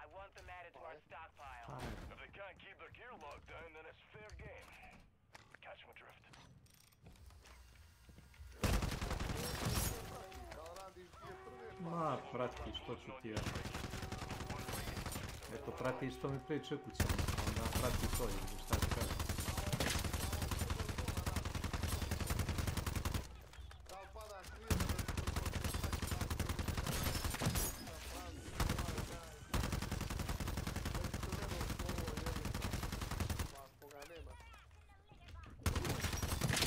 Ja nisam revizijan, da mi treba je žuta slova. Dobro, tebi se potrefi ti radiš, šta te možda se potrefi da radiš subota i nedelja treću smenu. To mene ne interesuje. Koga? Kad? Mene? Rade li vatrogasci, tako? Radi policija, ja znam. Vatrogasci sigurno ne rade. Ti misliš da vatrogasci svi državaju? I radi bolnice. Radi bolnice i policija. I vojska. Jesu. I vojska. I vojska radi. Ej, I beneficirani radni staž. jel bi? Onda ti dam beneficirani radni staž.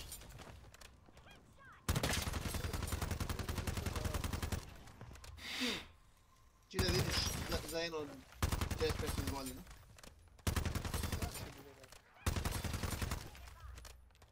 A da, zaboravljam, ti ćeš da vekli se pojmi. A koje ne rade?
Marked our extract point.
Marked our extract point.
Da vidimo ovaj spawn, ovo kaže da su fiksali, ovo je laž, da nije fiksano, nego je nikad gore. Smanjili smo kao verovatnoću da se kao zbog spawnuju na igrača.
Lovecraft ancient unknown creature who knows how many times it's body swapped people.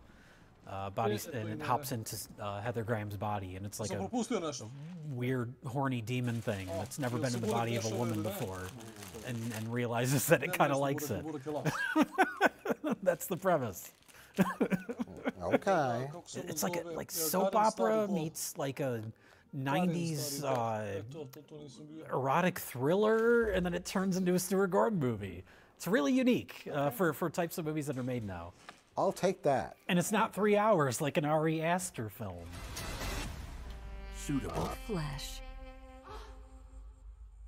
Well, my last film was not quite as exciting or wild or pervy or strange or H.P. Lovecraftian, but I enjoyed it. It's called Aporia. I don't know if I'm saying it right. Aporia. What does that mean? I don't know what it means. I should have looked that up. There's a science to everything. We can't save them. Believe it or not, this was supposed to be a time machine. Okay, so you look confused, probably because you never heard of this movie. No, I have not. It's one of those things it was on Vudu, and I don't think it got a theatrical release. It's fairly small budget. It stars Eddie Gathegi. You're just making up gibberish words now. No, EDI. I'm assuming that's Eddie. It's a guy, so it's Eddie. And then Judy Greer. You know who Judy Greer is. I know Judy Greer. So it's like, okay. Everybody likes Judy Greer. Yeah, I know who Judy Greer is. We always say character actor man. Judy Greer is a character actor lady. Yeah, she's in everything. It's your birthday party. So Judy Greer, her husband dies. He's killed by a drunk driver, and then their lovely life has been turned upside down. She's trying to raise her daughter on her own. It's not going well. She's miserable. They have a neighbor, and he is building. He's building a time machine. I think there's a movie called Safety Not Guaranteed. Oh yeah, with Aubrey Plaza and one of the Duplases. There's a Duplass. That was a time travel machine. Yeah, It was like it was a cardboard box in the woods or something like that. And it's like an indie, quirky, indie, lighthearted thing. This is like tonally like dead serious. And it's like, I can't take a time machine seriously. But the movie sells it because it's not a time machine. It's this, like the guy who's the neighbor worked for like, I don't know, NASA or MIT, or he went to MIT as a professor, and the husband was also into that. He was super smart. And they build this really complicated machine, and it sends a neutron. They figured out a way to like send an invisible microscopic particle through time. So it's not like you're standing in this thing and you're going woo and being shot through time. It just sends a particle. Okay. And the particle, when sent through time and comes in contact with the human body, would kill them instantly. Because it passes through their like body and it just like disrupts it, and they die and no one knows why. So they're like, this is amazing. And he's like, well, I can kill the drunk driver guy that killed your husband.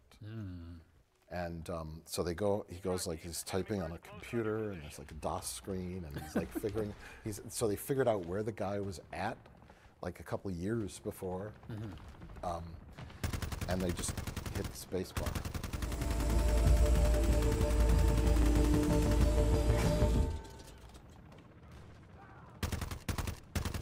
You don't see it happen. There's no like. Yeah. It's just like it happened. And she's like, "Did it happen?" And he's like, "It happened." So then they just deal with it's an interesting like kind of not really time travel movie, but sort of like altering time, and how it the morality of it, because the guy then goes a little nuts, and he's like going through the news, and he's like this guy at this shot up the school, and then the more they do it, things start changing, but they're like sort of aware that it's like they can't remember that certain things happened. They don't seem right, so they look back in photos and like, I don't quite remember this. it's really like so subtly done. But do they fight Zod in the middle of the desert for the last 45 minutes? Yes. Okay. You'd like it. I like that kind of like simple moral sci-fi angle. Yes, that's exactly what it is. Okay. It's them, and they discuss the morality of what they're doing. They're like, we're killing someone, and then the drunk driver guy, in the alternate timeline, even though they've killed him prior to that, he was never a drunk. And he had a wife and kids, and then the wife ended up becoming like destitute and had to become a waitress, and they kind of ruined her life because something else that the other guy did disrupted the path of that guy. Okay. So it's like a butterfly effect kind of thing. Yeah. Everything's done in the most simplistic indie drama, most realistic way. All right. We're sending a subatomic particle shooting through at the speed of light through time. We can figure out how to just send a particle. And that's all you need. Just aim it right at someone's brain.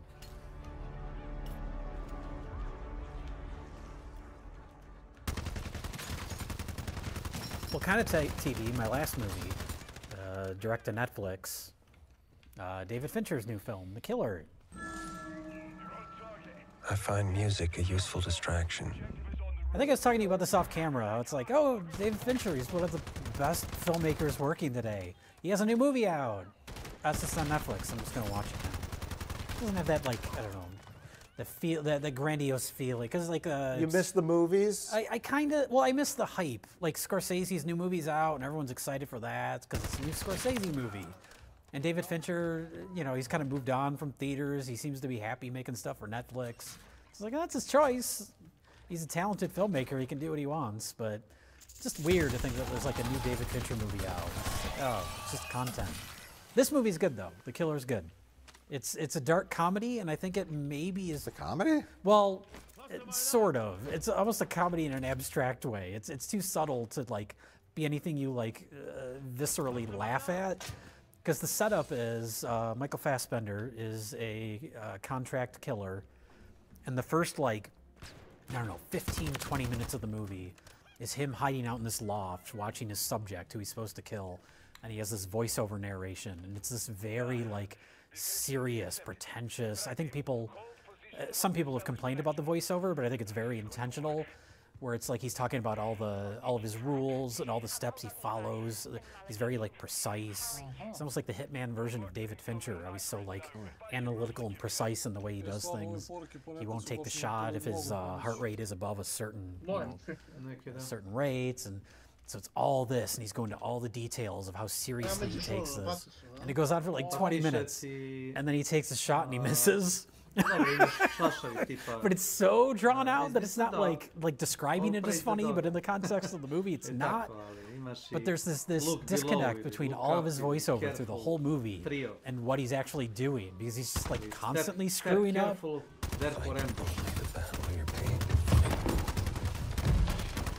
Okay. He misses the shots, and then the people that hired him rough up his girlfriend, I think. And so it's about him going out to get revenge on those people. But yeah, he's constantly like, he has dead set in like how he's going to do it and all the rules and steps he takes to accomplish these things, but it never goes right. And he's constantly messing up, and that's the movie. It's very simple. I'd call it like a minor David Fincher movie, but obviously it's really well directed because it's David Fincher. Michael Fassbender's great, and I just liked that kind of tone, that disconnect between the pretentious, serious voiceover and what we actually see happening. Okay. I liked it. Okay. Not one of David Fincher's better movies, but I remembered what happened in it, which is better than Mank. So. Yeah. And I liked Mank. I remember liking it. I just can't tell you anything about it.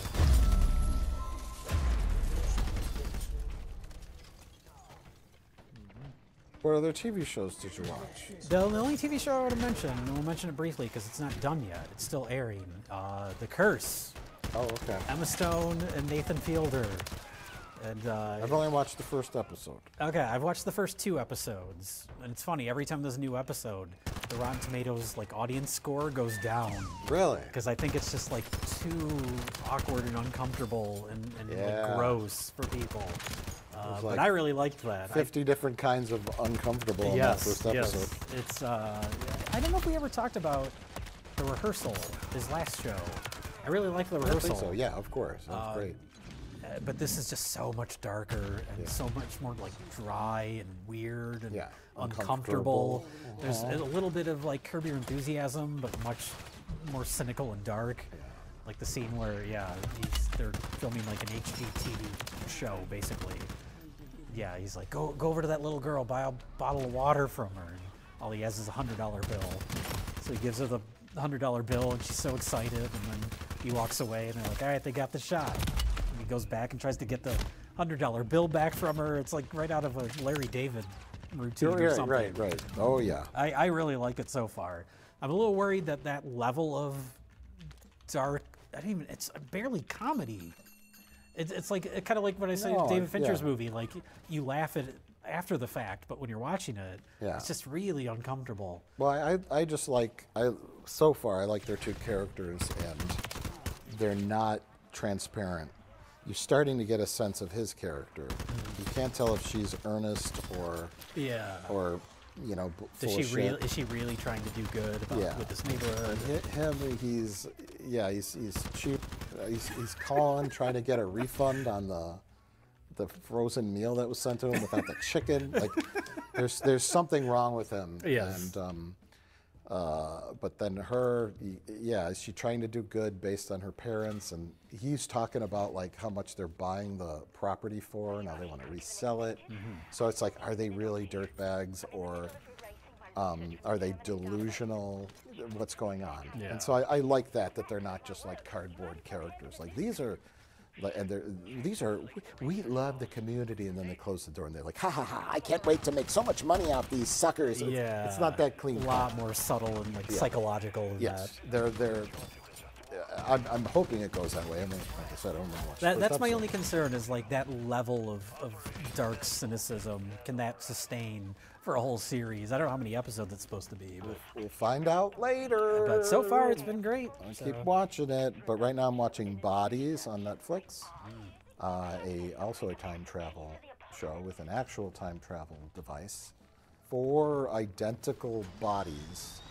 Naked male body appears in the same alley in 4 different time periods. 1890, 1941, 2023, and 2053. And each time it's assigned to a different detective. It's the same exact body, as a tattoo on the arm. And there begins the mystery. It's really good. Enjoying it. Haven't finished it. I got 3 episodes left. But I know you watched Fall of House of Usher. Yes, I liked it a lot. Not my favorite Mike Flanagan series, but I liked it a lot. I did too. I like the more kind of like atmospheric gothic. Yeah. This is almost satirical with the way it portrays the family. It feels more like modern day, timely. Well, yeah. That's what it's about, which is fine. It's Edgar Allan Poe's Succession. Yes, It's a modern take on amalgamation of all different Poe works in one kind of big story. Tonally, I prefer the haunting shows more.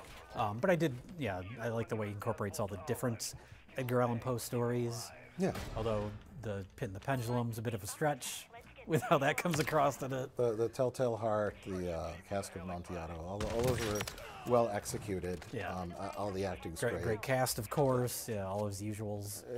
Nothing will ever beat Midnight Mass in any medium or film or TV show. So the bar is as high as outer space and can never be achieved, no matter what Mike Flanagan does for the rest of his life. Yeah. Or the rest of his children's lives, or their grandchildren's, or their great-grandchildren's, or in fact any other filmmaker or TV producer, artist, writer, songwriter, painter, any artist of any form, any human being of any profession, no one could ever top Midnight Mass as the greatest thing humanity has ever made. Move aside, Renaissance. Move aside, NASA. You landed the man on the moon. Big deal. Did you make midnight mass? No. Moving on.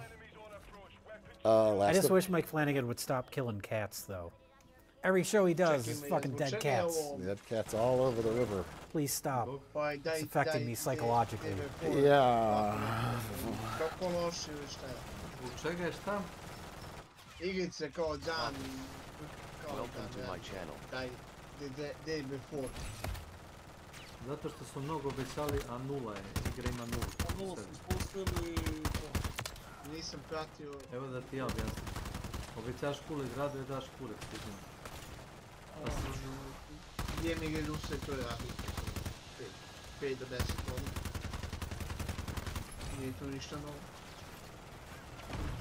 Zbog toga su ljudi nezadovoljni.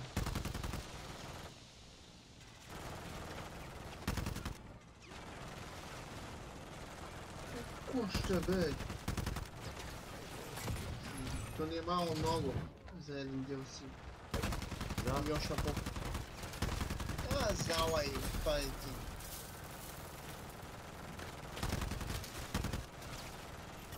$26. Koje su nebis. I normalno.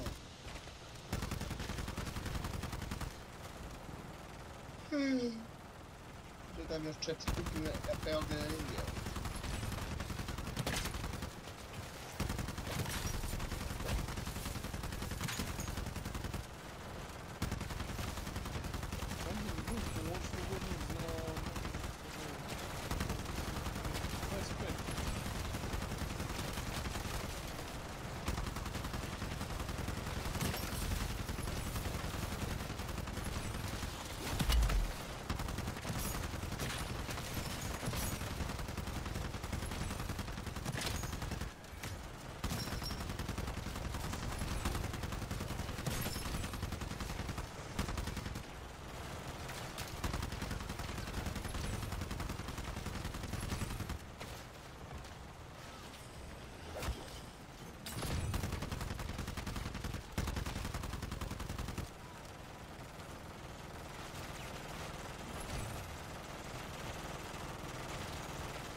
Kako sa 50 poena padneš?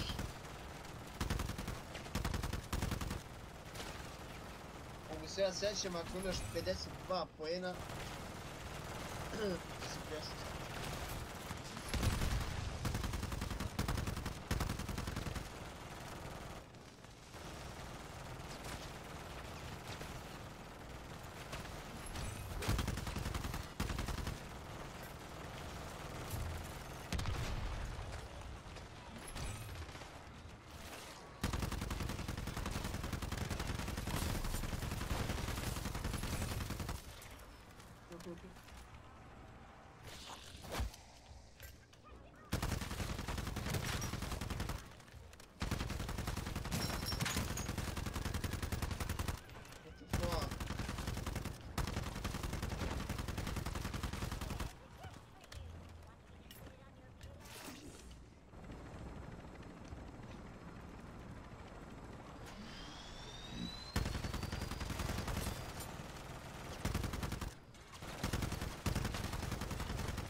Is all this cloak and dagger stuff necessary? I'm the one who called you, remember? I'm not the one that needs convincing. Keep walking. Welcome to Operation Deadbolt. The boss would like a word with you.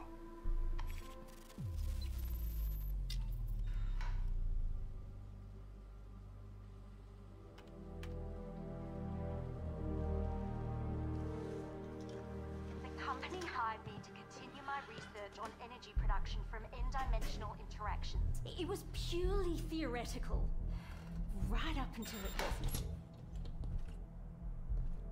As for Zakhaev, I had no idea I was working for a terrorist. You're lying. I thought he was the CEO. I'm a physicist, not a mind reader. And I wouldn't have had to work for him, or anyone, if you assholes hadn't shut me down. Zakhaev is still out there with even more weapons-grade Ethereum, but I happen to know he keeps it on his person at all times. Why would I tell you that if I didn't want him stopped? Look, I know this element down to its protons. I'm fairly certain I can find a way to neutralize it. Fairly certain won't cut it. Can you do it or not? Perhaps we should hear her out. Please, I have to fix this. I may be the only person who can.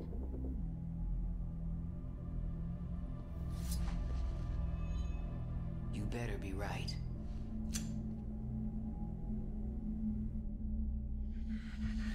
Extraction's going great. Gonna make a killing selling this Ethereum. When I've enriched enough to make more of these, you can do as you please with the rest. And what about our runner? She's played her part. Find her and kill her.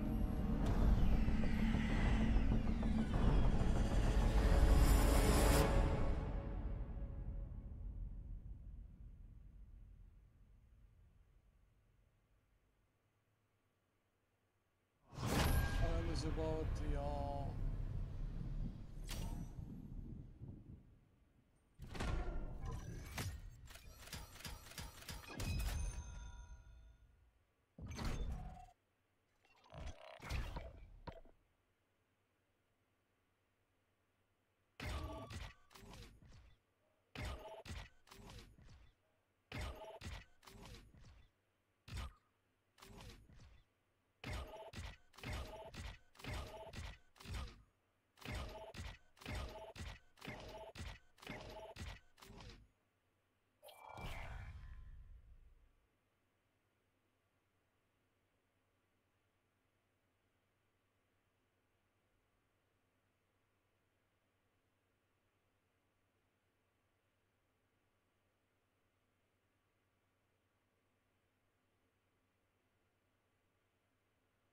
Aha, kako to radi?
Jebote, kako ljudi žive bedno, to nije normalno.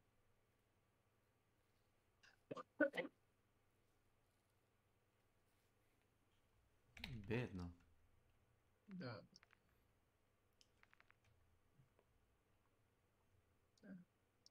Znači, pogledajte ovo, sine. Ovo je benti život.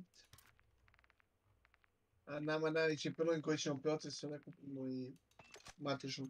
O čemu ti pričaš? 10 ljudi živi u jednoj kući. Si gledao tu reportažu? Evo gledaj.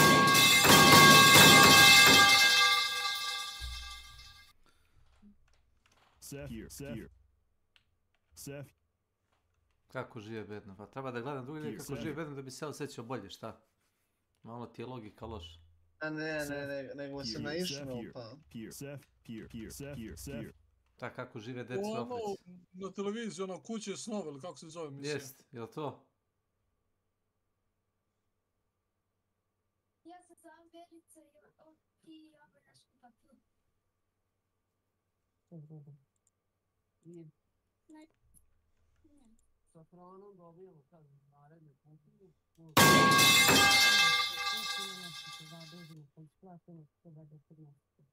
Ne, kupimo mi pol. Evo koliko možda spojede, onda u zadnje sobu, tamo je lavić, ako ne kupimo, ne posle. Da nam pomogne. Da.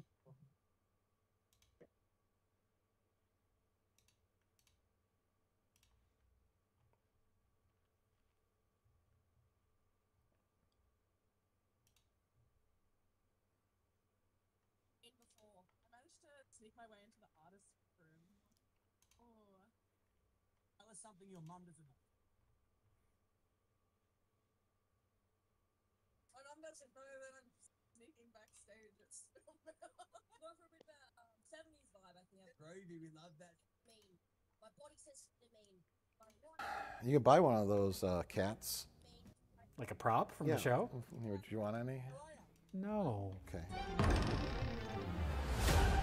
Last of Us, you watched that, right? No. Oh, that's good. I should. I like post-apocalypse stuff. Oh, yeah, it's good. I know it's based on a video game. I'm assuming it's probably a little more serious than Five Nights at Freddy's. Yes, it's different. It's different.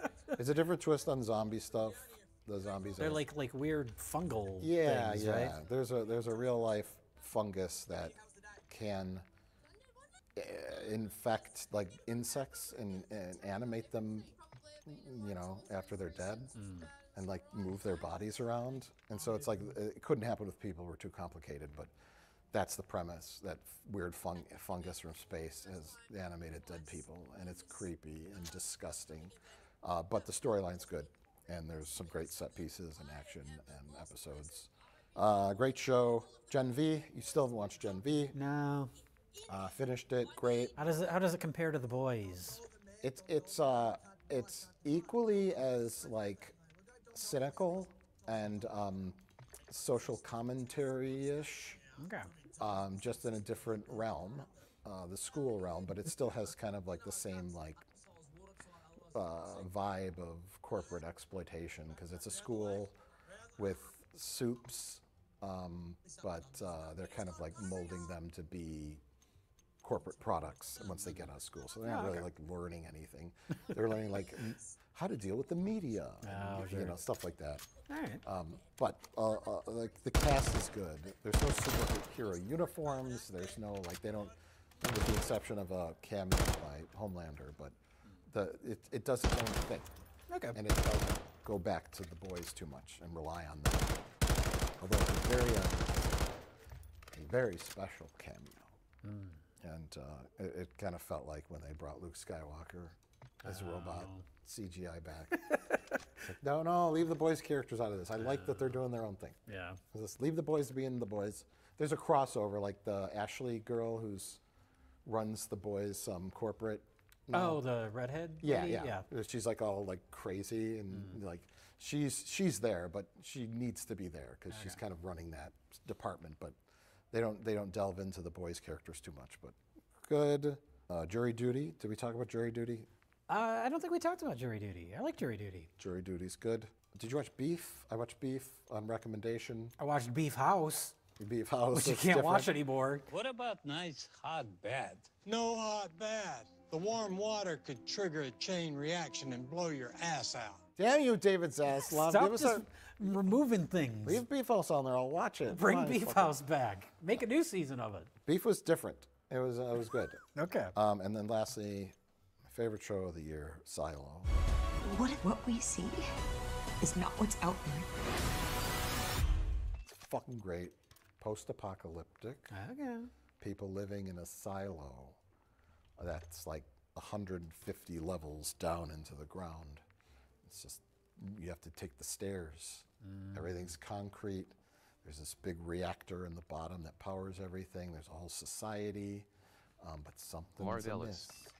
Welcome to my channel.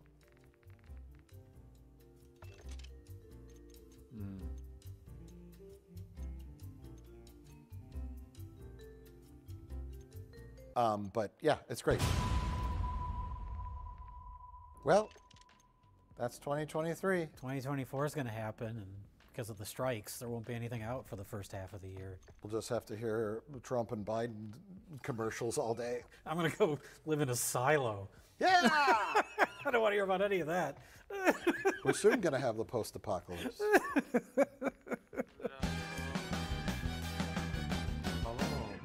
Alo. Samo da upalim sijalice. Kao vampir jebot. Okle ti? Let's cement this union by sharing a hit of catnip.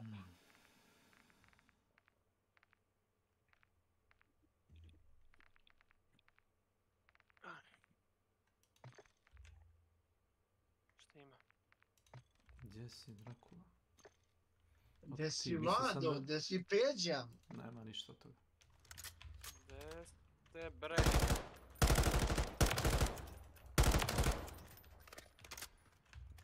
A što?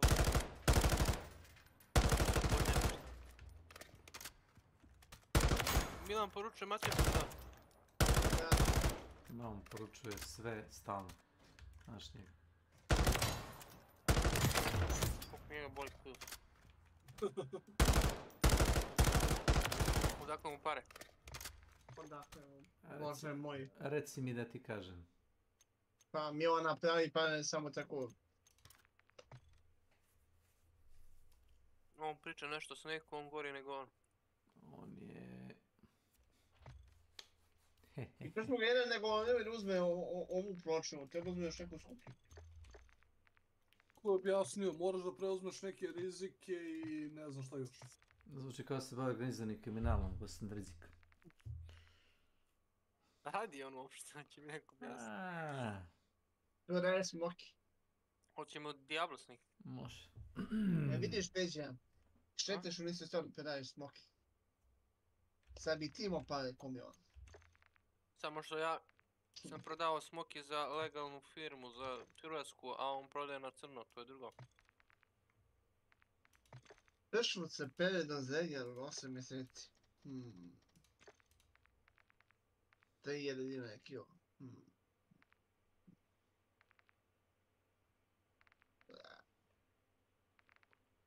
Šteta, nemam više para da ga kupim.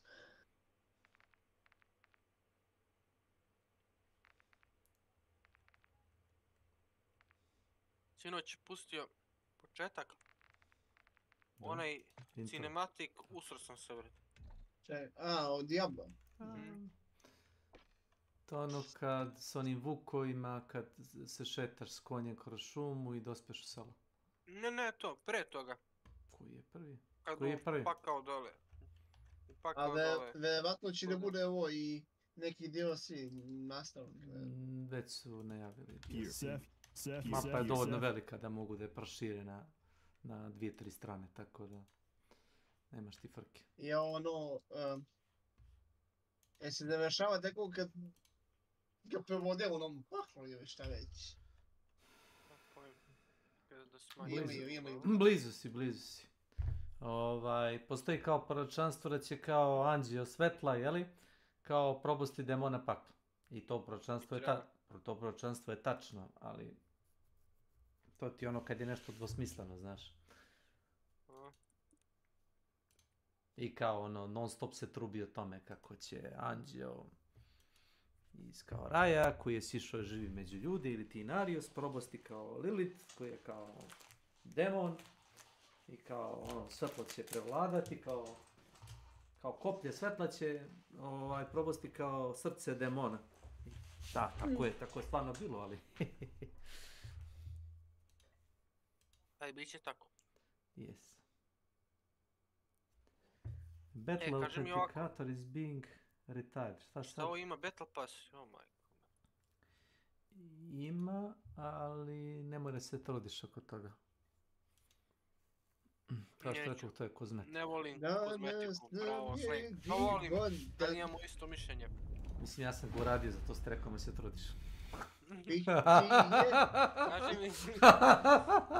Kaži mi napravio za sezonal. Jeste, napraviš sezonal. Da bi mogao da pristupiš ovim vampirskim moćima i čudima. I počeo sam iz one pećinje, da li da idem gas ili da te čekam? Sad čekaj me samo da skreiram karakter, da se joinim na tebe. Uzeo sam Barbarian. Ti ćeš Barbarian, a? Da bijem, bete, šta.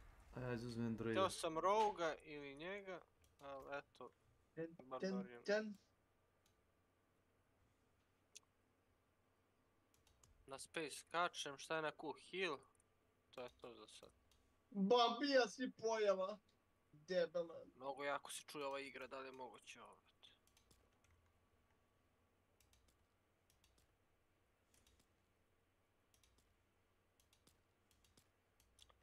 Boga mi lepo izgleda grafički. Very nice, I like. Very nice, jače nego trojka. Etam sekund da uzem mandarin.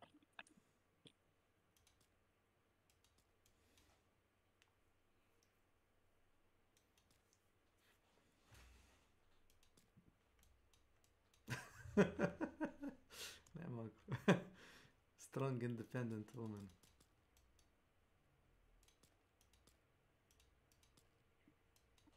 Simple.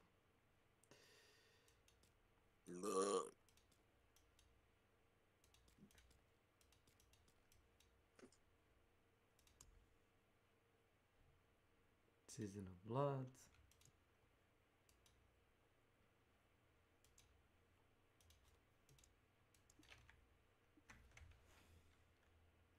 Karen.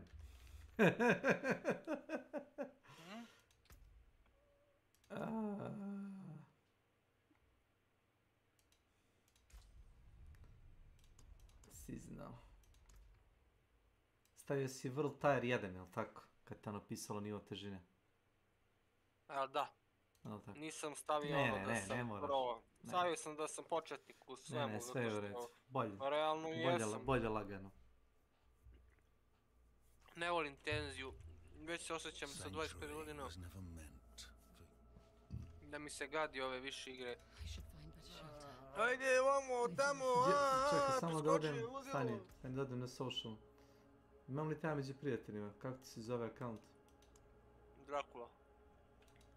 Samo Dracula, ima onaj hashtag je nego postoji. Ne, ništa. Dracula mi je nick in-game i Dracula Steam. Eto, piše Dracula. Ne, imaš... Brate, slušaj me sad, pricni escape, social i idi add friend i pisat će ti kako ti zove battle tag. Add friend, your battle tag Dracula, Taraba 21852, bravo. Dobro si me postavio. 852. 21852, to. Zaboravio sam da je ovo Blizzardovo. Jesi prihvatio? Da. Čekaj sad. Kažem mi grafiku da ne diram, stavilo mi samo nešto na high, nešto na medium. Slušaj me sad, isključi crossplay sa konzolama.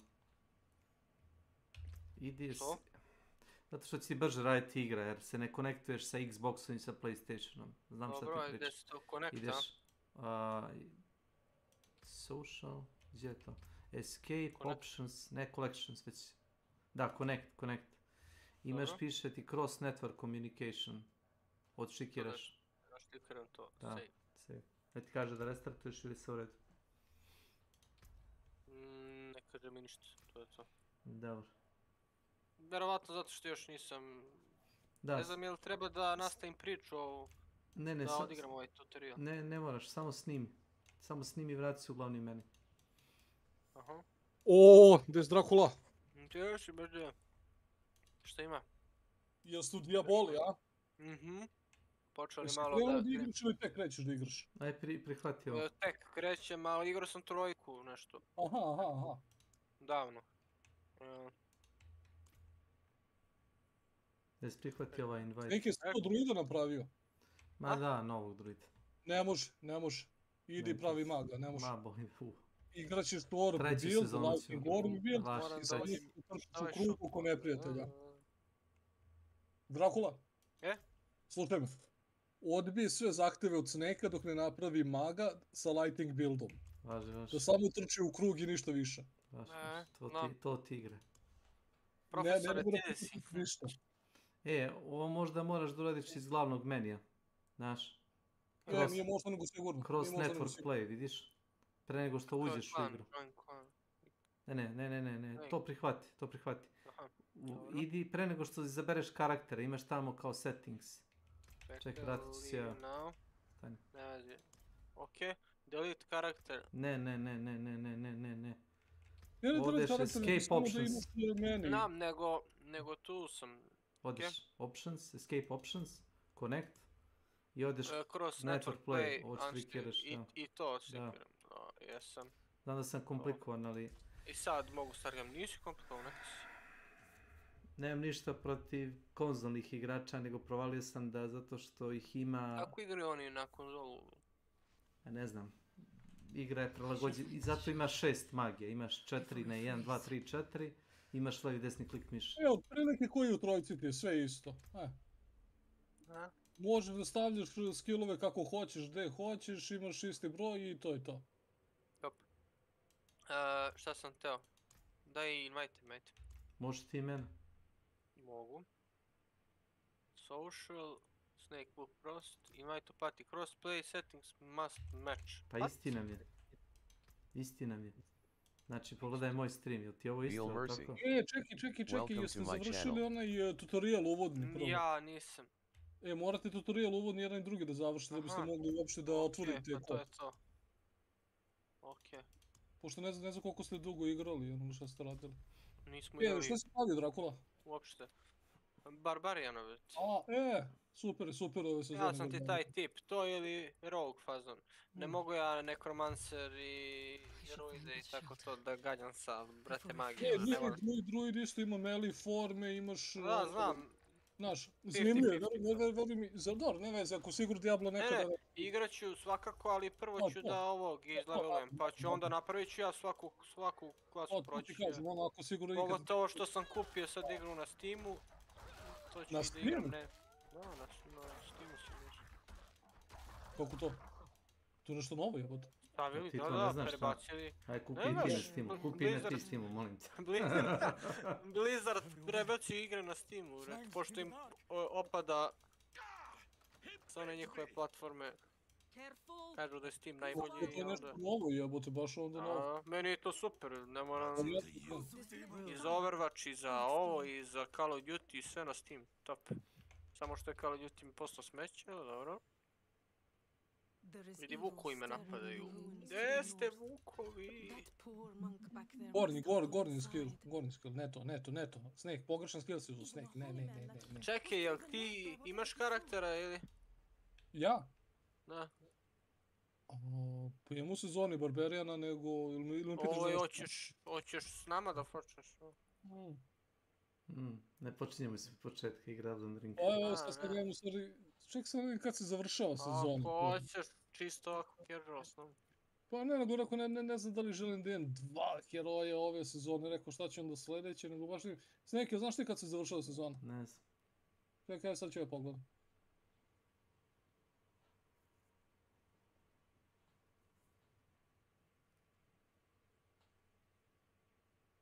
Kao muzika. Jezivo.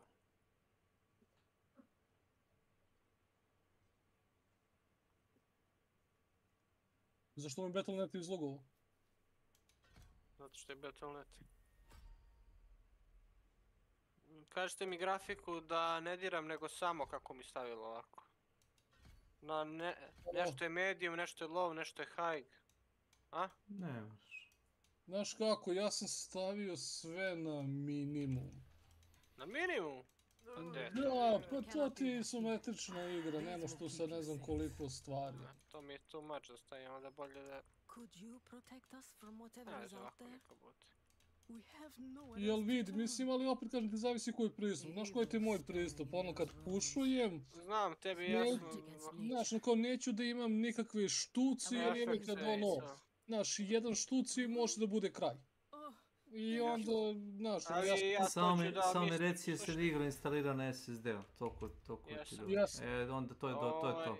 To jest nije na SSD-u nego na M2. Sad meni to ne treba pošto levelujem, posle kada budem radio one kurce, onda...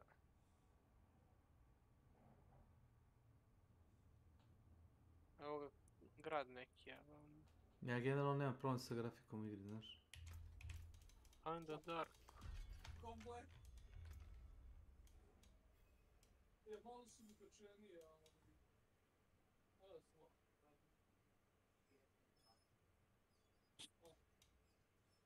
Su dosta.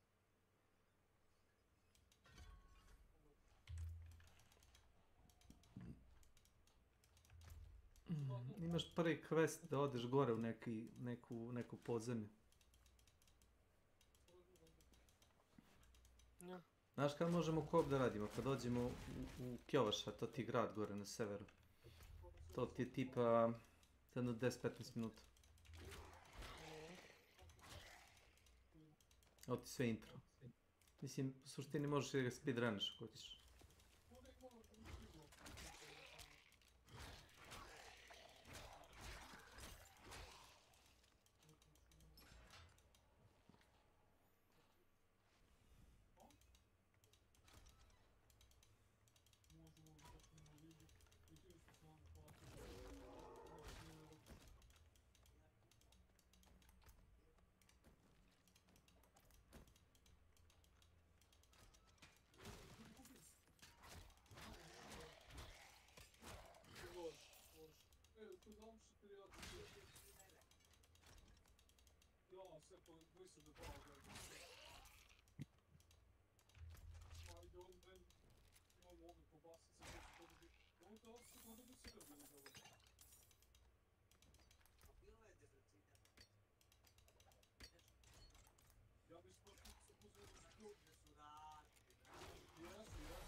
Barbarian ti je jedini karakter koji može odjednom da opremi 4 oružja, mislim. Ne znam da li si otvorio inventar da vidiš. Oko 4 oružja čini mi se može. 2 dvoručna i 2 jednoručna. I zavisi od koji skill koristiš, razumeš, on izvadi s leđa, skine i raspali sa tim oružjem.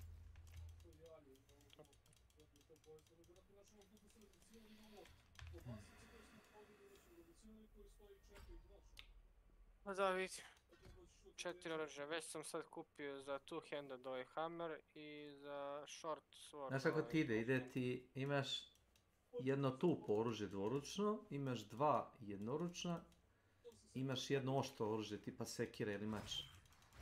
Tako nekako ide. I sva ti ona daju bonuse, tako da je dosta... On ti kao pokretni arsenal oružja. Sličan je Rogue. Rogue ima luk i strelu ili samostrel i ima noževe ili mačeve. Zavisi što se odluči.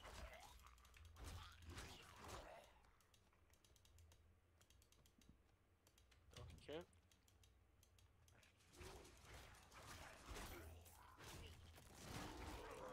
Kako da ja prebacujem oružje? Ne prebacuješ skillovi. Samo. Imaš tamo da levi ili desni klik, zaboravio sam na taj bar. Možda biraš koje će oružje da izvede kombo, znaš. Ne znam kako da objasnim. Kad prevučeš mišem preko onog levog klika, znaš, preko skilla, on ti kao, ako možda ga izvede sa tim oružjem, onda ti kao da opciju da promeni. Auto select. Da, imaš auto select, imaš manual, znaš, ako ćeš već u kontrolu. Šta je bolje? Ne znam. Auto select, on će to sam da radi. Tako.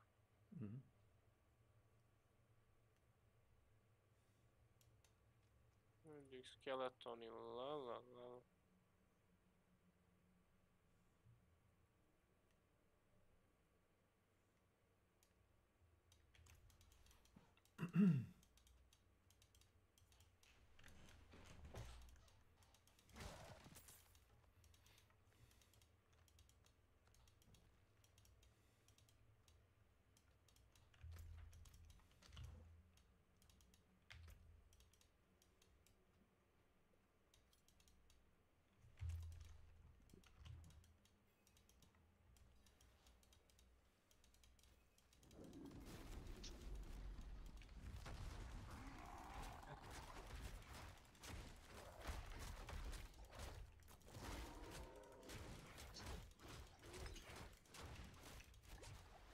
Znači, da se niste pomerili.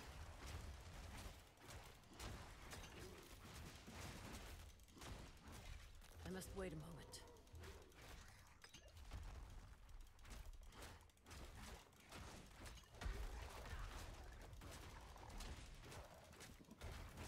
Što mi prije jedan lik kaže, ti ga gospodine uživaš kao u ono butiku, ste kao u ono haremu jedino muško, rekao.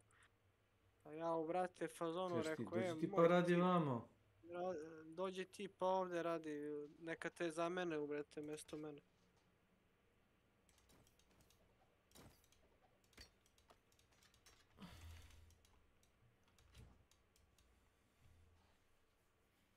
Kad ubiješ demona imaš da klikneš na kanap da izađeš napolje iz te pećine. To ti okolo. Kako znaš da sam u pećini? A što sam ja malo prije u pećini. Alo? Čekaj da ti upalim stream na Discordu. Ako hoćeš na drugi monitor. Bači. No problema.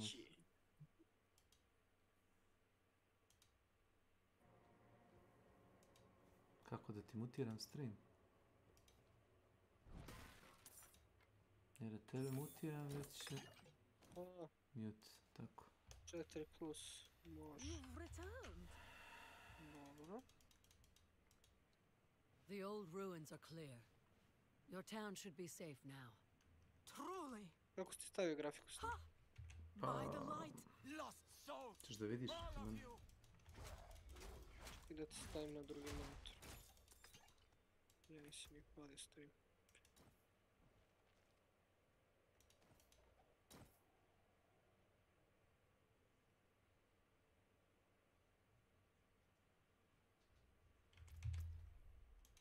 Options.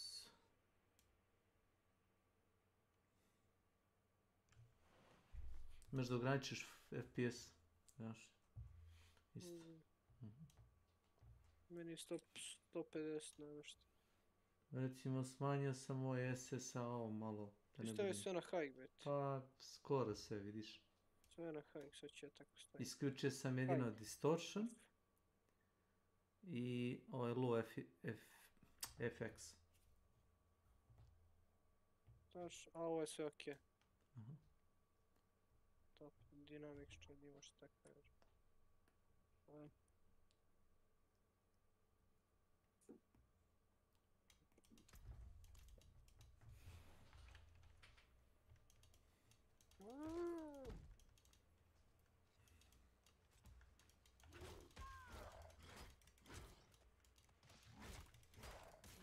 You are blessed like us now. That was all of them. Light willing. Madman. Those heretics drugged my king. What? The key?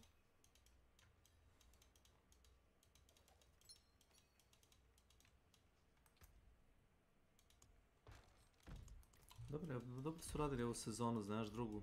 Imaš kao da loviš neke vampire i da nabijaš kao taj neki Vampire Hunter rank. To ti je ono, bukvalno seasonal content mimo glavne priče.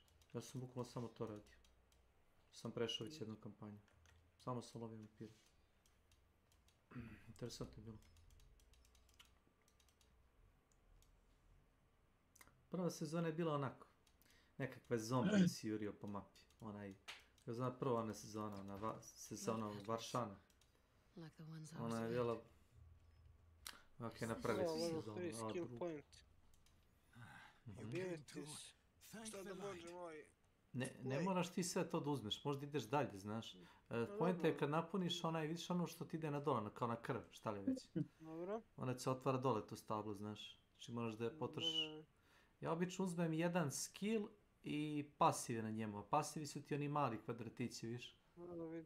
Ono što se vežu na njega. Znači onaj srednji ti je na primjer obavezan, a onda imaš levi i desni koji su ti ono opcijeni koji ćeš. A mogu i da refundam? Možeš, neko šta puno, mislim da stavili neku smešnu cifru. Ništa free. Na početku free, da. Šta? Reroll. There is a hermit to the northeast, a man of questionable loyalty, but he knows of the forbidden. He might be useful to us. Ne znam mi šta da radim. Met Exodus 5 eve. Znaš kako? Pa se isplati Samo se odlučiš za jedan skill, to nema. ti je moj savjet. I onda tu uzmeš drugi. Brzo ćeš se levelati. Šta kažeš ti? Metro Exodus? Da, $5. As I neared foolishly. Do not call her that. If she... Ništo mi sad prebacio He na ovo. surrounds himself with dark. He surrounds... Gdje ste goblini?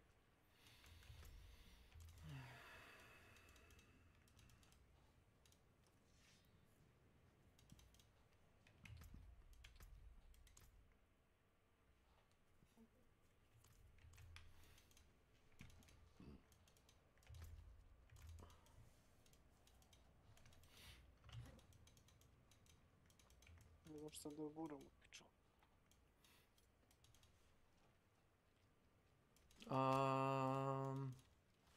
Imaš double swing, na primjer, ti nije loš.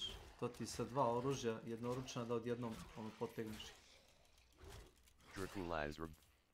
Welcome to my channel.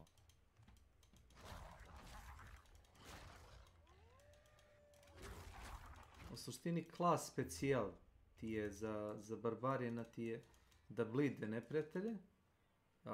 Imaš te kao war shoute, kao znaš ono da borbene te buffove. Ovo je dobro. Ovo je dobro, to ono više udaran, sve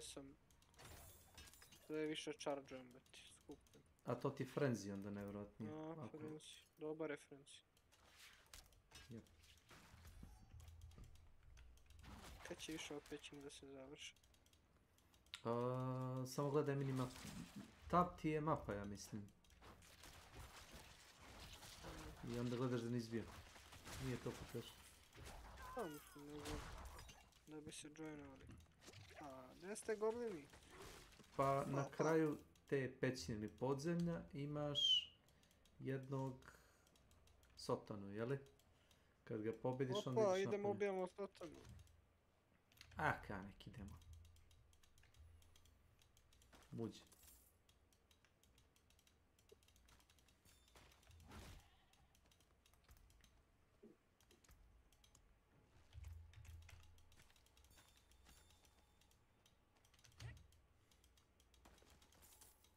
I'm not ready yet.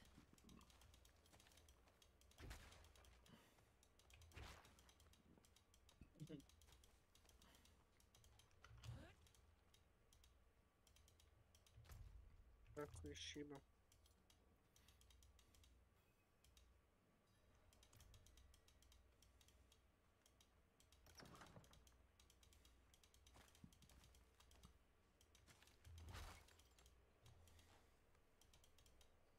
Is anyone here?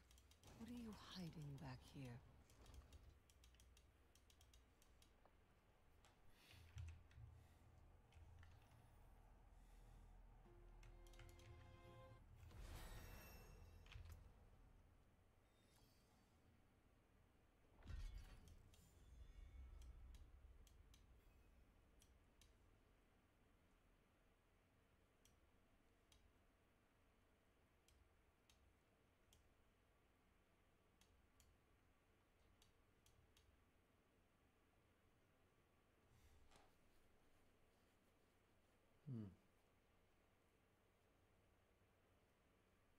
I'm not ready yet.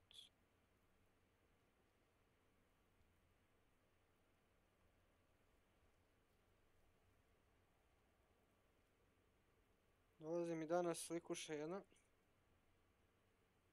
Kaže, jel ima nešto da kupim, a da nije markirano? Hoću sve, svi nose isto, hoću nešto... Hoću nešto divlje. A vi hoćete nešto posebno, ljudima, niko neće da se trenduje super dry i kurci i... On je bolje da ide tamo ne se predaje recimo ponovno roba i to. Pa na pijaci second hand i to. Ja sam u second handu kupio mantil, evo te. Ja sam jako tamo dobro uzeo kožu. Kad su nam tražili za praksu. Ja odem tom decu i kupim ja mantil. 100 dinara mantil, evo te. Znaš kakav mantil? Znam gdje stavio. Izgleda bolje nego da si platio 50.000 neki tamo brende. Uzmi profesor mi kaže to ti mantil za laboratoriju. Kaže, evo tebe, koliko sam ja plaćao ove moje mantile, vidi sad. A upičenje. O, evo ga, šta je ovo jebote? Soton. Gdje si Sotono? Ujebate, ne beži odavde. Dobro si skonto. Piše ti Q ti, ja mislim hotkey za one napitke. Da. Ma easy, on je easy.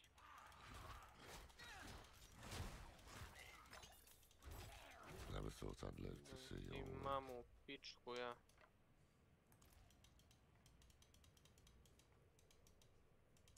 The angel in our... Well, they'll drag... Let's not linger.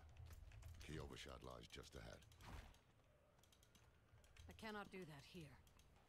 Hoć, sigurno, hoć. We have no time Daj for mi this. to sve mi to daj, sve.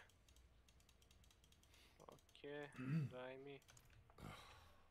To enter Kiyovershad, you must... I'll meet you in... Take a piece of holy cedar wood from the shrine and inscribe it with the sin which troubles you. Return to... Then cast it into the brazier. As the fire... This is a waste of time. Did you say? So too will the light burn away your Šta je, sin. bro? Kanap, vrati se u sobu gdje si gubio. Stani, polako, levo, stani, levo. Vidiš stup, sije. Vidio. Ubrać. Muđa. You must feel as though a great weight has been lifted from Sad odeš u selo i pričaš sa seljenima.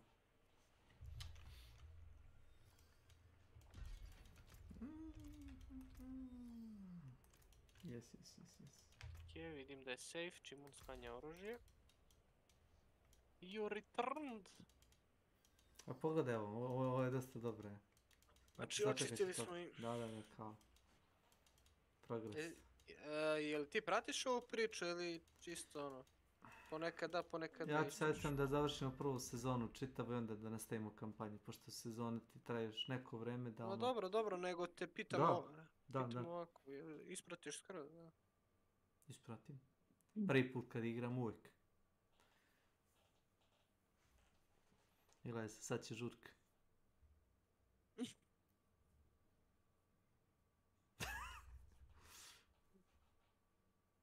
A što se... No i mrtav pijem. Ja.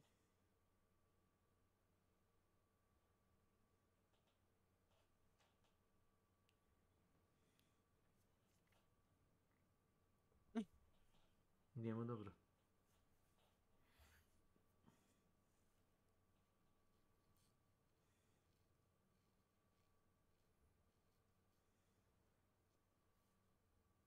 Šta, uvalili mu kurac? Ja samo gledam. A ja, vidim po ovoj muzici odmah. A što se radi, drogu u piće? Da. Pa ti idi po kafanama i klubovima, brate. Znaš? Good deal. Father bless. Ćete u troju. Dark days upon us. You need to be wary on the road.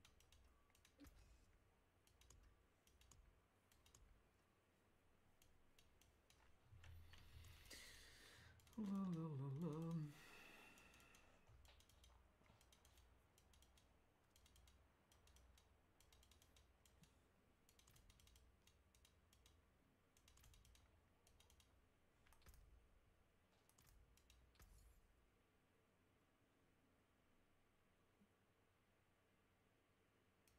Oh, bad luck.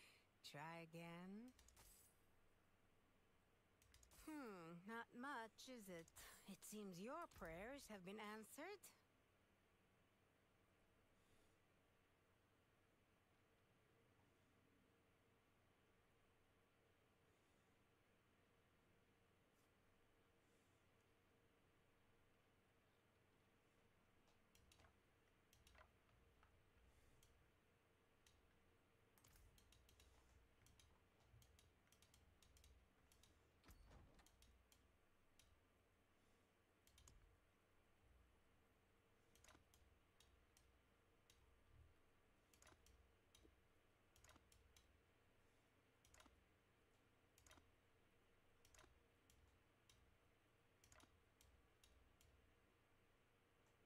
What the fuck?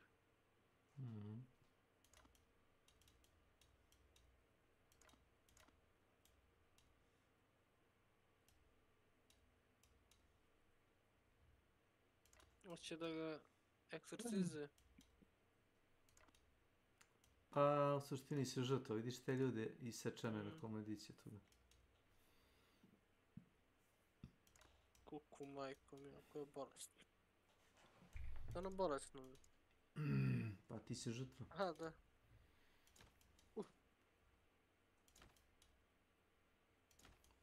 Ko je Erik? Onaj monah, ne znam da si vidio onaj cinematik. Nešto nije dobro bilo. A, on je preživio.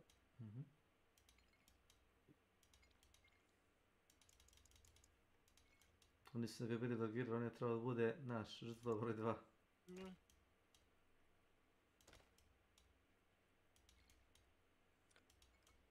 Pa.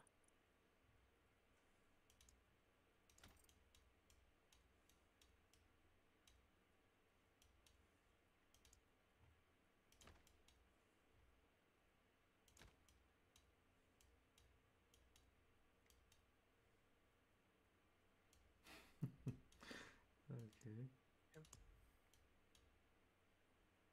Otvaramo kapiju.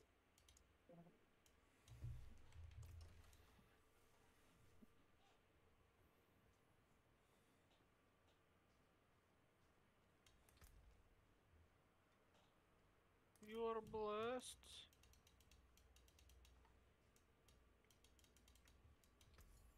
I'll take it.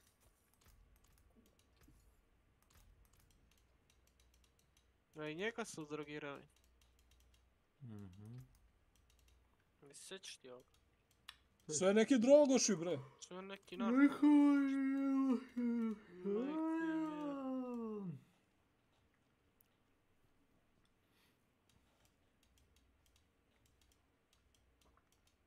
So, what did you write on a little piece of wood? I bet you didn't write anything at all. Wouldn't blame you. Well, it matters little, I suppose.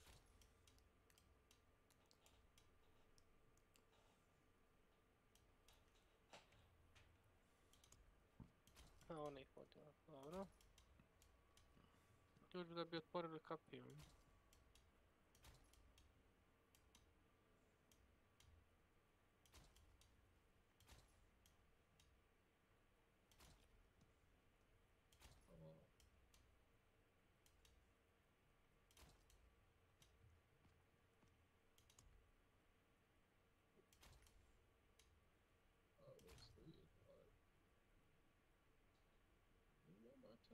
Time that matters, what are you doing?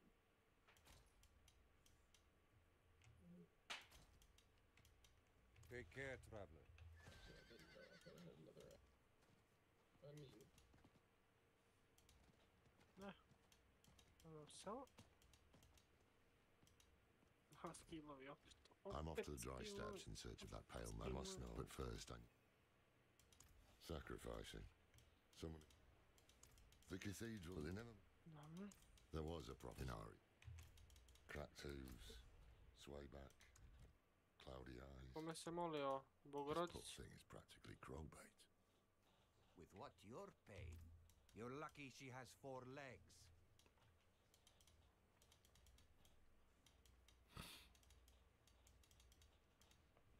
Da, crkva, pogledaj to.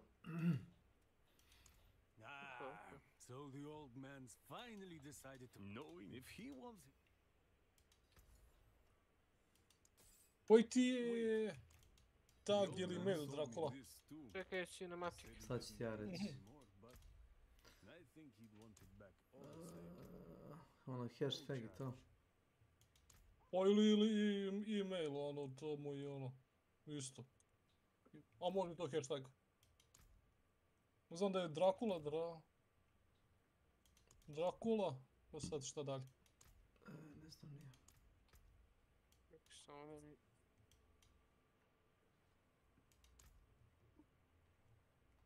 Dracula hashtag. Čekaj, cinematik da mi... Malo pa sam gledao bio. Jebi, može sačekati.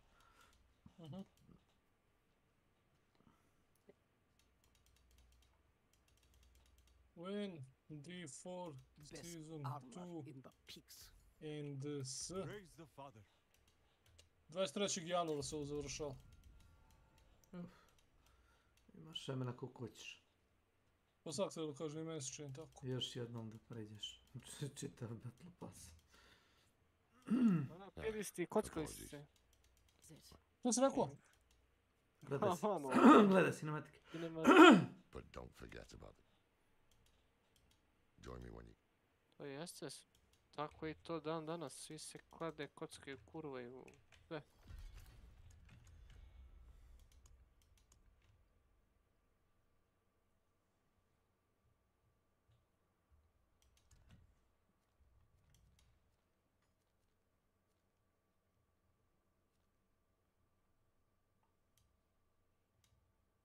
What the fuck, šta je ovo?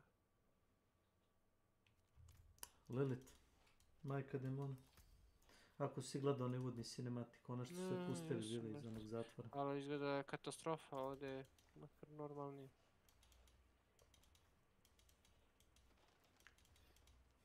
Downright sinful, the price you're asking. Just last week, I paid half that for carrots.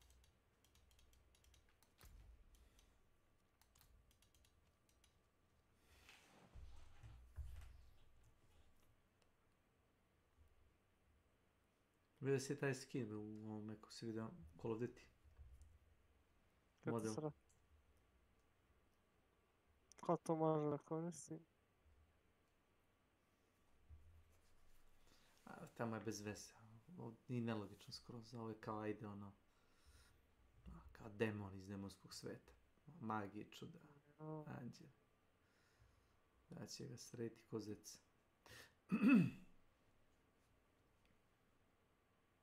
Pa znaš kad si otišao tamo u podzemlje, takno si leš i on je pao. To je njegov leš bio.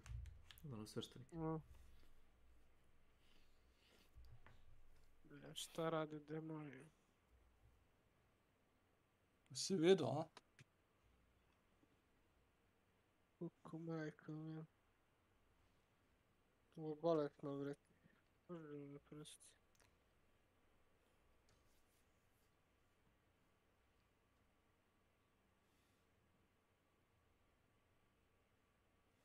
Evo ga, smrt. Nije, on ti je kao... Bio jedan od tih čarob... Ne, on je bio jedan iz tih kao reda tih čarobnjaka, tih horadrima.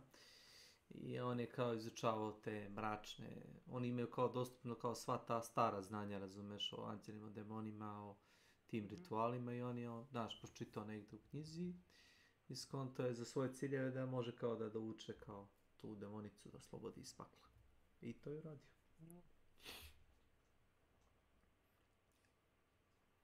To on ti kaže da ideš da nađeš lorata. On ti je kao... Smo mi dospjeli napaljali. A izvukao to on izvatra. Kaže da se onesvestio i da si kao bio tamo. A vježno,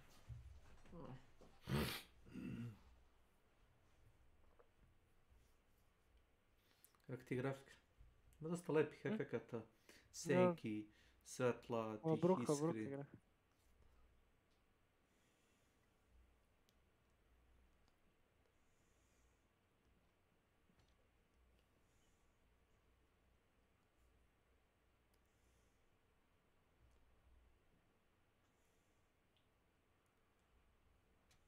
Imaš i priobalje isto lepo urađeno. I snežne planine i šume isto.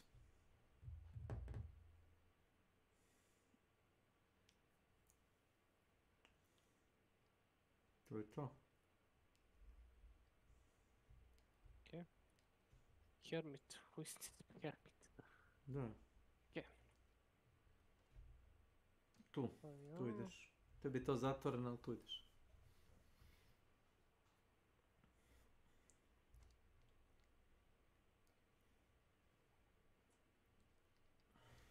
Šta je ovo? Imaš tih kao totema pun kurac, znaš? Imaš koliko... 90, ja mislim, nisi siguran. Koliko ima onih Statue of Lilith? Ne znam, ja to nisi sve pokupio. Ima oko 100-ak, rekao bih. 90, ali da, ima, mislim tako što kažeš ti 90-ak, ja mislim. Da, ima ih svuda. Svaki daje, znaš kako ti daju? Daju ti recimo 1 na strength ili 2 na strength. I mislim daju minimum po 2. Da. I kad ih nakupiš imaš... Je li trebamo ovdje da idemo uopšte? Welcome to my channel. Hello, Fuller. Ili ne mora? Ne, možeš da ideš u grad direktno, pa ćemo zajedno sad odigrati te dungeon. Pa to.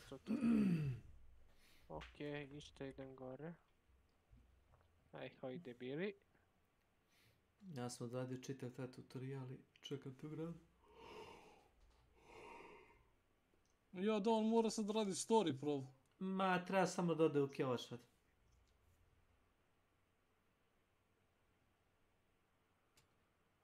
Ne vjerujem da moraš da radiš čitavu kampanju da mogu da igraš koop. Da, on mora, pošto je tek krenuo.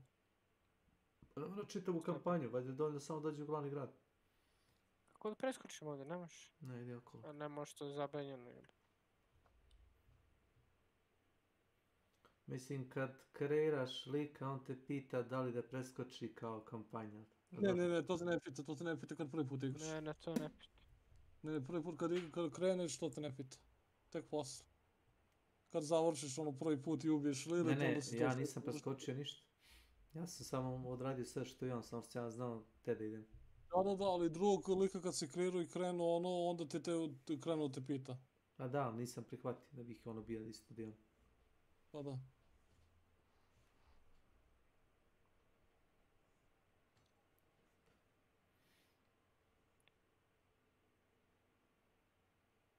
S.W.Frost. Welcome to my channel. Da probamo ovo.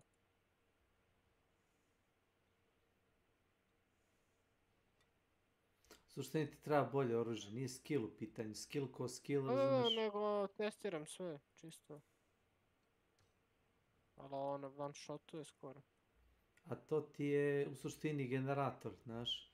A ti imaš rage. Rage ti je ona žuta kugla koja ti se puni kao, znaš. Desna. Da, desna. Crvena ti je health.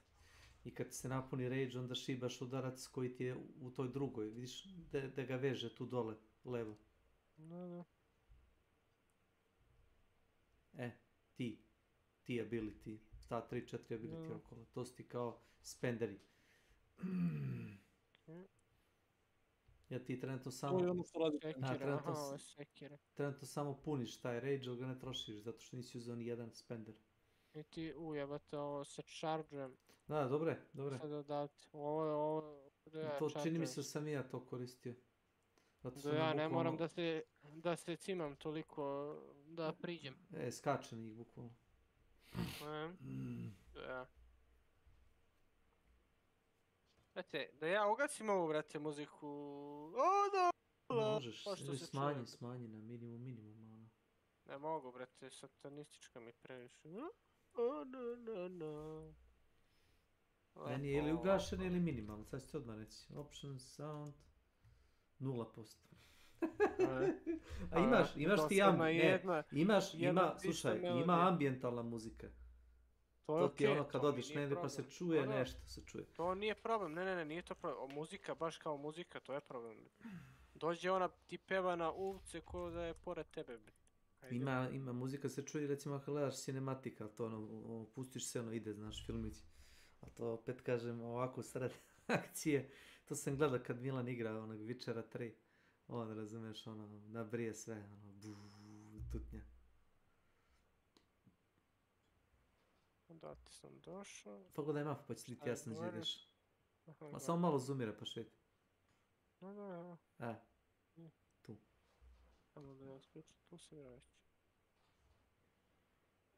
Tu sam!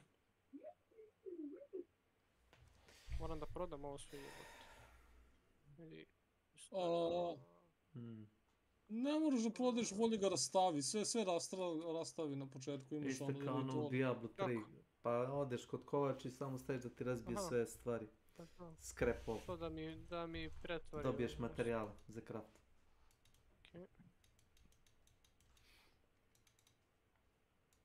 Dobro. A bili ti opet skill. Opa, šta ćemo sad?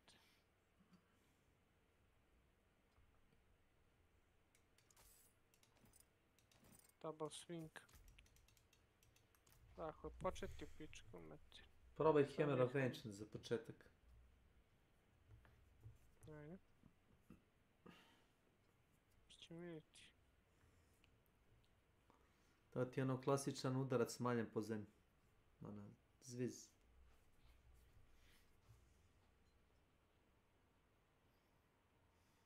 Pa dobro, koliko je klasičan, ne znam. Jest. Si igrao Warcraft 3. Da.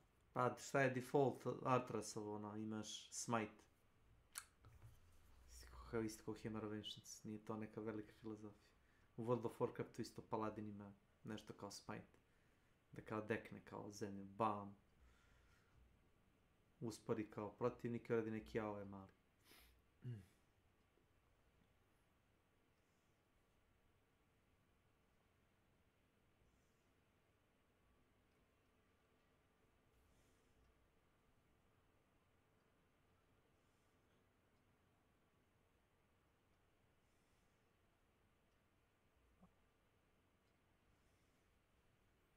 Od tih trava praviš napitke za experience ili za health upgradeš potione. Imaš ono recimo napitak koji ti daje kako beš 5% ili 10% XP gain, kako beš 5%? Da, pa svi daju 5%. 5%, to je svaki daje, a neki daje recimo 30% na maksimum HP-a ili 10% na damage ili 15% na crit, tako nešto. Boostovi. Za to ti trebaju te trave. Ugodaj, svi svuda išao bez njegovu kuću. Imaš tu flaše, gledaj gospodine. Yams nubs. Welcome to my channel. Imaš flaše na podu. Ispod drveta. Piše lepo. Pa prazne. Alkoholičar. Hvala ti, to mi je bitna informacija u pičku mater. Znaš da radiš s alkoholičarem. A šta ima da se jede? Pa, interaktuj malo okolo, pogledaj. Šta je ovo sunce tijemo, nije ni pasulj, nego creva neka. Da, šta je ovo? Aha. Niste mi dali one brojeve za hashtag? Da, Prent, 21852. Drakova hash. 21852. Jest. Da. Ja mogu i sa Steam prijatelja, nismo trebali ni da se radimo. Baci ga. Jesi prihvati, jesam? Jesi.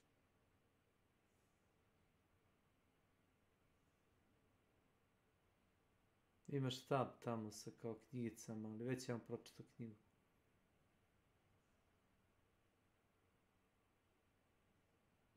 Aha. Šta je ovo? Gledaj.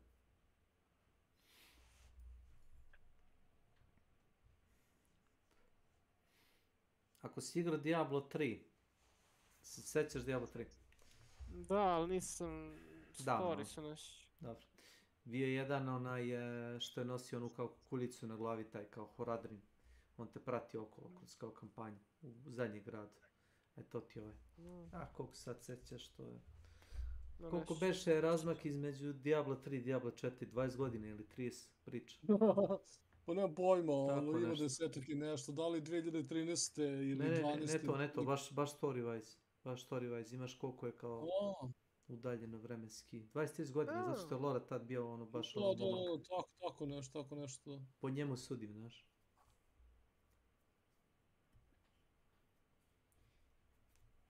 On ti kao mudrac, nešto tako.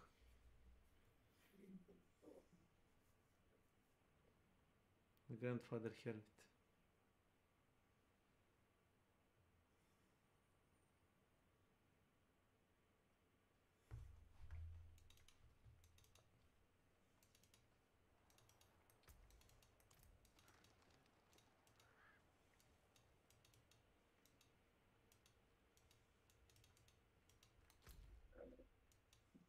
Možda nema nikog u gradu. Niko nije low level ovoliko.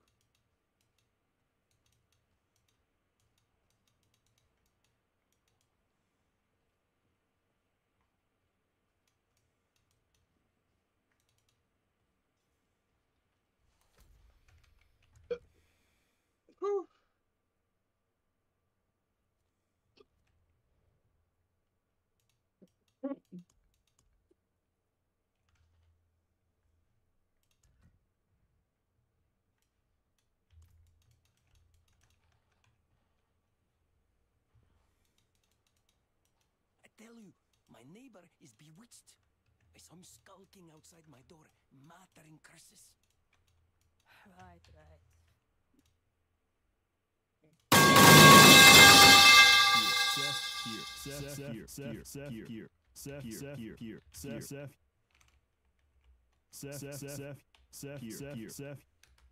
Here.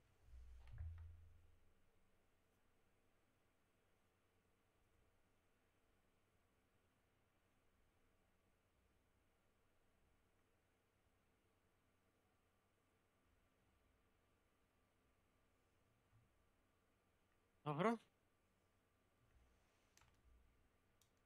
Sef.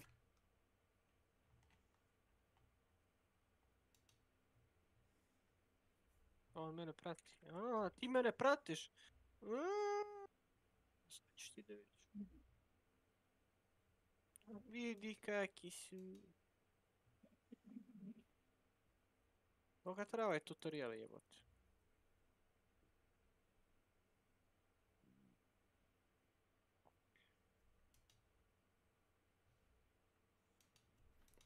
Može doći u Kjovaš sad. Prati ga do grada, gore vidit ćeš. Ići ćete zajedno gore u grad. Kad uđeš u grad i kad prođeš... Ne, kad prođe stražara, znaš. A to, pa dobro, nego gledam se dok li taj tutorial, mislim da 15. levela tad dobijaš kao za svoju klasu onaj lični kao prosto quest. Ne, sve ti je ovo što on igra prolog, ja gledam po aktovima. To gledaš, da. Ne gledam tutorial ko tutorial, nego tutorial u fazonu dok dođeš do glavnog grada. Čim otvoriš prvi waypoint i popričaš sa Loratom i on ode u onaj Kat Bardur, ti ostaneš sam, onda se računa da se počne da igraš.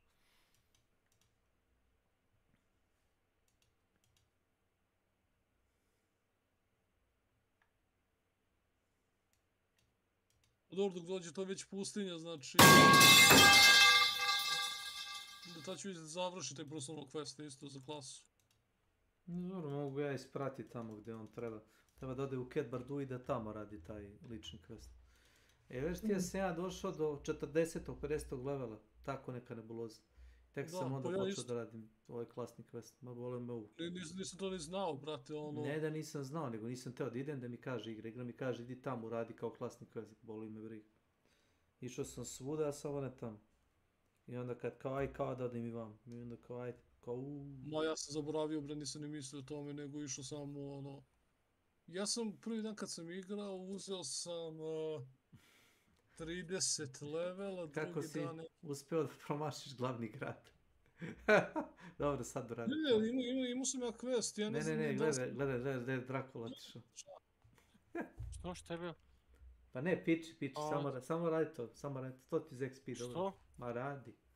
A nisam trebao da radim? Ma, sve ti je to donosi XP, samo cep. Pa da. Znači ja sam slučajno ovdje. Nema veze. Velika je mapa, kad viš kolika je mapa, stavit će ti pamet. To mi ne reče jebote. Samo radi, imaš još minut. Da kurac radi. Samo udri. Pazi da je nas bio kola. Vidim.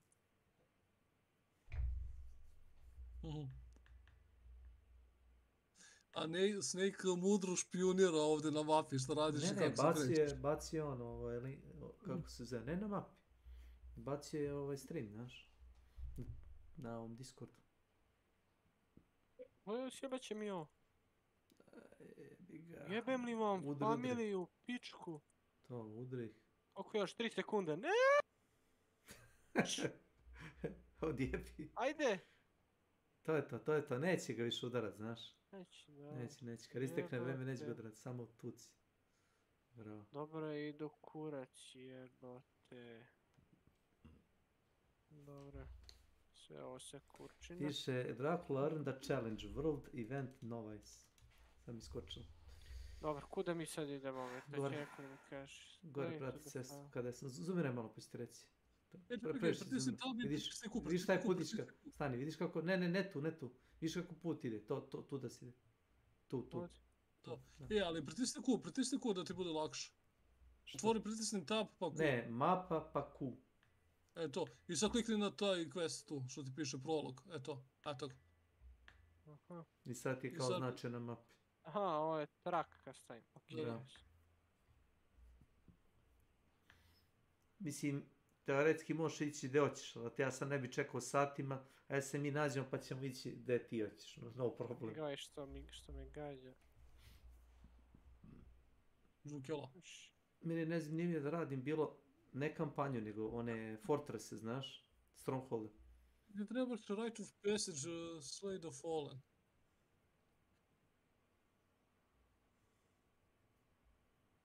Evo, dobi se level. Dobro. Pa ništa, cepamo i dalje. Gain 3 more fury. Ok, 150 sekundi. Onda je bitno. Dobro, idemo gore. I must wait. To ti suštini glavni grad. A, glavni grad tog planinskog regiona, da kažemo tako. Glavni grad, Beograd. A, sa stražarom možda pričaš. A, isprda neko, zašto mi to ne piše? Kurac. Ne, njemu kaže treba da još ove Fallene da bije. Kakve Fallen? A evo ih ovdje. Vidiš, to. What the fuck? Pa to mu nije glavni quest. To mu je quest, prolog. Da su oni naravno. To mu je rekao da ubijete, to mu Lorat rekao, jel? O, ne znam, ono, sad vidim, mislim da mu piše tu. To je selektovo tamo kao quest, ono, da bude označeno. Nemoguće. Evo ga.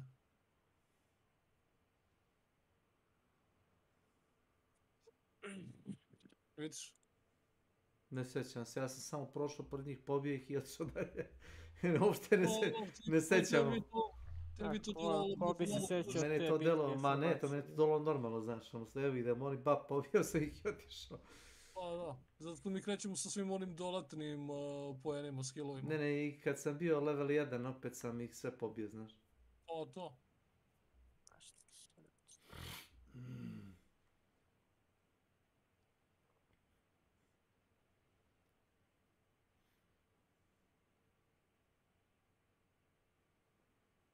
Ok, sad kaže ne možeš da uđeš, sad pričaš sa Loratom. Skipujem ove... Aj, isklikći samo, sad ću ti reći što možeš samo escape ili klikći. Realno, šta god da kažu, ja to znam. Ne možeš ući, ideš levo, kod one vatre. Ajde. Da zapalim sveću. Ne, izabereš kao jedan od grehova, ili izabereš ni jedan, zadnja opcija. Koja je poenta? Pa jedan od grehova izabereš, piše kao parčet papira. I to ćeš da baciš u vatru, zapališ. Običaj neki. Lokalni. Ja sam staviš što hoćeš, aj. Nema nikakve veze, razumeš, znaš, ono, to ti je više neki roleplay. To sam ja uradio. Napiši žvrljatinu i baci u vatru. Tvoj karakter kaže, on nema veze s mozgom.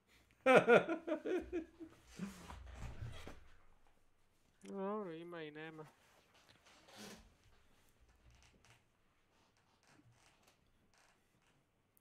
Sad on kaže kao spalio si greh i kao da se ne osjećaš bolje i samo još dalje.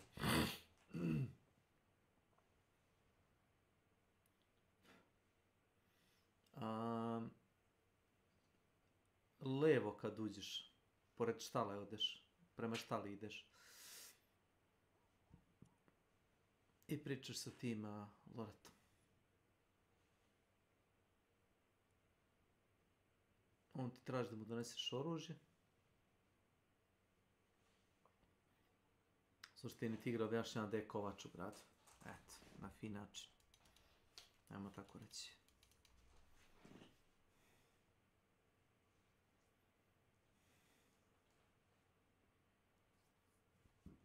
Desno.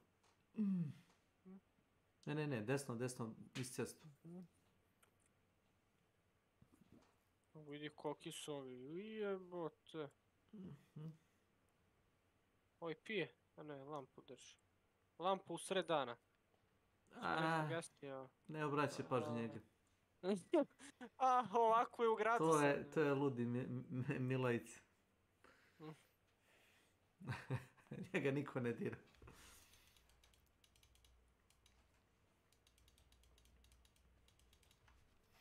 Mislim da će tražiti tipa 2 zlata, 3 da kupiš od njega taj kao, vidjet ćeš.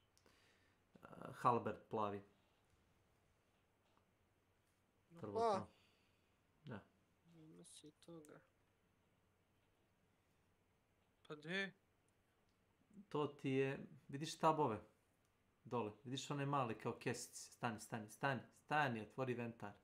Vidiš tabove te, vrti. Eno ga. To ti ne možeš da je klip. Težak si čovjek, to nije tvoje. To ti je rekao samo da mu doneseš. Znaš ti kao da uzmeš. Ti bi da ga uzmeš onda, nema našta. Mogu kod njega da prodam? Možeš, a možeš kod kolača da odeš da polomiš to. Dobit ćeš ništa. Znaš, bolje da si otišao kod kolača desno da ti to polomi, nema veze. Ne, u redu. Sad mogu da vratim ovo pa to. Ne, nebitno skroz. Daj nikakve pare. Znaš, u početku odeš tamo i izlomiš te stvari i boli to. Pa da ih čuvam u stešu, ne treba sve. Ma kako, gdje to da čuvam? Što ti je, ološ? Otkaza. Pa to ti je Diablo igra, ono loot dobijaš non stop, zjebavaj se. Vidiš da sam prso, brate, ja sam zaboravio, ja sam vidio ih koji limited CS na seriji, znaš. Ne značiš na 20. levelu tako da ga otvoriš. Ne, nije level u pitanju. Su namjerno i sa, brate, WoW-om uradili 20. Ne, nije level. Nego možeš da odeš u Kedvardu, pričaš sa Loratom, uradiš deo kao kampanje i onda ti da konje. Tako ide. Ako možeš da ga speedruneš do 10. možeš ga na 10. dobiti, znaš, no problem. Eto mi toga. Ne, minimalni level kao da odeš tamo da to radiš je kao 20. A možeš ti otići kad doćiš. Isto kao što piše, kad prođeš 20 level, piše ti opet required level 40, ako ti 40. Gdje veze.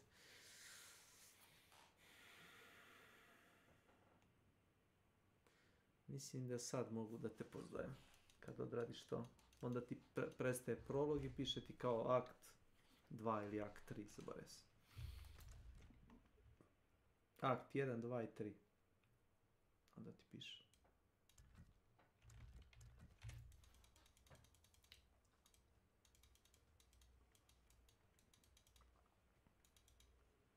Ajde, G. G,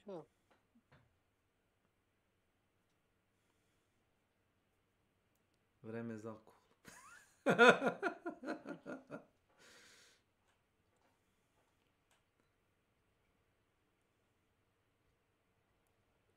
Ajde, meni se sviđa što su uradili proporcije koliko toliko dobro, znaš.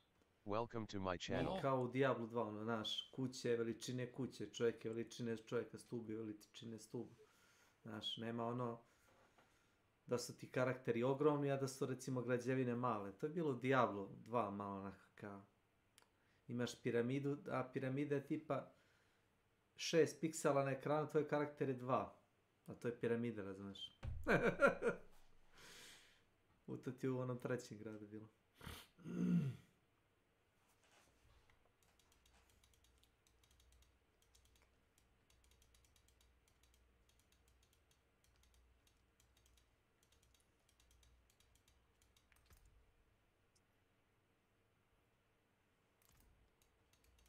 Aha, probak. Gledaj se, stani, ne mrdaj. Šta je ovo, gdje sam je? Ne mrdaj, u gradu si. U gradu si? Klikni negdje.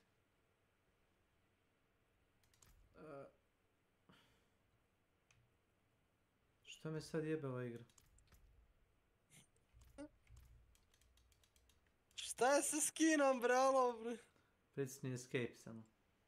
Aj samo idi, vrati se u glavni meni, samo da vidim to. Idi escape, leave. Vrati se u glavni meni da vidim nešto.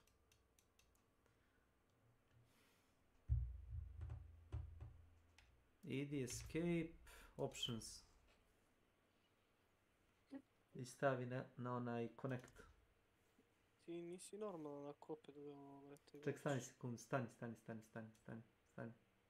Stani, gledam da li ima još neko podešanje da sam ga ja Stani. Ti imaš neki problem, ne? Sa crossplayom, brate. Nemam ja problem s tobom, nego razumeš igre jebe. Ma ne samo, nego sa crossplayom, brate. Pa šta ako smo stavili upaljeno? Slejko, opterećen si s ovim stvarima, koga boli kurac. Ne, nego pokušavam da se joinujem na tebe, ne mogu razumjeti što me se radi. Aj sad se reloguje. Kako ako ne možeš? Piše da nam nisu ista podešavanja. O tome ti pričam.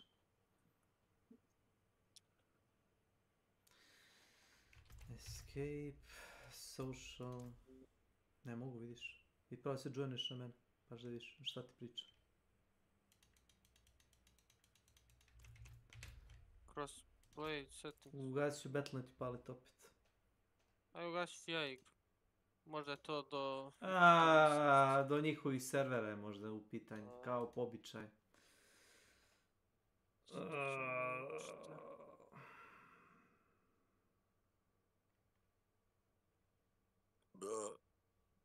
Hvala ti. Da ću kuma.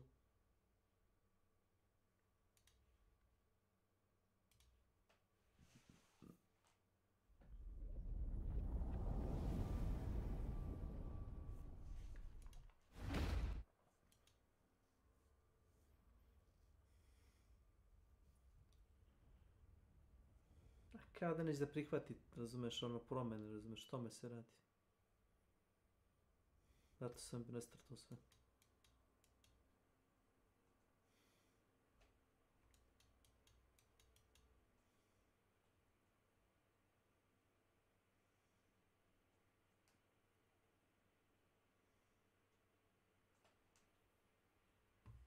Samo moraš desiti da to je stream, ako ćeš ti ništa radiš. Čekaj.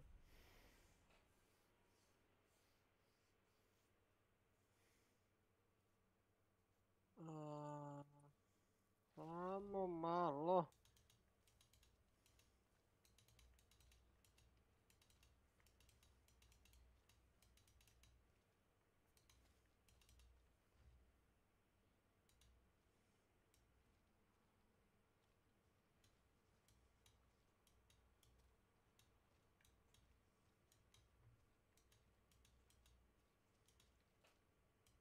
Vidimo social. Ne može. A ovo čekaj, prosto.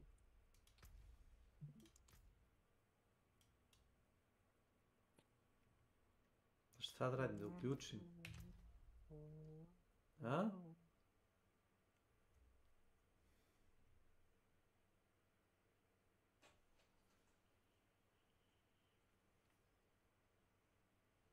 Ništa. A ja moram da uključim crossplay, zato što si ti na Steamu.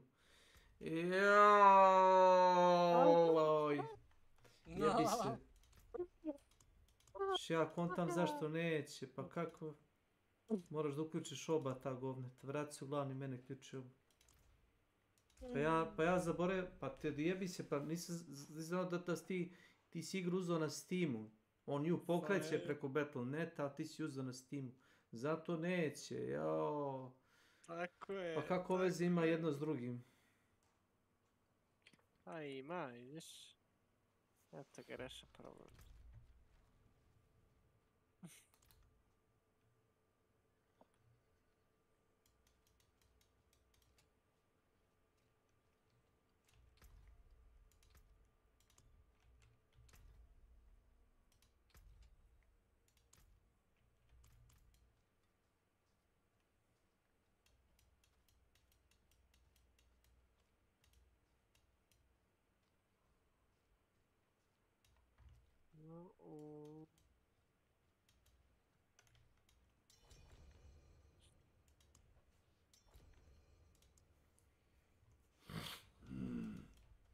Idemo.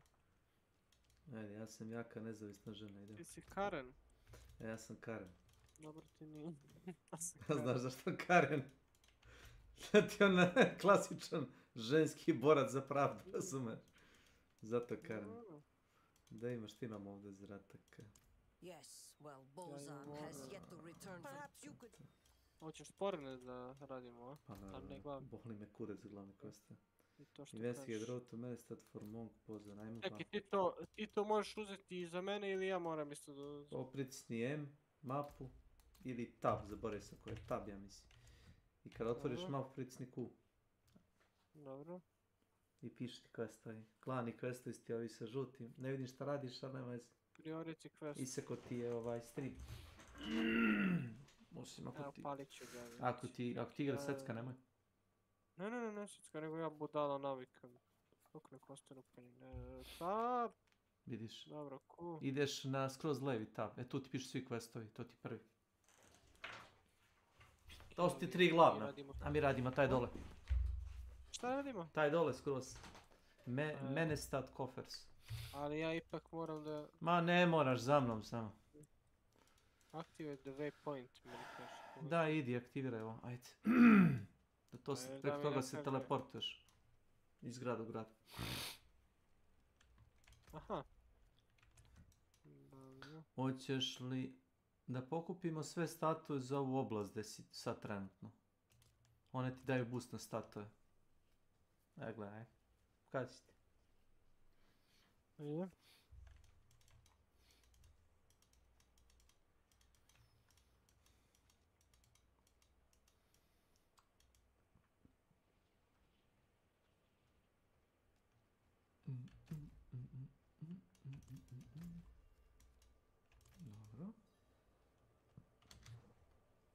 Dobro. Space ti je kao dodge. Znaš? No. Da, ako te neko zamrzne nešto, onda dodžuješ na space. Po defaultu imaš jedan, ali kasnije imaš i više. Vidi kaka si. Dlakava žena.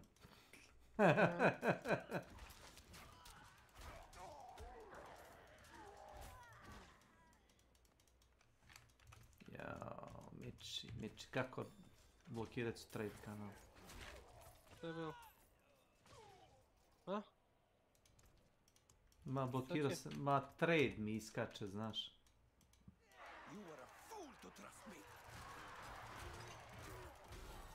Trade? Ma trade kanal. U chatu, ti piše dole levo chat. Niti ne gledaš. Botovi. Ma da, botovi traduju golf, koga boli ovo.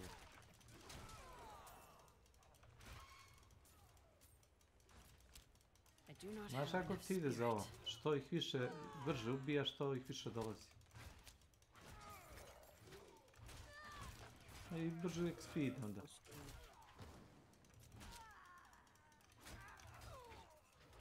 Na XP share'em, znaš ono, koliko, što ih više ono, ti ubiješ, što brže ja stavim. I obrnuto.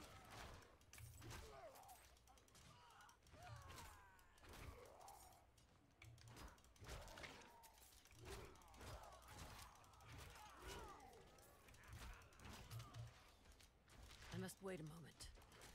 Skalpa se, no? Ti što gledaš ovako? Samo ne stao.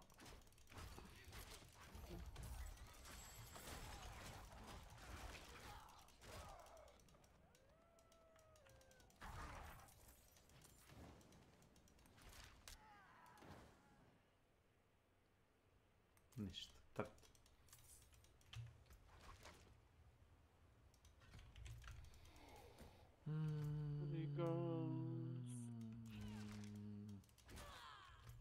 Vredi li podru da ulazimo?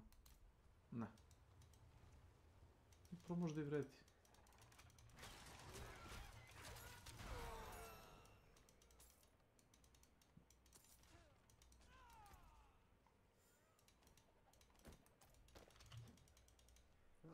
Ja ušao unutra. Može. Nis dugački. Imaš dungeon, a imaš i ove podrume. Podrumi su ti manji, tipa ono jedan boss ili škrinja i razumiješ neka zasada, nešto razumiješ. Ovo ti klasičan podrum.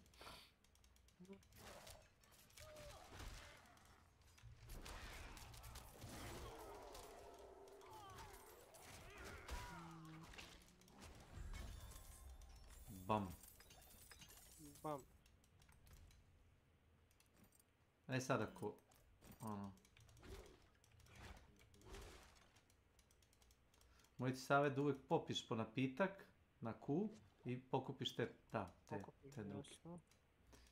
Jasno, thank you. Share the knowledge. Kakvi smo opasni smo. Kje ability da stvari? Ja sam uzeo sam otvorne biljke više ovo, cap.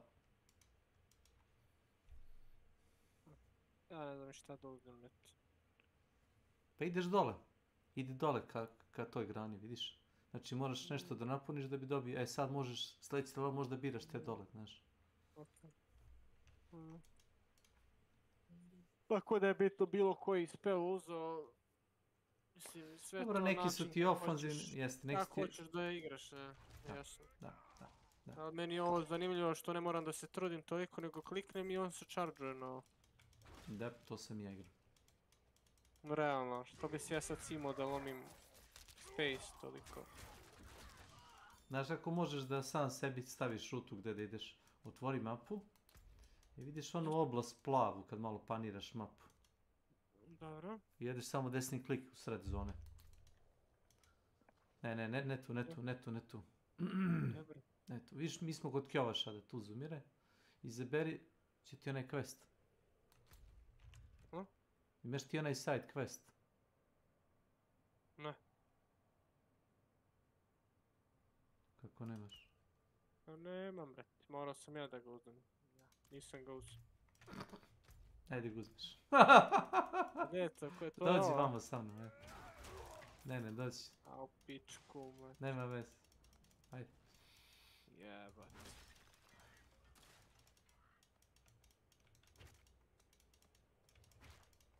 Not while I'm in town.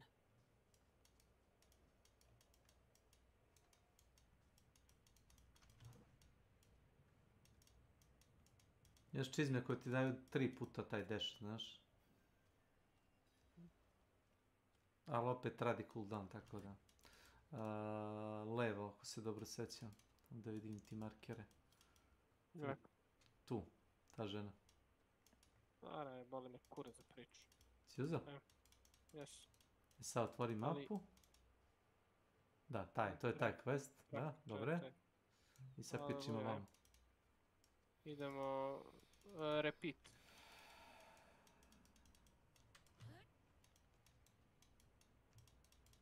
Iš ne šeruje questa, kakva glupost, nego moraš ti da ga uzmeš ja posebno. Veal Mercy. Da, kao vidiš, Welcome to my channel. Pa ja sam si uzme jedan quest od novog ubojica. Nema veze. Nije bitno. Vamo. Ovo ti nije quest, ovo ti je samo ono, tabanje.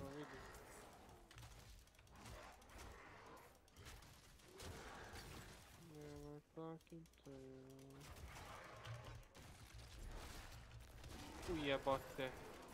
I'm not ready yet. Malo da budem poklonjen. Vidiš od njega ove kao... Ovi šamoni ga boostaju, moraš da ih pobiš. Znam, što mu krv daje. Sad ga udri. Evo ga, iza Drakula. Jebik. Odbori me. Kad vidiš da se... ove majmune. Ja sam ih već pobio bio. Ostalo su još dvojice, pazi. Evo sad ga udri. Ovdje jebem mamu pičku. Ne, dobro, ne, sad, to je to. To je to. Sad po njemu. Sad još da završimo. Idemo, ili nam isti loot ili ne moramo da krademo jedan drugom? Ne, mogu da ti ja tradujem ono što sam ja dobio. A dobro, ali ti dobiješ bre za tebe svoj loot. Da. Eto, dobro. Nema loot ninja. Otko znam. Ja se ne bi ni trudio da ti uzijem bilo što. Volim me kurac.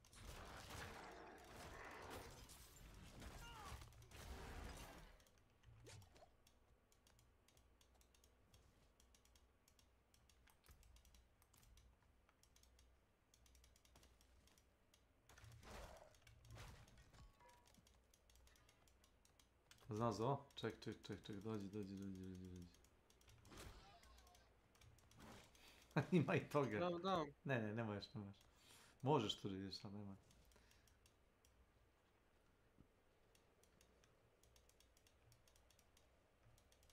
Možeš da ucmekaš ove životinjice, znaš.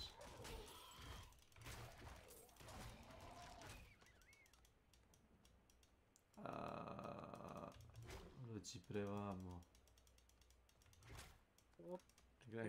Gle sa fora.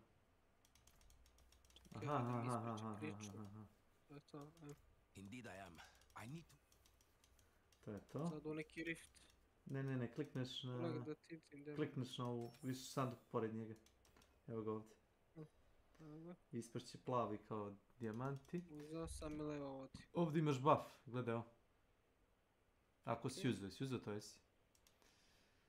Kaže greet, death, open arms. I sad pritisneš, meni je to po defaultu na E. I samo radimo... Sve. Šta si uradio? Pricni E. Hello. Ali stani. Gledaj, vidiš? Da bi si buff. To uvijek radi. Pa ne, a ima cooldown neki ta statu. Piše kao hint, piše greet death with open arms. Kao dočekajte smrt kao pozdrav. Bup. Aha. I'm not ready yet.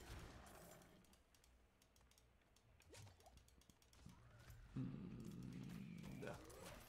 Ono što smo našli, one dijamante nosimo dole u salu.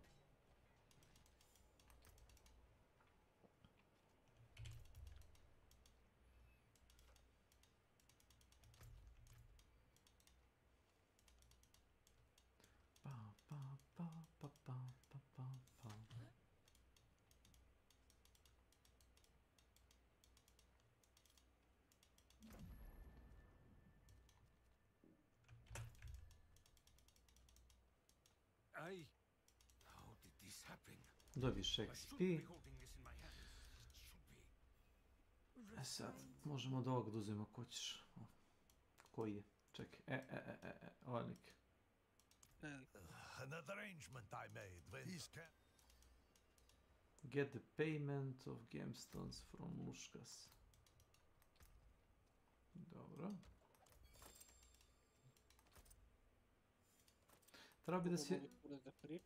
Treba bi da si dobio sanduk neki, samo otvori inventar i pogledaj. Jesu. Da, otvoriš ga i dobiješ si žuti, ajto. Opa, daj da ovo kod ovog. Znaš kako odeš? Odeš kod kolača.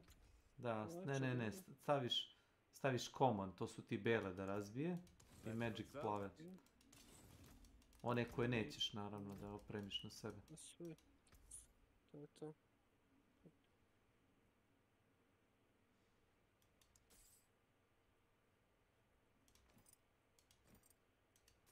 Safe journey.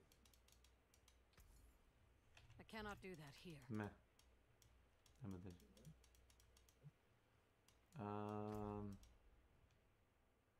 Aha, to je vam. Vamo gore. Si označio ovaj kamen. Ovaj portal. Dobro. Sad kad klikneš na taj portal, vidi. On ti da da se teleportiš u onaj grad dole, vidiš? Između grada se teleportiš. Ali ovdje nisam. Ne, nisam nija. Tu ću se vratiti. A nisam se nija, vraćiš se posle, ne bi. Smo mi izgubljeni, bre. Nema to veze, samo idi. Evo veze, boli nas kurac. Uživamo. Da, uživam u šetnji. U šetnji. Meni je ovo zanimljiviji nego Warzone. Pa na početku je lagano, znaš. Vrlo lagano. Naravno na oblogu. Moram da se znojim, a? Pa ne znojiš se, ono... To? Mislim se, zavisi što budeš htio, razumeš, znači... Ništa ti ne diktira težinu ovdje... Ja te jedva čujem, brete, šta si... Ali malo su se dalje, nešto sam tamo... Znači, ništa ti ovdje ne diktira na neki način težbinu, razumeš, znači najveći diktat do težbine ti je da pređeš na T4 i posle toga...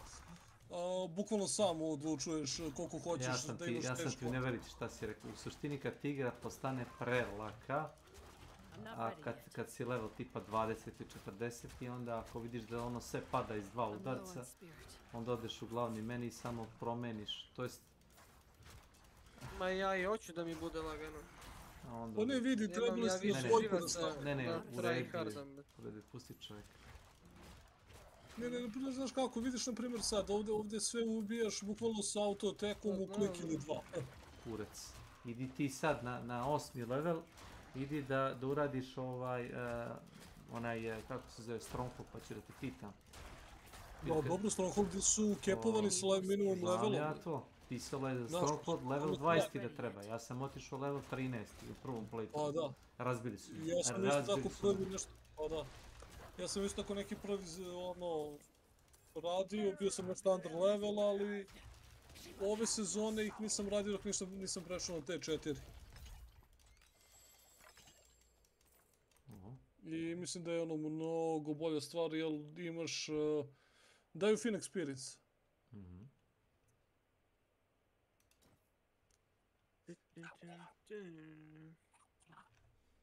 Ajkula. Ajkula. Si level. Nisam level. Isti koji je... Ne, dobio si level, dobio si level. Dobio sam level. Ma da. I ajde samo pojači da nešto si uzim.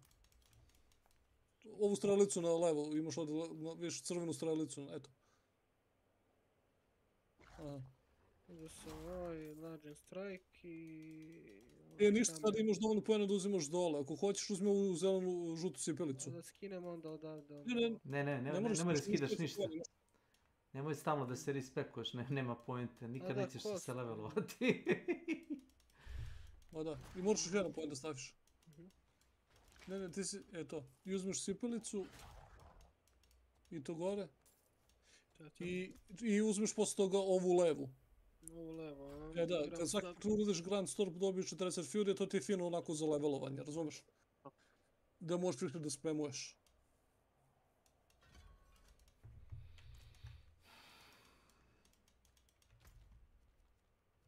A šta si uzeo za lunge? Da dobiješ berserking ili da se healuješ? Pitaš njega, koji je počeo da igra. Čekaj. Launch strike, šta?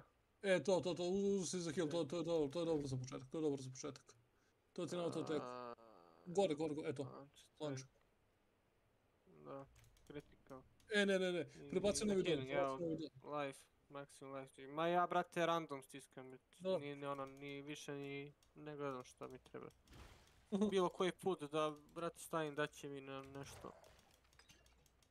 A i to mogu posle da sredim kako hoću. Tako? Naravno.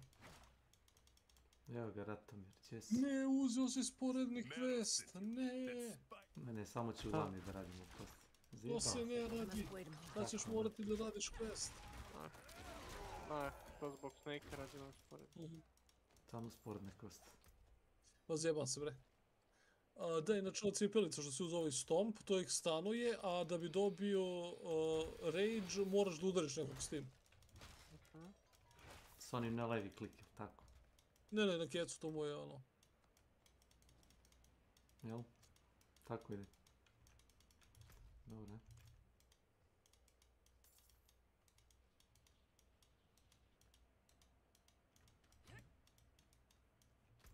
Ako nećeš da hodaš, možeš da otvoriš mapu i samo klikneš na plavi portal u tom gradu. Gor, malo isto. Ali ajde, možemo to. Ne, vidiš, eto. Eto. Vidiš portal.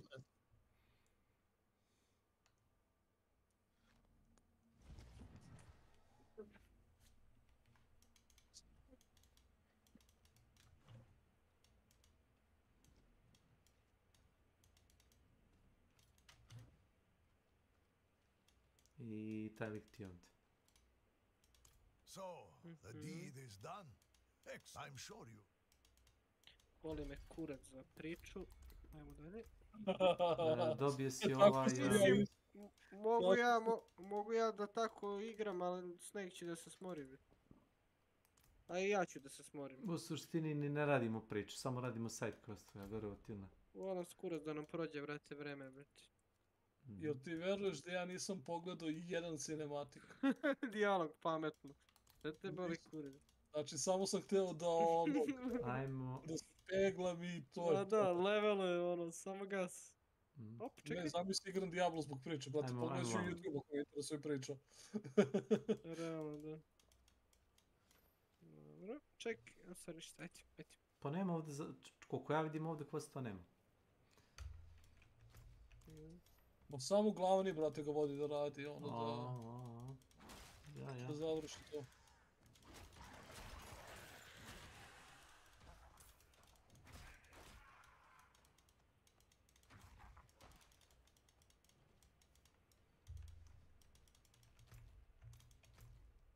vam.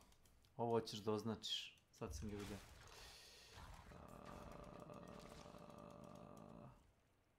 Tu. Op. Vidiš? Wow. Pa daju tipa recimo strength boost, health boost, dex ili na sve statistike, kako koji razumiješ. A da, dok ih pokupiš sve nakupi se tu dosta, bukvalno kod da imaš ono... Ček sekundu, stani Dracula. Dodatni kirpis i 2 komada, ono minimum. Kako ide trej s njim? Ja ću ti ga request trade. Pritisneš. Da, vidim. Ostao tebi ovo. Važi, daj mi to smeći. Mislim da ti je ovaj mač bolji moj. Ok, accept trade. Volim je za 9. Volim je smeći. Čekaj, moj totem, zašto meni ovo nije? Jeste, već si ga znači. Sad stoji na mapi kao da je kao označen, znaš. Sada imaš ga kao crvenog, inače te se ne pojavljaju na mapu koliko ga nisi... Kaže mi totemi nisu bitni da ih skupim, nego zbog eto... Ne, daju atribut bonus. XP. Atribut. I XP, da. Znaš, ono nije nikad ne želiš. Nije achievementi, na primjer ima ih oko 100-tinak. Drugo, ova patika mi... Ne radi posao. Ali to si sve defensivno. Ma pusti čovjeka neka proba. Ajmo onda ovdje nešto... Ali ne treba ti još jedan spender. Ma šta ima veze, možeš jedan. Znaš šta možda uzmeš? Skineš ovaj Hammer of Ancient i uzmi... Skini ga i ovo dole, to. Upheaval. To, i samo sekund. Ajde ovo dole. To, uzmi to ovdje. Ja nisam teo bukvalno ništa da mu pričam. Znaš li ti to? Bukvalno ništa nisam teo da mu pričam. Ali sigurno si ti dobro bukvalno od početku da možeš više da kastoješ, da se zajebaš. Da, ali pusti ga nek uzme pogrešan skill, da razumeš čovjek. Pa zbog toga rekao će ti se to više dopasti. Ma, nije bitno, ja ću tako da ih samo svaki put da ih mešam. Evo ti ovdje, udri ovo govno. Samo stoji ove krugove puci. Prvo trebaš klikneš na to. Ne moraš, viš da neko radi. Da, nije to. Ja tebe ništa ne čujem, čekaj. Ne moraš, ja sam vidio lako, Ne drži slušalice su mi na stolu. Sad moraš da stojiš u krugu. Samo ti pričaj. Džape. To. Ovdje, to je to. Evo ga sad glavni. Deda vampir. Uđi. Barbarian baš nema mnogo tih efektivnih stvari da kastuješ non stop. Pa nema, on ima malo damage, pa onda bap veliki kako zove, overpower.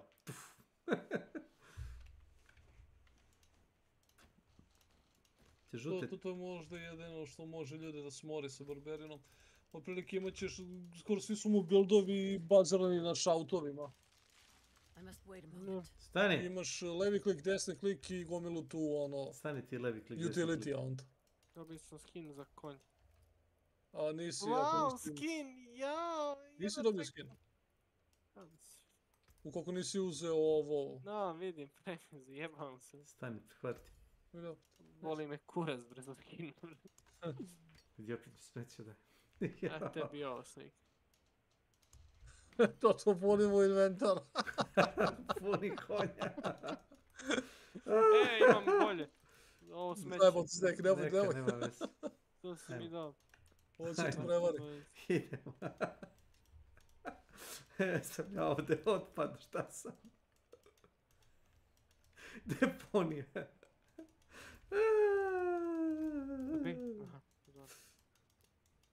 U čitavu zonu. Ovdje ima event. Šta ćemo ovdje da radimo?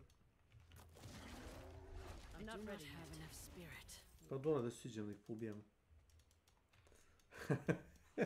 Ne znam šta se tačno radi, ali saznat ćemo.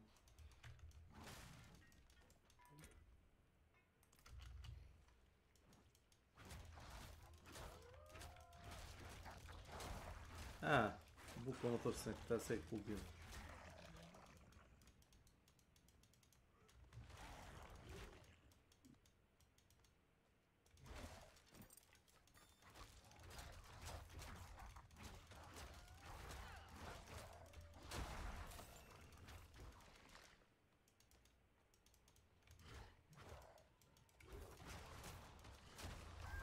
need more spirit.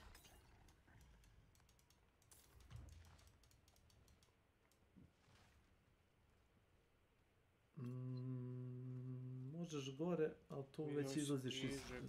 Da, izlaziš iz zone questa. I must wait a moment.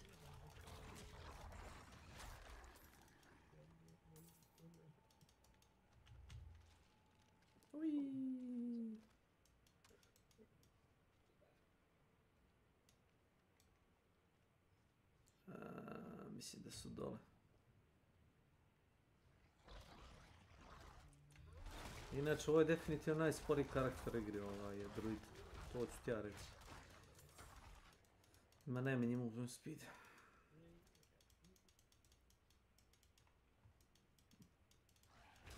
I'm not ready yet. Sam i ovaj firmi bacio. Firovat. Živko, gdje je Živko?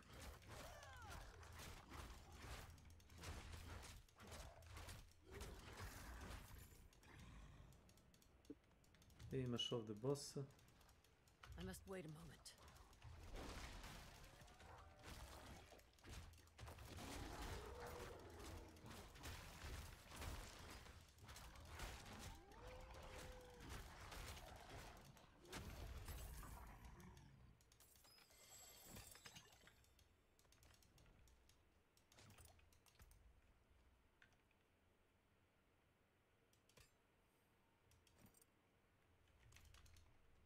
Very nice. Dobio sam jalo. Everybody na livadi.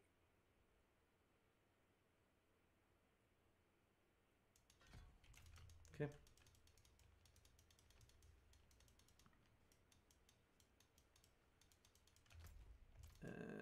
Ovo će biti malo teže, ali jak si ti momak, možeš ti to. Ovo ti je preporučena zona za 15. level, ali imam porenje od tebe. Aha, ajmo okolo. Okolo. What the fuck? Okolo. Otvorio si? Jesi? Ne pitaj kako. I must wait a moment.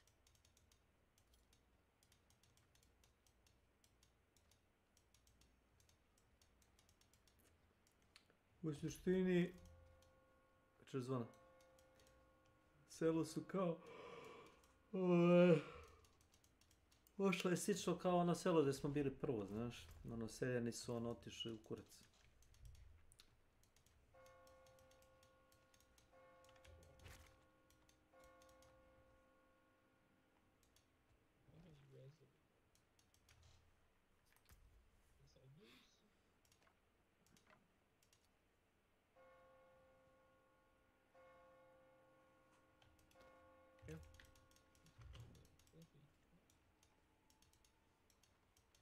Evo sad već trčiš na barbarinu.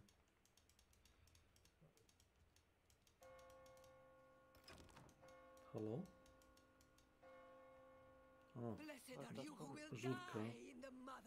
Ja izlazim napolje. Prijatno. Give the stranger the holiest of welcomes. Umreću jebote, alo! Napolje. Kažem ja napolje. I need more spirit.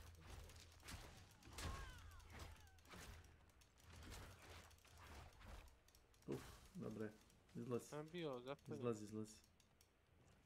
Sneki, si ti tu? Pored tebe. Vidiš? Alo? Da, halo? 1, 2. 2. Rekao da nije umro čovjek. Ma umro. Vamo dole, da ideš unutar nazad. A sad mi kažeš ovo, sad se dereš ovamo dole, pa niste čuo, mutiran mikrofon bio. No, pa pitao sam se što se otvori, ko zna. Gdje si ti bio, šta si ti radio? Spavo. Da je rekao Kecman. Piše da istražimo kuće seljaka. Ne. Koje spelove staviš, šta stavim? Previše razmišljaš, to je... Nije bitno, a? Ma kaki, znaš kako ti ide, vidiš ove kockice Ja iz svake ove škole uzem po jednu magiju, to je to.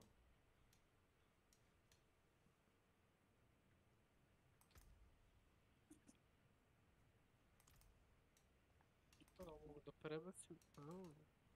Sorry, da, to nije ni bitno, pravo si.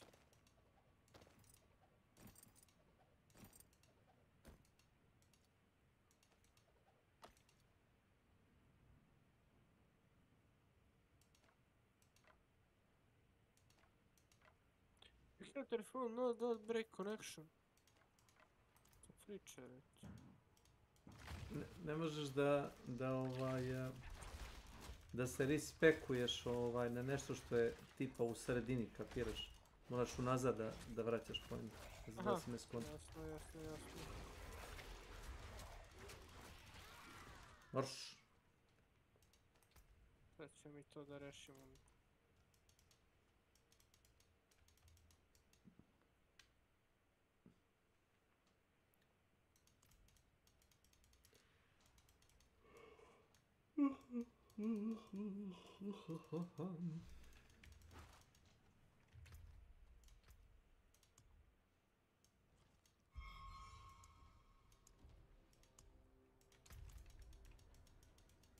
Smeće.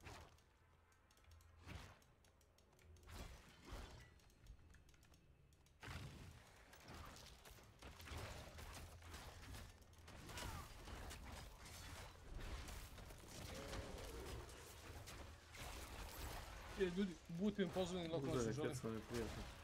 Ovo. Pozdrav. Ja ga jedva čuo, ti čuo? Čuo sam. Ja ga ništa nisam čuo, jesam Fabio čuo ili... Ma, čuo sam. Give yourself to hatred.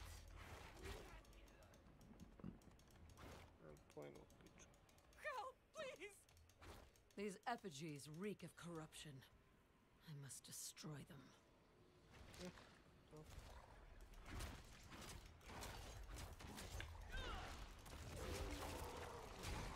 Over here, help! Ovi zovu pomoć ovdje. I'm not ready yet.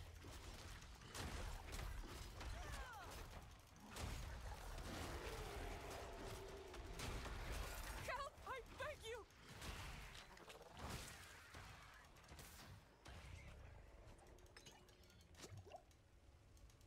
A imaš ovdje da uđeš dole, znaš? Op.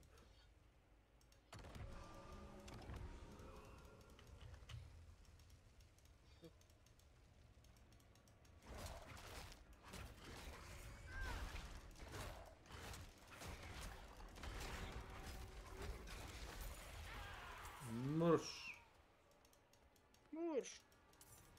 Nemoj ti meni marš. Zašto me odmiješ? Imaš tu da uzmeš health. Da.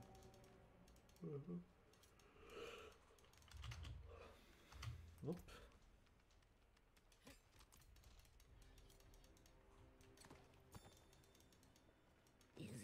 A to ti je knjiga, da dobiš malo XP-a i čitati dnevno. I know we were going to stay a few more days, but something feels off, and I don't like the way they're looking at me. Meet you on Get out of my house! Žurka na kao, ne? Stab. I'm not ready yet. Dobro, idemo dalje. Demonizacija. I'm not ready yet.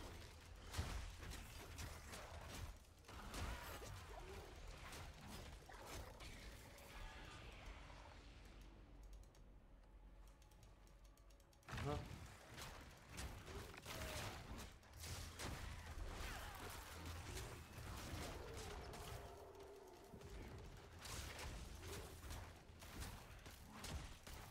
I'm low on spirit.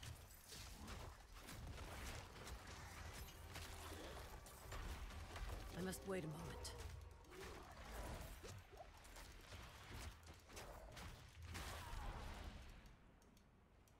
Ovdje nešto nismo radili, da. I'm not ready yet.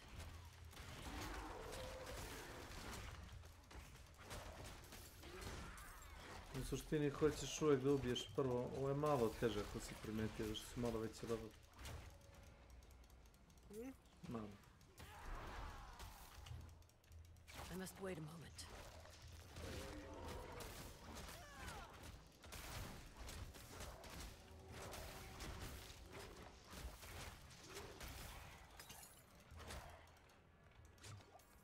Very nice.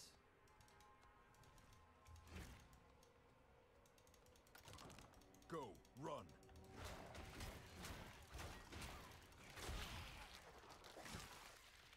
No. I'm not ready yet.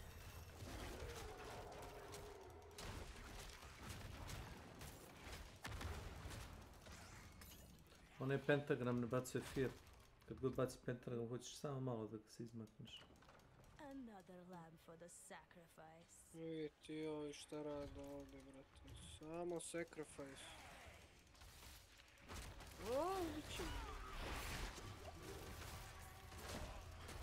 I'm not ready yet. Plus ja. I'm low on spirit. Bells again. But who is left to ring them? Ko zvoni? I must wait a moment.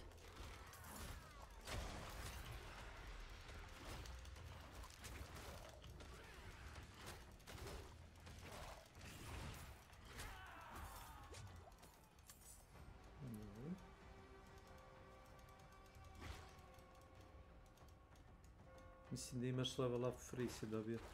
Znaš? Dobio si level up. Pa isti smo level up, znam. Kad dobiješ level, dobijem i ja.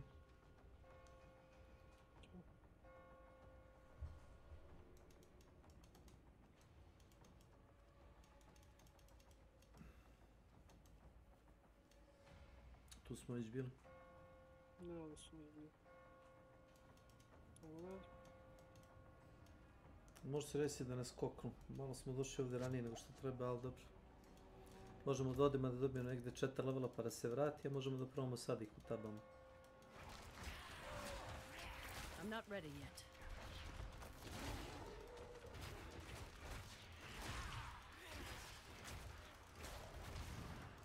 Pazi. I must wait a moment.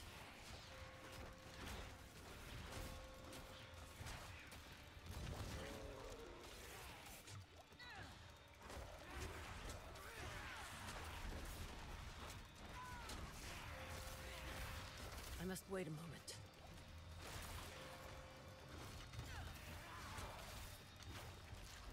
Sve 3 gađu, majke, jebem. I'm not ready yet. Ba nabaci ti neki darkness, skonto se. Evo batus motion. I must wait a moment. I do not have enough spirit. Da se healaš, obavezno. Healuj se, healuj se.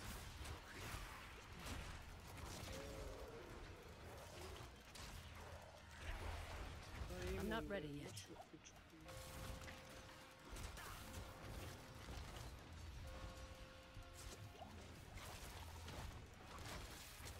I'm not ready yet.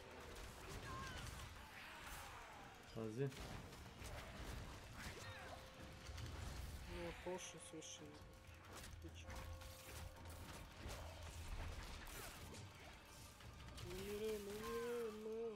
Koji ubi neko?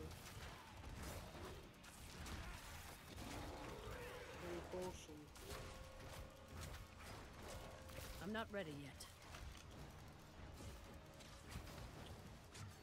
Umora. Prihvati ovo, prihvati ovo. Samo prihvati. I'm not ready yet. Jedna je mrtva skoro, znaš. Da ja ništa da prihvaćam.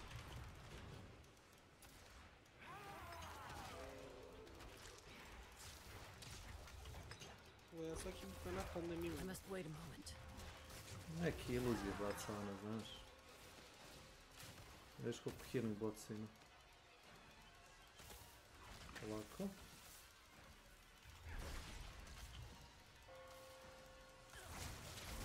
not ready yet.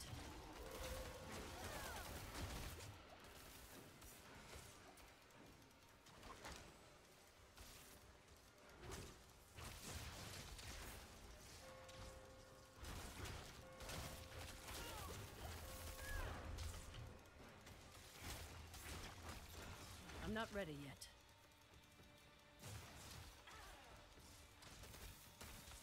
I'm low on spirit.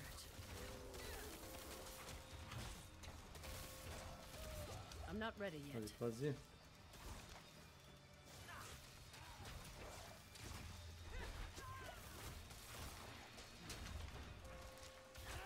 I'm not ready yet. Eto. Sad dobili bi se neki buzdovan kacigu.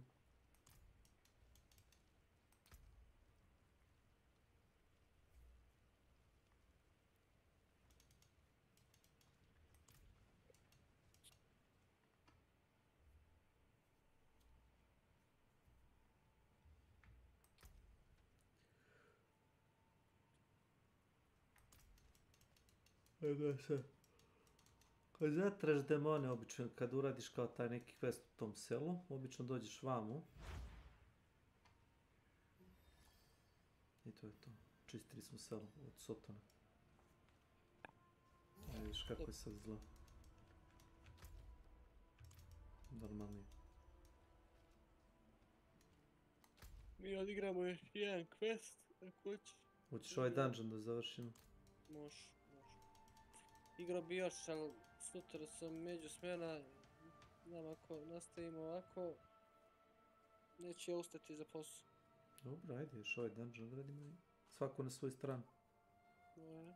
Pa ćemo sutra nastaviti, naravno. Biće dan. Yes. Ovo ćemo samo igrati svakako. Ja nemam ništa drugo, znate kom, pobrisao sam sve. Iha.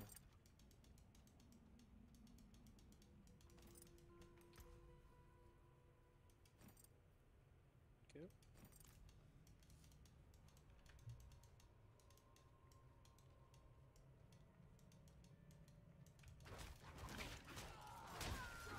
I'm low on spirit.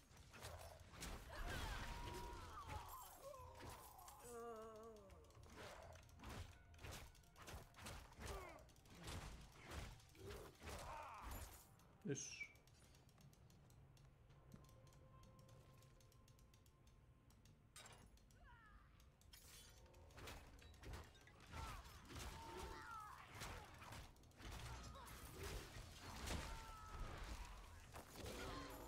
I'm not ready yet.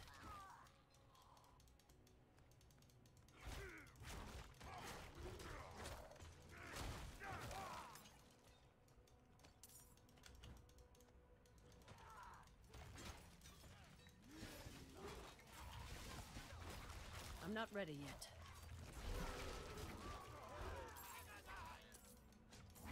Bio sve poison, znaš? To što si ih je pocepalo tamo. I must wait a moment.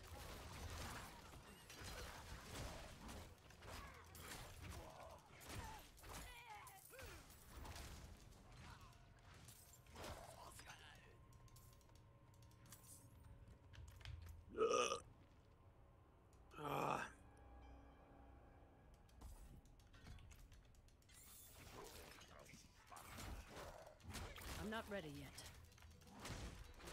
Imaš ih nazad.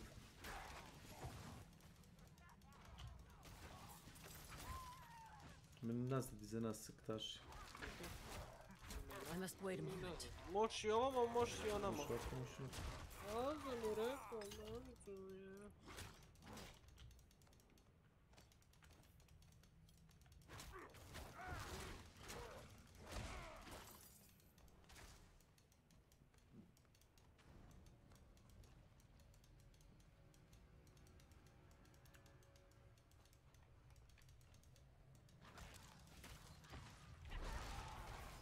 I must wait a moment.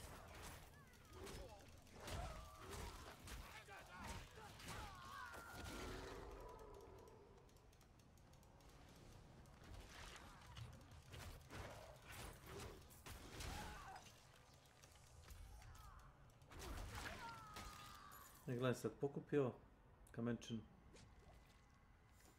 Ok, ideš vamo. I ne montiraš i na ovo.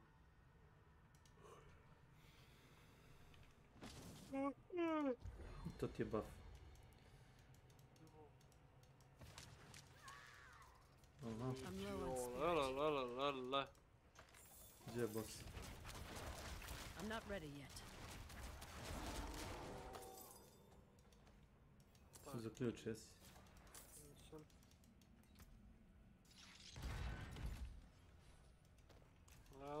Ulazim. I'm not ready yet. Taj buff je dosta dobar, znaš. Kida. Velo kida. To kao onaj Han Shodan meme, ono. Can I get some of that Twitch drop? Juice. Čekaj. Da bi se level. Yes. Kick. Aj kick da vidimo u pičku. Znači, 11 sekundi moram da čekam. Ćemo dole. Gledam samo critical strike. Vam. Ih, šta je?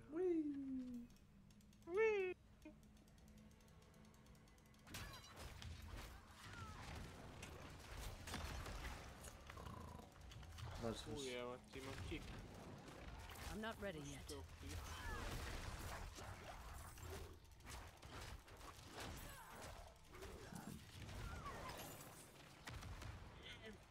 A te posle malo da trčiš, a? Ćeš ukodla kada pustiš. Evo, eto ga tebi. Ne, hvala.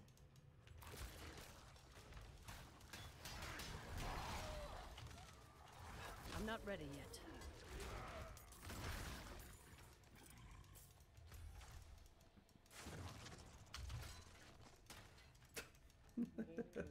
Ima i toga.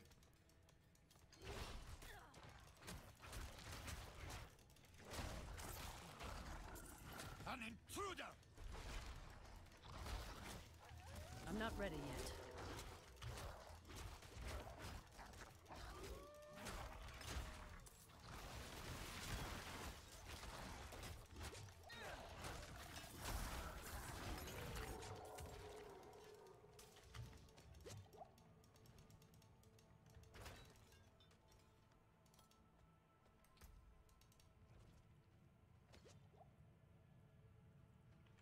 Vamo.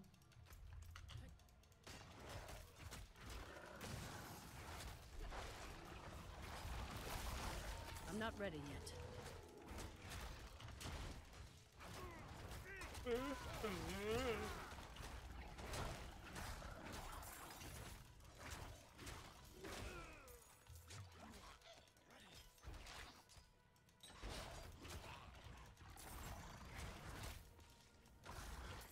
Już.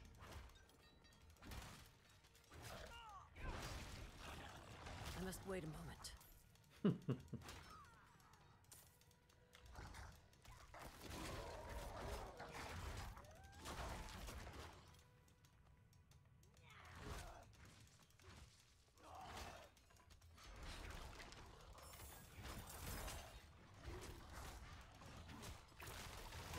I'm not ready yet.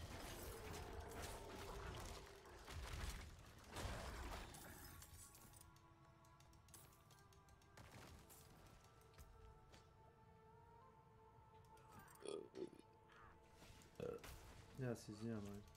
Ja sam pače picu za večeru.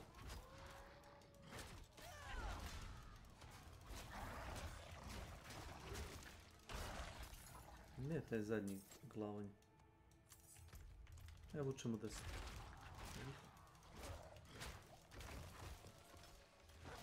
I must wait a moment.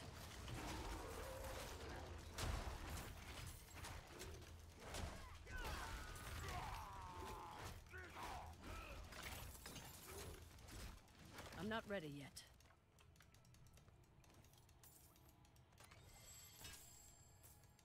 Žuta sekira. Opa. Sekira? Dvoruč. Uzi. Ja sam to dobio isto. Je. Dole mora da nešto promaknu. Čekaj samo spell.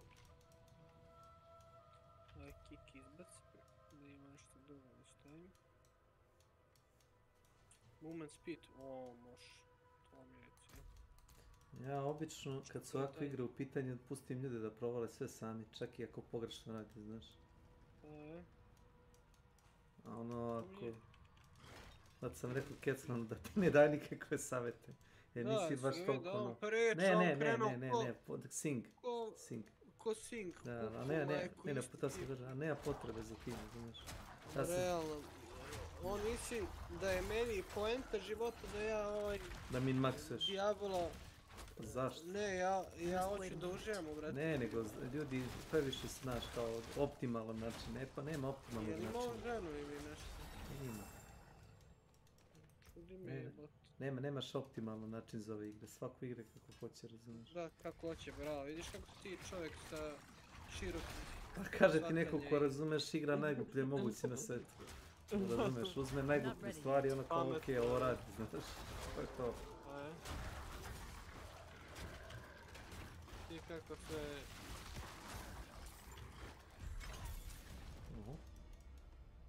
Lepo. Imaš da claimuješ... Imaš da claimuješ ove bonus. Koje bonus? Pritisneš, kako beše to ide, ideš, otvoriš mapu i ideš na... Da li se ide? Aha. Znaš kako ti to ide? Ide mapa i idi dole levo. Vidiš da ti piše world map. Gore. Dole levo. Teško je to. Dole levo, okej. Pritisneš da je world map i vidiš piše ti da imaš svaka regija ima, vidiš gore. Okej. Pritisni duplo V. Imaš da claimuješ. Da, već si claimuo. Da. Skill point dobiješ pare, dobiješ više napitaka. Jasno, to je taj bonus ako odradim. Kad radiš questove u toj zoni. Znaš, to su to bonus.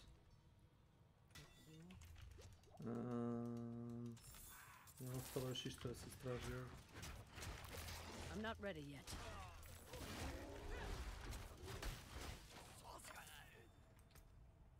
Nije, ja sam imao ozbiljnih problema sa Sretanom, baš oko ovoga. Kecman još nije tu, znaš, ali Sreten je bio. Sreten je bio tačno tu, znaš. To što ti radiš, to nije dobro, treba to ispraviti, to nije ispravno. Krene, znaš ti, još sam ga ja, što najjače, ja ga sve više i više slabije čujem. Da li ja to zbog mog bola u kurcu što mi on to priča ili... Ne mogu da shvatim, vjerovatno. A dobro, kao što rekao, teško je to uporediti, zato što je Sreten bio ekstremista. Viš ti kako si ti pametan čovjek, ti. Znači, namjerno ne pričaš zato što znaš da može da idem bilo kojim putem koji hoću. Možeš kako hoćeš, nije ni važno. Sad zavisi ko kakav style igre ima i to je to, kako on hoće sebi. Znaš. Zato ja uzem testiram svaki spell. Ovo igra napravljena za totalne, razumeš, nubove. Pa da, totalno, imaš 4 spela i znam, i uživaš. Levi desni klik mišljima, da. Oni prave od brate toga ko da je ne znam šta. Ako ti nije jasno kako se neki boss ubije ili zašto te nešto ubija, mogu da ti kažem, ali za sve ostalo šta te ono, znaš, šta radiš, šta hoćeš.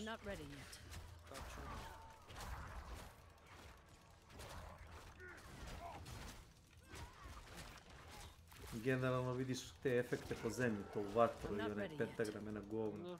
S toga bežiš i to ne znam šta.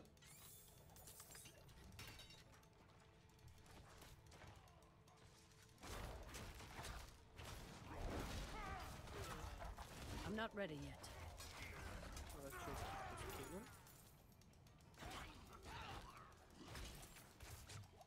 Aha. Vidjeti... Ja ću biti. Kako mi dalje stoji da ne mogu da refunda moj kick, be? Ne možeš ako je u sredini toga stabla, znaš. Gde? Koji ćeš kick? Desni klik, evo sad si ga refundiš, sve. Ali i dalje stoji ovdje. Remove skill, Okej. Jasno. to. Idemo dalje. Lakše mi te pasive, brate, nego... Ma ja pasiju samo išibam. Ja kad kažem kekecom da uzmem bukvalno jedan level uzmem da mogu da kastujem nešto i samo pasiju. Pa tako ja isto. Ono, bez mozga si igra, razumiješ. Isto kao i ti, pa logično, zato što šta će tebi doprinosti samo da više lomiš prste i da boli te kurac. Vidi, ovo ti je gotovo, ovo smo uradili bukvalno. Možemo se teleportujemo napad. Samo staviš mapu, otvoriš i klikneš na...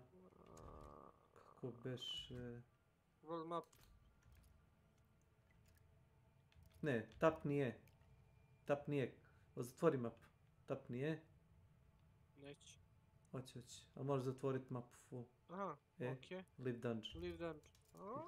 Ima zato što smo završili. Baš i pisalo smo dobili XP. Jer se ne bi sad vraćali peške, samo imaš da se teleportaš napad. To ti to. Ćeš ovdje stanem. I sad smo dobili checkpoint. Ako otvoriš mapu, vidjet ćeš mali plavi portal, viš? I ono. To ti to. Top, thank you ti. Ništa. Valjda ti nećeš igrati s ovim karakterom sam? Neću igram sam, ja imam 100 level, imam 3-4 karaktera. Ja, znaš, neću igrati bez tebe, to znaš. Kapiram. Zanimljiviji mi s tobom, nego igrati sam. Znam. Nisam kupio igru da bi igrao sam. Ja da sam mogao brata da ulovim da igram ovo zajedno s njim, igrao bi, ali pošto on tad nije bio tu, bio u Kanadi. Ja nisam teo da čekam i tako.